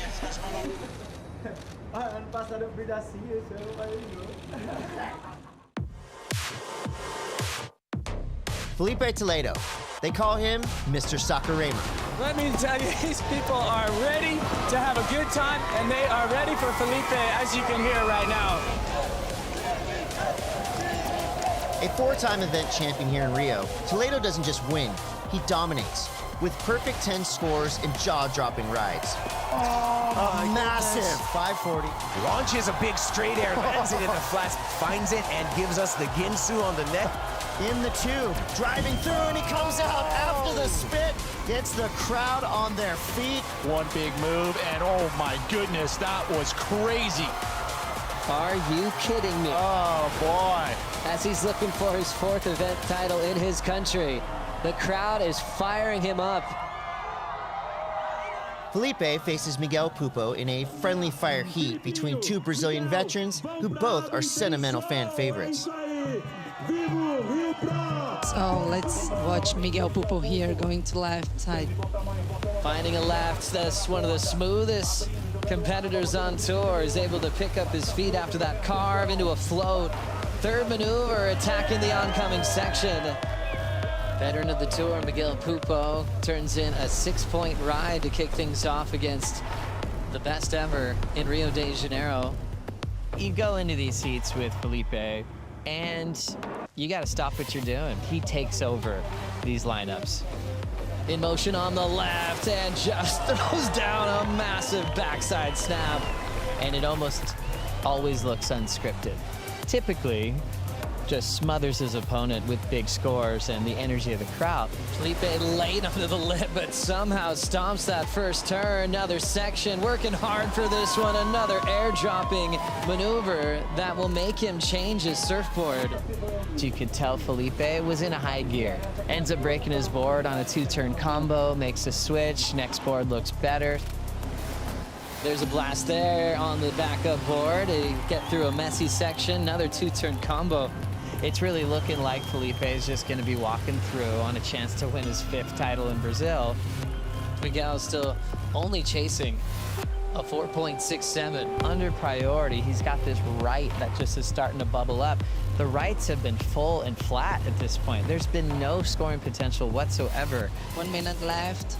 Big turn there for Miguel. Great timing on both backhand hammers. Then he'll just tap it shut, dry docking. Last-ditch effort to turn the heat on the King of Rio. It only needs to be a 4.67. And still, no reaction from upstairs, and Miguel just catching his breath. There is a look at the decision for Miguel Pupo. 4.83 e vira a eliminating the favorite. Sport is an emotional journey of highs and lows. Felipe Toledo exits Brazil with a hard loss, while Miguel Pupo celebrates his win to fight another day. One of the coolest guys on tour, pouring out emotion from his face, just tears.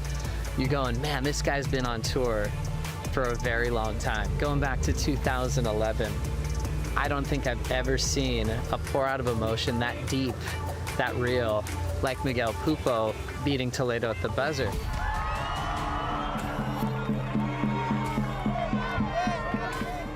Coming up, the intensity of winning and losing here at the VIVO Rio Pro. Shock and awe for your local hero. Zhao Chanka goes down. Griffin Colapinto is taken out. The top dog, world number 1. He's into the semifinals, taking out one of the best in Saquarema.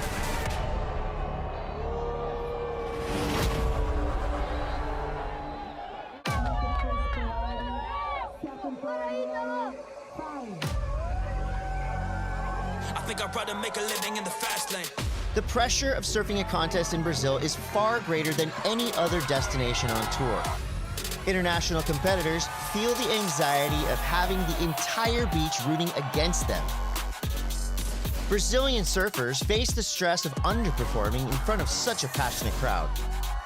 The stakes are higher in Brazil, and as we move into the middle rounds of the contest, the tension of surfing in front of the loudest crowd in the sport is breaking some of the best in the game.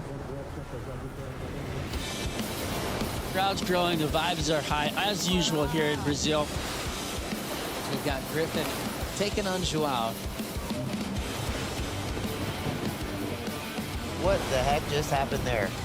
Shock and awe for your local hero. Zhao Chanka goes down to Griffin Colapinto, who is now one step closer to smashing his way into the final 5. He needs a big result here. Two good friends, two goofy foots, two representing Brazil. Miguel Pupo taking on Iago Dora.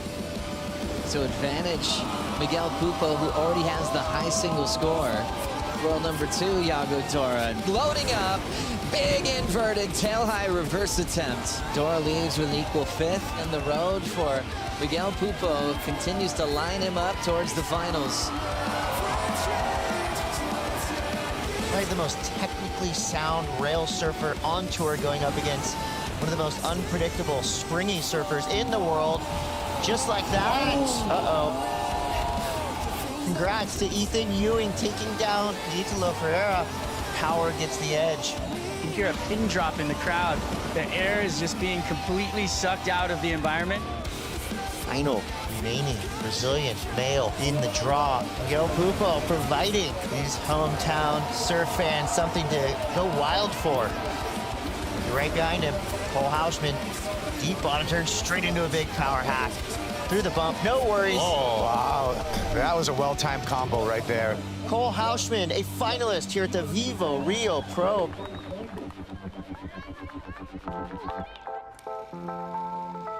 Luana Silva is leading the charge for the nation of Brazil on the WSL Championship Tour. Luana made history this year by becoming the first Brazilian woman to win the coveted World Junior Championship. World Junior Champion sounds pretty good. It means everything. I had no idea I'd be making history as the first Brazilian woman to be World Junior Champion. Yeah, Luana Silva finally actually reaching, I think, the expectations that she probably had of herself. Lulu, she just came off a big World Junior Championship title. Now that she had that, she's like, oh, I got this. I can win. Luana Silva into the finals for the first time in her championship tour career. A massive result for her as she locks down her position on the championship tour. You made it. No, I The didn't. cut. No, I didn't. Yeah. That was it. No. You've officially made the cut. It's a lot, you know. The last 2 years, it hasn't been the easiest, but I never gave up. I never backed down. Oh, it just feels so good. Sigh of relief, really. Luana is coming of age on the championship tour, and as a result, the popularity of this 21-year-old is skyrocketing here in Brazil.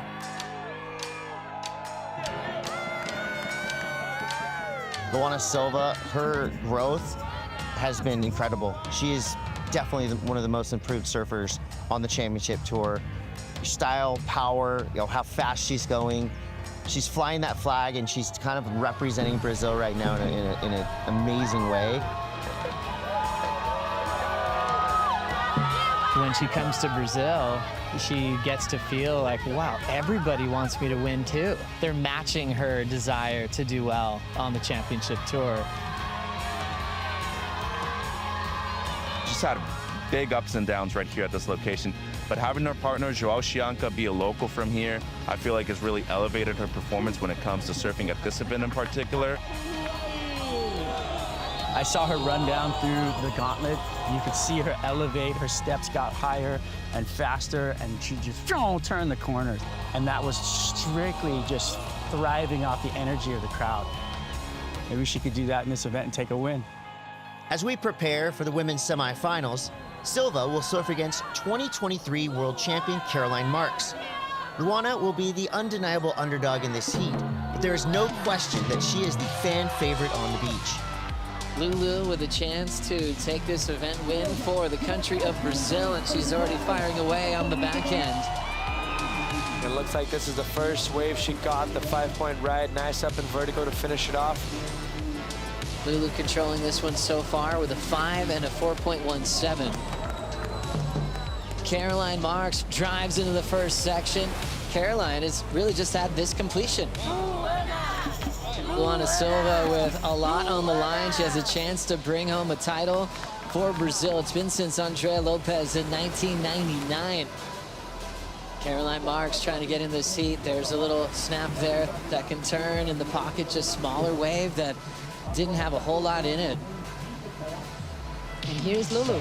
That's a nice one single turn. I think, to tell you the truth, I think Caroline might be overthinking. Lulu has just made her second final of the season, but more importantly, her first final in Brazil with a chance to win this event for the hometown crowd.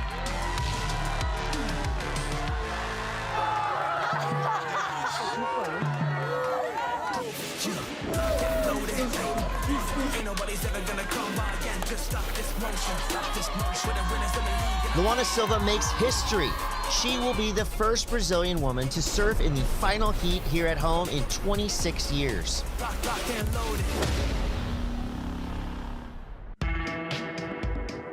In individual sports, there are always frontrunners and expected winners. But sometimes there is a surprise competitor that just seems to fly under the radar. Silently rising to the top is Molly Picklum. Good golly, Miss Molly at backboard knows how to pick 'em, coming out clean. It's a long year. I think you go through times where you really want it so bad that you get lost in it, and I feel like when you're enjoying it, you're more happy to turn up and put more hours in, and the more you can surf and compete and be happy, then the more energy you have, the better the show you can put on. Grab rail putty, well executed. Everybody knows how good she is, and it is really weird when you look at her stats and you don't see a victory. She's now become this silent assassin who's just kind of sharking her way through these events. Semi-final number 2 is on. Molly Picklum in the blue. Runner-up, Molly Picklum. Semi-finals, Molly Picklum. Semi-final, Molly Picklum. Runner-up in the final, Molly Picklum. You know, I don't want to be this person that just goes good here and then not so good there. I want to make sure I can show up and be exactly how I want to perform every single event when it's time. And yeah, it hurts, you know. You go to the other side of the world, you put in all this effort to then let yourself down and not put your best foot forward. And I think keeping yourself accountable, even though you're miles and miles away from home and friends and family, it can be tricky, but it's important, you know. And I think that's something I look to improve on this year. Bang! Molly hammers it! If you don't win an event, you're kind of left out of the news a little bit. I talked to Molly after lowers, and I could tell that little flame was still burning, you know? She wants to win events and work her way into the title race. And she's done it in a really cool way. You know, deciding to part ways with her coach this year, kind of wanted to feel how she'd handle things on her own, and she's doing it. It's actually a really great place for Molly Picklum to be. This year, I want to win a world title, you know. I don't turn up ever to lose, and I think that's something that I'm leaning on this year, and I have a dream to win a world title, and let's make it 2025.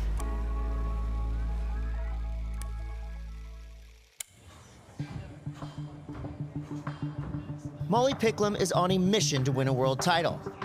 And to do that, she needs to win events.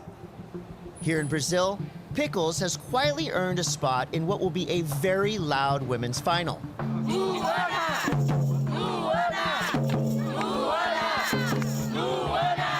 The women's final starting now. Luana Silva taking on Molly Picklum. Big opportunity for Molly, looking for her first win of 2025. What do you think Lulu would be going through right now with this crowd backing her? A lot of pressure because she has all the crowd behind her, on her shoulders. We got Luana Silva, the Brazilian dream coming true right now. She's keeping everybody on this beach's heads up high. She's the last Brazilian left in the draw. She made the final. Can she take down Molly Picklum and just keep this party going?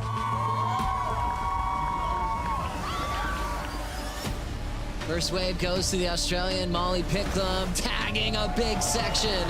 Well-placed maneuver. This is a massive turn, actually. Scores in for Picklum, 6.83 start. Lulu, she wants to get started.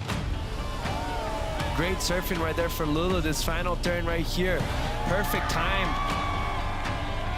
Up and vertical, pushes that back foot, keeps the board under her. A 6.63, and her camp's getting even more animated. As we roll in with the Brazilian throwing down an open face hook. Has a big wall and a nice end section to tag. It's a big tail blow, but Lulu can't hang on. A very aggressive finishing move. She was gonna get a massive score with that blow tail. And now Molly's gonna try to put this one away. Nice top turn and getting there late, but coming down with a big section riding away. That is what she is famous for. Molly looks excellent on that last wave. It is excellent, an 8.17. 3, 2, 1.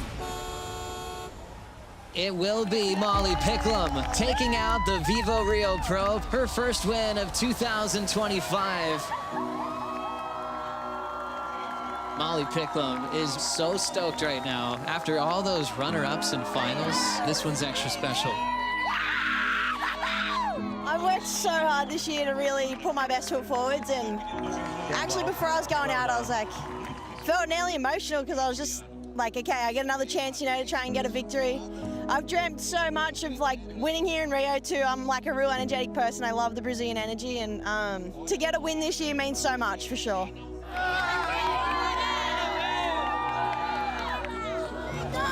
Muito bom da campeonato dela. Uma manobra que quase voltou. Olha o quanto perto que você está da vitória. É muito perto, tá? Parabéns, parabéns. Ó, o que você está fazendo esse ano, tá? Passou forte, fez final em Belo, quase ganhou aqui. Por um detalhezinho que não ganhou. Levanta a cabeça, parabéns. Estou muito orgulhoso de você, tá? Parabéns. Let's hear it for your runner-up, Luana Silva. Yeah, it's been an amazing year, special week here in Brazil. The support has been amazing, and that's what kept me going. Your champion, and now new world #1. Let's hear it for Molly Picklum. It means the world to me. These wins don't come easy these days. The women are so good, and yeah, I'm so grateful. Well done, Molly. Congratulations. Enjoy every bit of this. Thank you. Thanks so much. Muito obrigada. Molly Picklum, your champion and world #1, heading into Jeffreys Bay.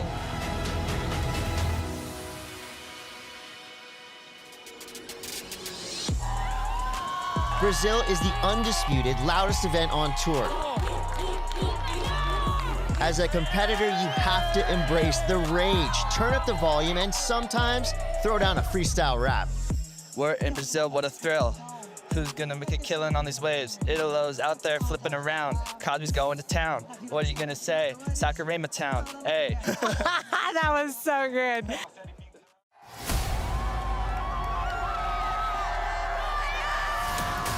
The VIVO Rio Pro is an extremely hard event to win for international surfers. On the men's side of the CT, the last 6 champions are all Brazilian. The reality of Saquarema and Brazil and winning is being able to overcome a lot of energy and vibe here in Brazil that is going completely against you. for the favor of the Brazilians. And with that, you have to be able to turn off the noise, get in your mindset, go out there and just, handle your business. Cole Hausman feeling the flow. Cole Hausman does it with an 8-point ride as his benchmark. So much power, so much rhythm in his game. I think that for like Griffin, he's had such a crazy hard year this year that this is nothing for him. Griffin Colapinto has taken out the top dog, world number 1. He is elevating himself above the noise, which is what you have to do here in Brazil to win if you're not Brazilian. And he's going for big airs again. When you step through that portal, you enter that flow state, you're gonna be unstoppable. I mean, that was straight up powerhouse surfing by Cole Hausman, doing everything the judges are asking for today. I don't know what to do right now. I'm like overwhelmed with a look.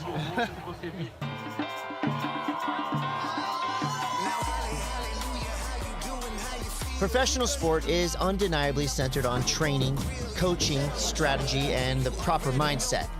But the one aspect that is often overlooked is having fun. Cole Hausman came to Brazil with a fresh haircut, a big smile, and some new sunglasses.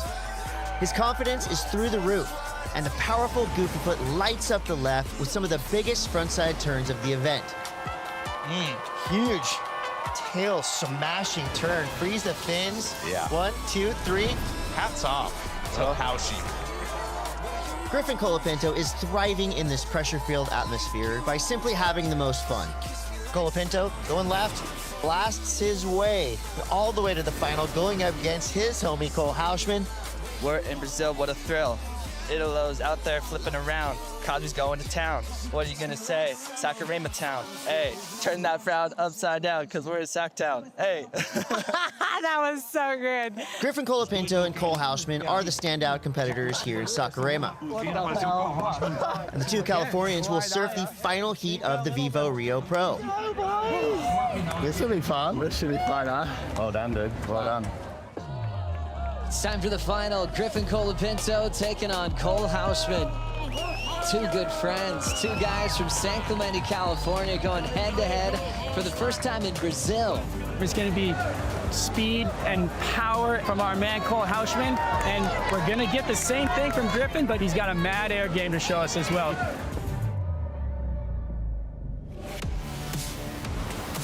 The consistency that we've seen from Griffin has been impeccable the last 3 events, but this is the best backhand surfing I've seen from him ever. Here's Hausman though, Joe. 6'3", 225, connects with the lip. Number 91 blows the back out. And now into his third move. It's another solid snap to slide. It's a 9.4, the best number we've seen of the event. Cole's sitting on a 9.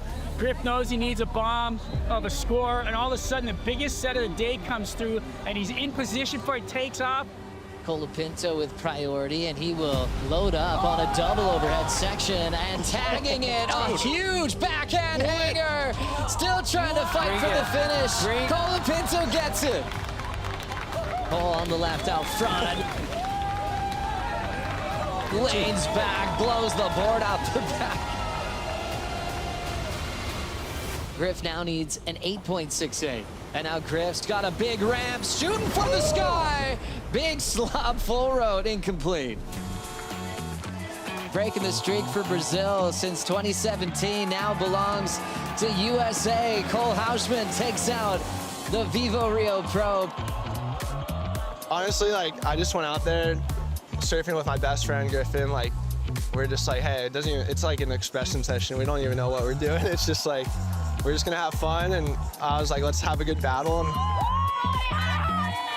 the fans all week, whether they love me or hate me, it's the most passionate people in the world, and I love it, you know? Yeah, dude. Psycho surfing. It's what we dream of and what we live for, and honestly, I couldn't imagine anything better. Your champion of the VIVO Rio Pro. Let's hear for Cole Hausman.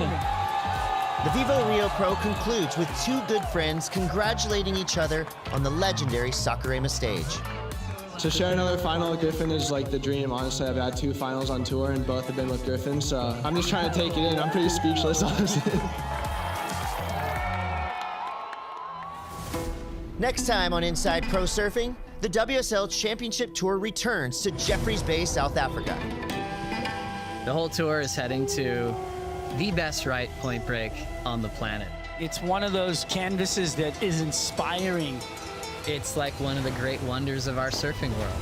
You just let out the lions roar. Absolutely tore the bag out of that thing.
It's a Cero post show here at the VIVO Rio.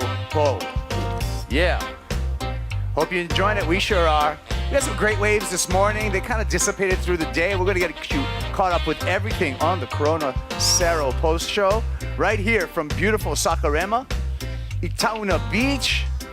I'm Kaipo Guerrero. Jesse Mendez is joining me and my sobrino, Micho Salazar. I love you guys. Saúde. Right. Saúde. Great time. It's a great time for a Cero, 100% natural, 0% ABV, and just refreshing as ever. Yeah, another fun day, guys. Another great day. Yeah. I'll let you start, Mitchell. Yeah, fun day, fun waves this morning. We got the quarterfinals done for the men. We got the semifinals done for the women.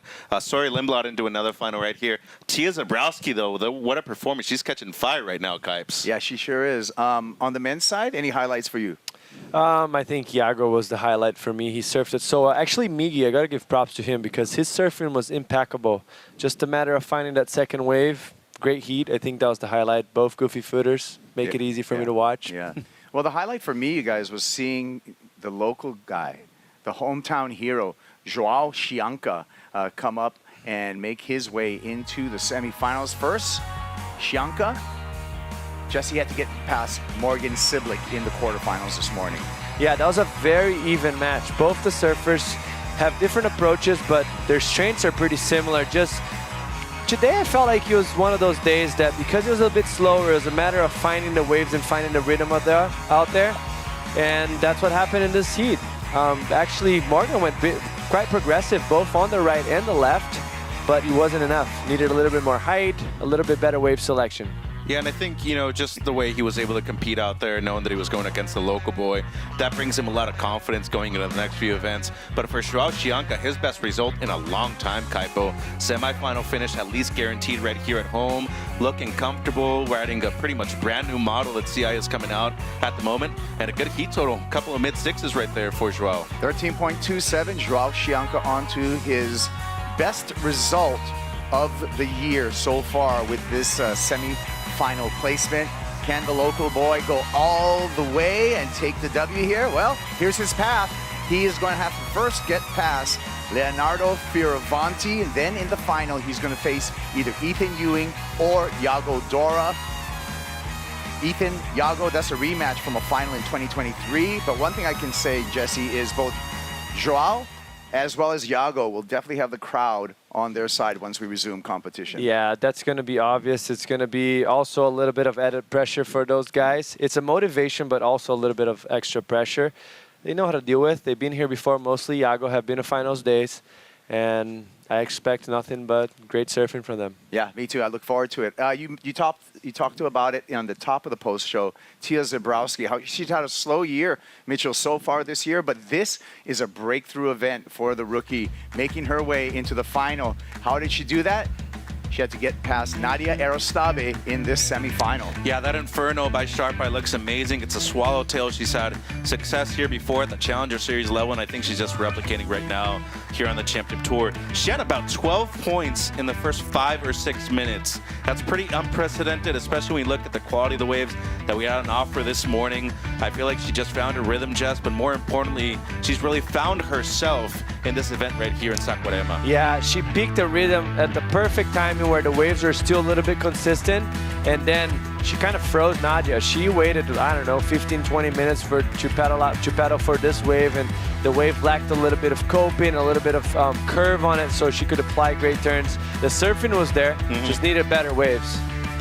Tia Zabrowski, congratulations. We are going to see her in the final. She's 2 good waves away from her first CT win. Here's the numbers. Look at those numbers for Tia Zabrowski. 14.84, Mitch. Yeah, going excellent on 1-2 and 8.17 right there. Backs it up with a 6.67. Just impeccable performance. I thought the way she competed was even more impressive than the way that she surfed, Kaipo. Well, we know the talent there, and now the heat selection and the heat configuration all coming into play.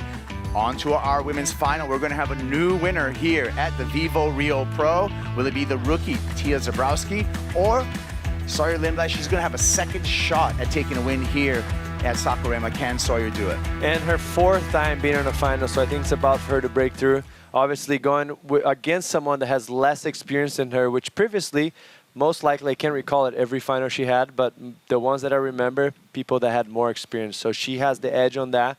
And if she deals with it well, make the right decisions, she's looking good to take the win. Yeah, it's all about decision making, and the surfing's already there. Speaking of great surfing, it's time for you to feel the power of freshness. That's right. The Natural Kayak wave of the day.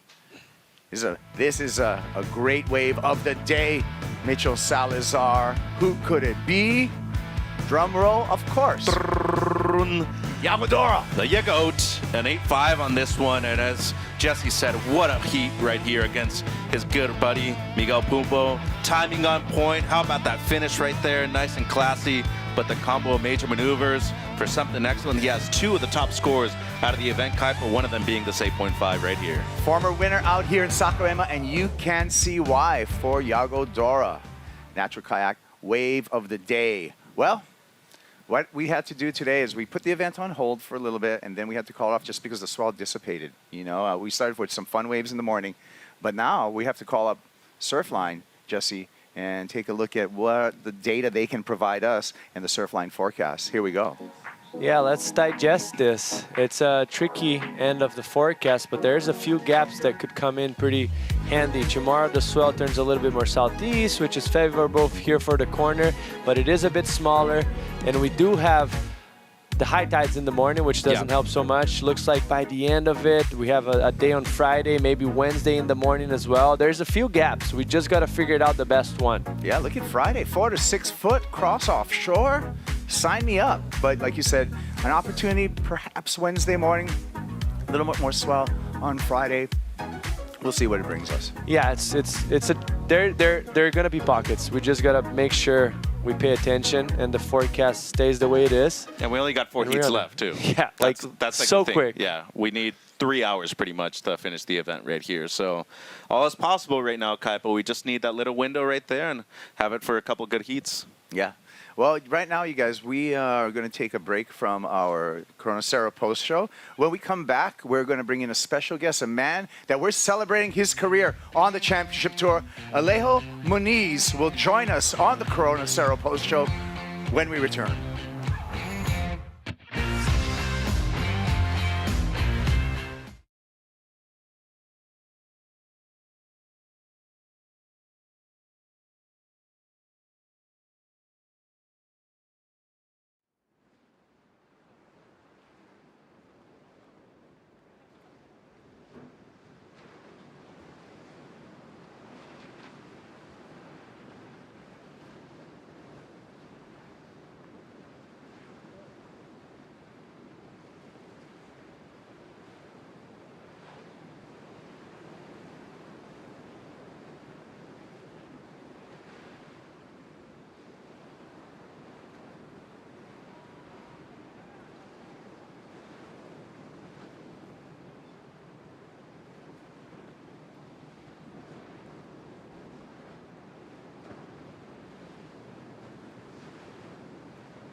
Saquarema!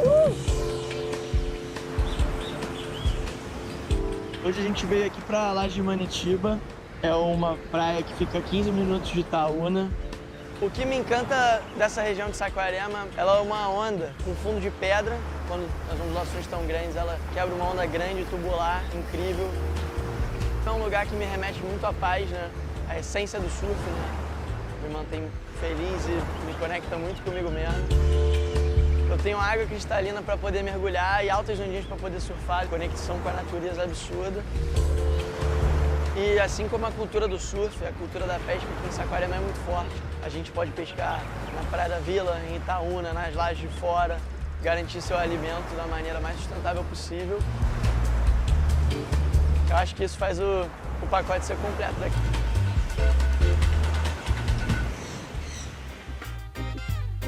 Welcome back to the Corona Cero post show here at the VIVO Rio Pro, presented by 100% natural Corona Cero.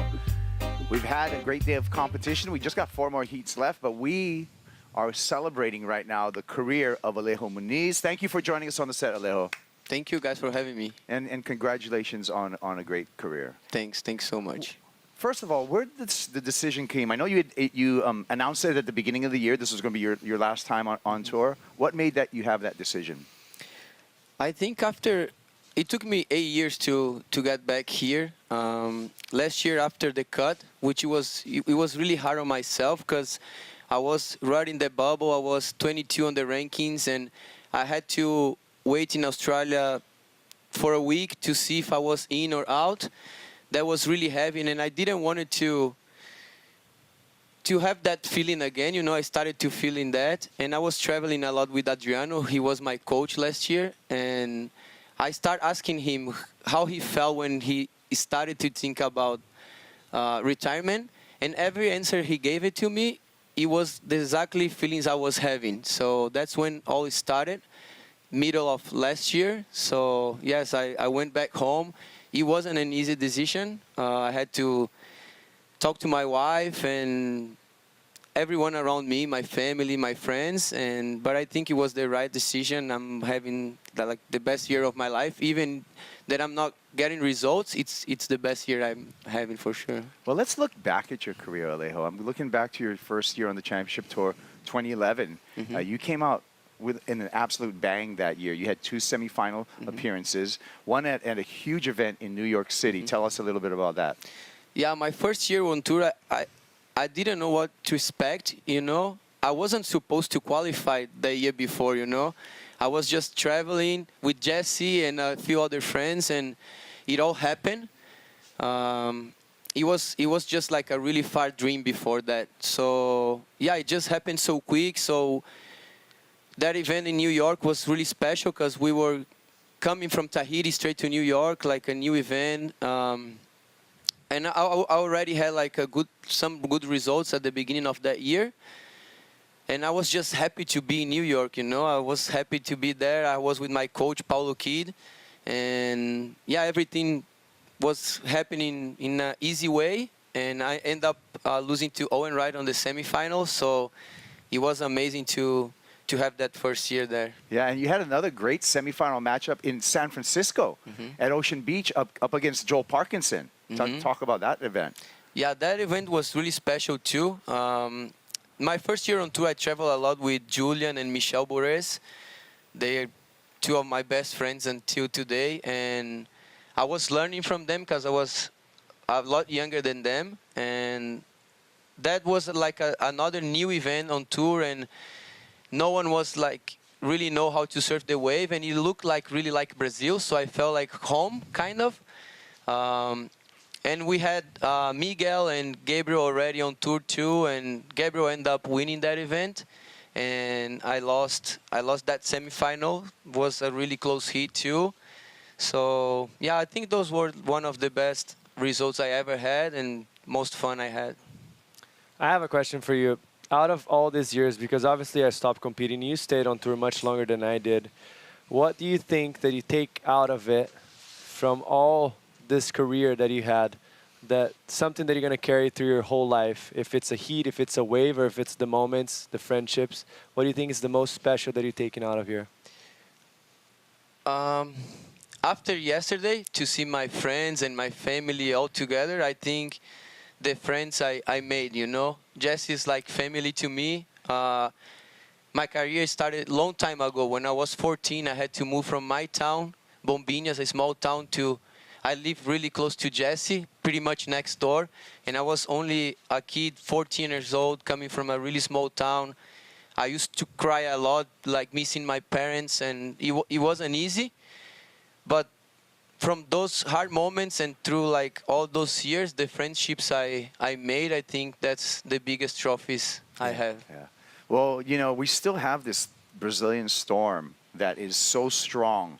But right at the beginning of it, you know, in 2014, when Gabe won his first title at Pipeline, Alejo, I remember you played an important part because I think you took down Kelly Slater as well as Mick Fanning, and those guys were in the title race at the time with Gabe Medina. Talk about that and that to me was the beginning really of the Brazilian story. Talk to me about that year, how special it was for Brazil and for yourself. Yeah, 2014 was really special.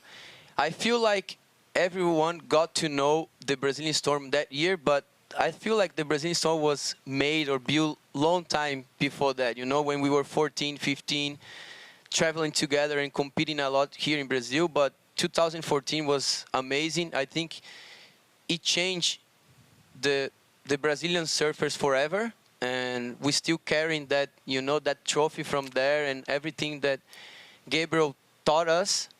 And I think God was really nice to me to put me against Kelly and Mick and in those heats that year, because in Brazil people know my name more because of that event than like bigger results that I had, you know. So yeah, I was really lucky to be on those heats for sure. Yeah. Well, and the next thing I want to ask you about is just your journey. You know, you fell off tour in 2016. You had some injuries, and then you spent 8 years battling through the qualifying series, the Challenger Series, to get back on the tour in 2025. I just want to hear about that journey and the tenacity it took to get back to the world's top stage in surfing. Yeah, thanks for asking. I think those 8 years were the hardest during my whole career because I had different injuries. I had to go to surgery on both of my knees. But the hardest part was to get really close to qualify.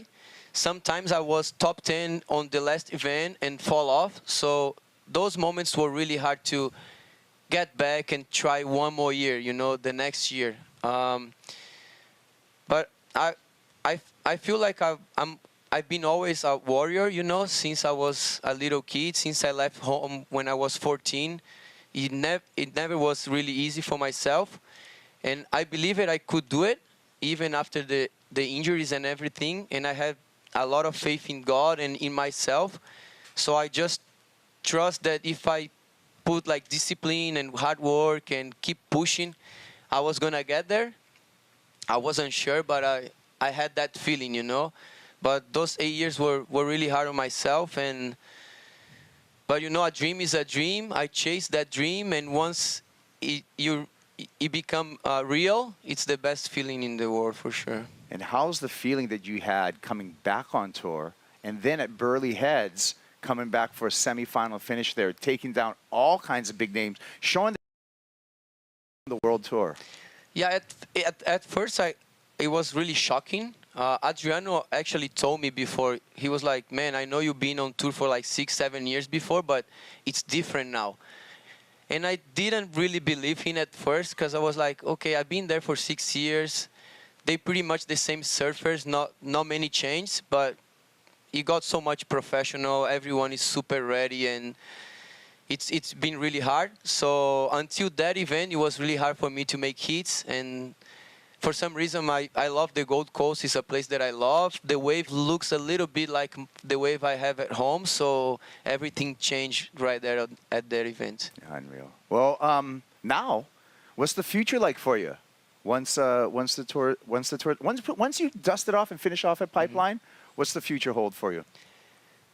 First, I don't want to be on a plane for a few months. For a few months, you know. I've been traveling for a long time, and my wife and my son are the ones that the big deal of me retirement, you know, of my retirement. So I just want to spend a lot of time with them, my parents too, but especially my son and my wife. And I have no idea what I'm going to do after that. Yeah. Well, as far as surfing, what do you feel like what do you want your legacy to be? My legacy. You know, the other day I was thinking about the Brazilian storm, and I feel like every surfer gave a little bit to that Brazilian storm, you know. If I think about Gabriel, he's like a magician. If you think Felipe, he's like pure talent, and Mig is like the perfect style. And I was like, where I'm in, you know, like with those guys. And the only thing I could think about it was discipline. I think I had like really discipline through my whole career, and I chased my dream not on talent but on discipline. So yeah, I hope that's my legacy. Well, you know what? I want to congratulate you on a inspirational, great, long-lasting career. And on behalf of the league, we have something for you, Alejo. Can we bring that on in over here? And we got something really special for you. Let's see this. No way, man. That's crazy. You can bring it right over here, right in front of him, so the camera can see it. Bring it all the way in. There you go. Yes. Let's give it up for Alejo Muniz. A beautiful career. Congratulations. Thank you. More prosperity in life, and we look forward to seeing you on the rest in the second half of this tour. Just please enjoy the ride, my friend, and congratulations on a beautiful career. Alejo Muniz. We're going to be back with more of the Corona Cero post show. After this break, we're going to go over the Dr. Peanut top 5 moments of today.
Corona, Cero post-show, and we are back in Saquarema for the VIVO Rio Pro presented by Zero APV Corona Cero. And we are enjoying our Corona Ceros right here on set. Cheers. Saúde, saúde. Yes, sir. Yeah, let's go. Yeah. Jesse Mendez, Mitchell Salazar, I'm Kaipo Guerrero. We got so much to celebrate. We're nearing the finish here. We've had great stories throughout this entire event. Today was no exception. It's time now.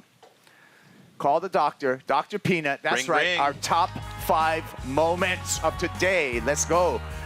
Hey, Mitchell, Leo Fioravanti, he can't be stopped. He continues to just trend upwards right now, coming off of the victory in Central America over there in El Salvador.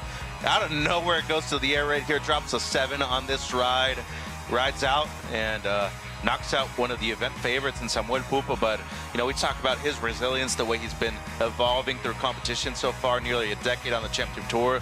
Looking great, Kaipo, into the semis. Can't put a foot wrong. Momentum all the way with the Italian, and he continues his winning form onto the semifinals. Number 4, Ethan Ewing up against Kaoli Vaz. Ethan was in trouble, but then came this wave at the horn, Jesse. I mean, he's very impressive. He's like super cold-hearted. I was actually watching with Alejo's wife the last little bit of it, and as he finished this wave here, he does this beautiful drawn-out carve, finish it off strong. He doesn't even claim. Like, he's just like nothing happened right there. Oh, I'm going into the next wave. Like, that situation builds up inside of you, and he just somehow holds it in. Number 3, Yago Duran, 8.5, Mitch. Yeah, looking not only excellent, looking sharp. My contender not only to pick right here at this event for the World Championship 2 Cup, but I think he's going to go back-to-back with his world titles. That made him look great underneath his feet against a tough Miguel Pupo.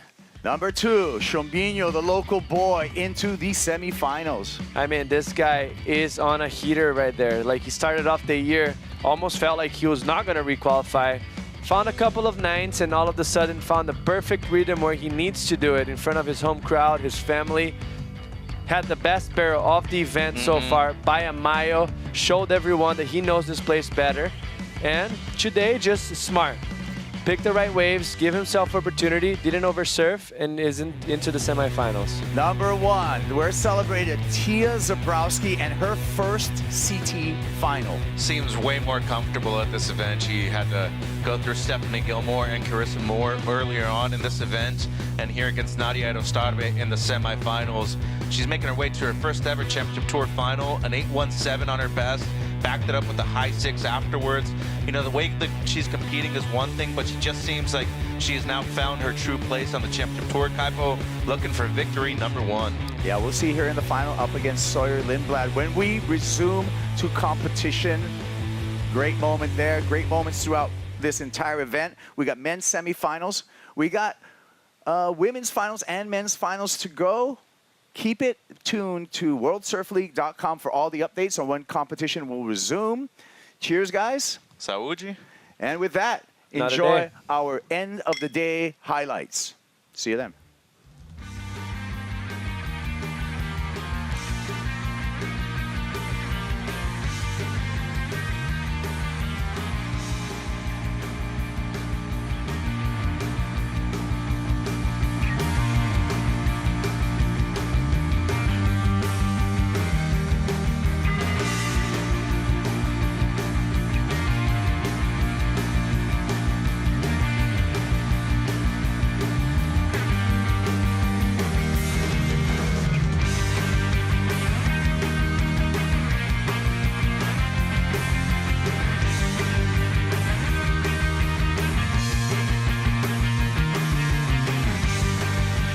This copyrighted event broadcast is produced by the World Surf League for broadcast around the world and may not be retransmitted, reproduced, rebroadcast, or otherwise distributed or used in any form without the written consent of the World Surf League.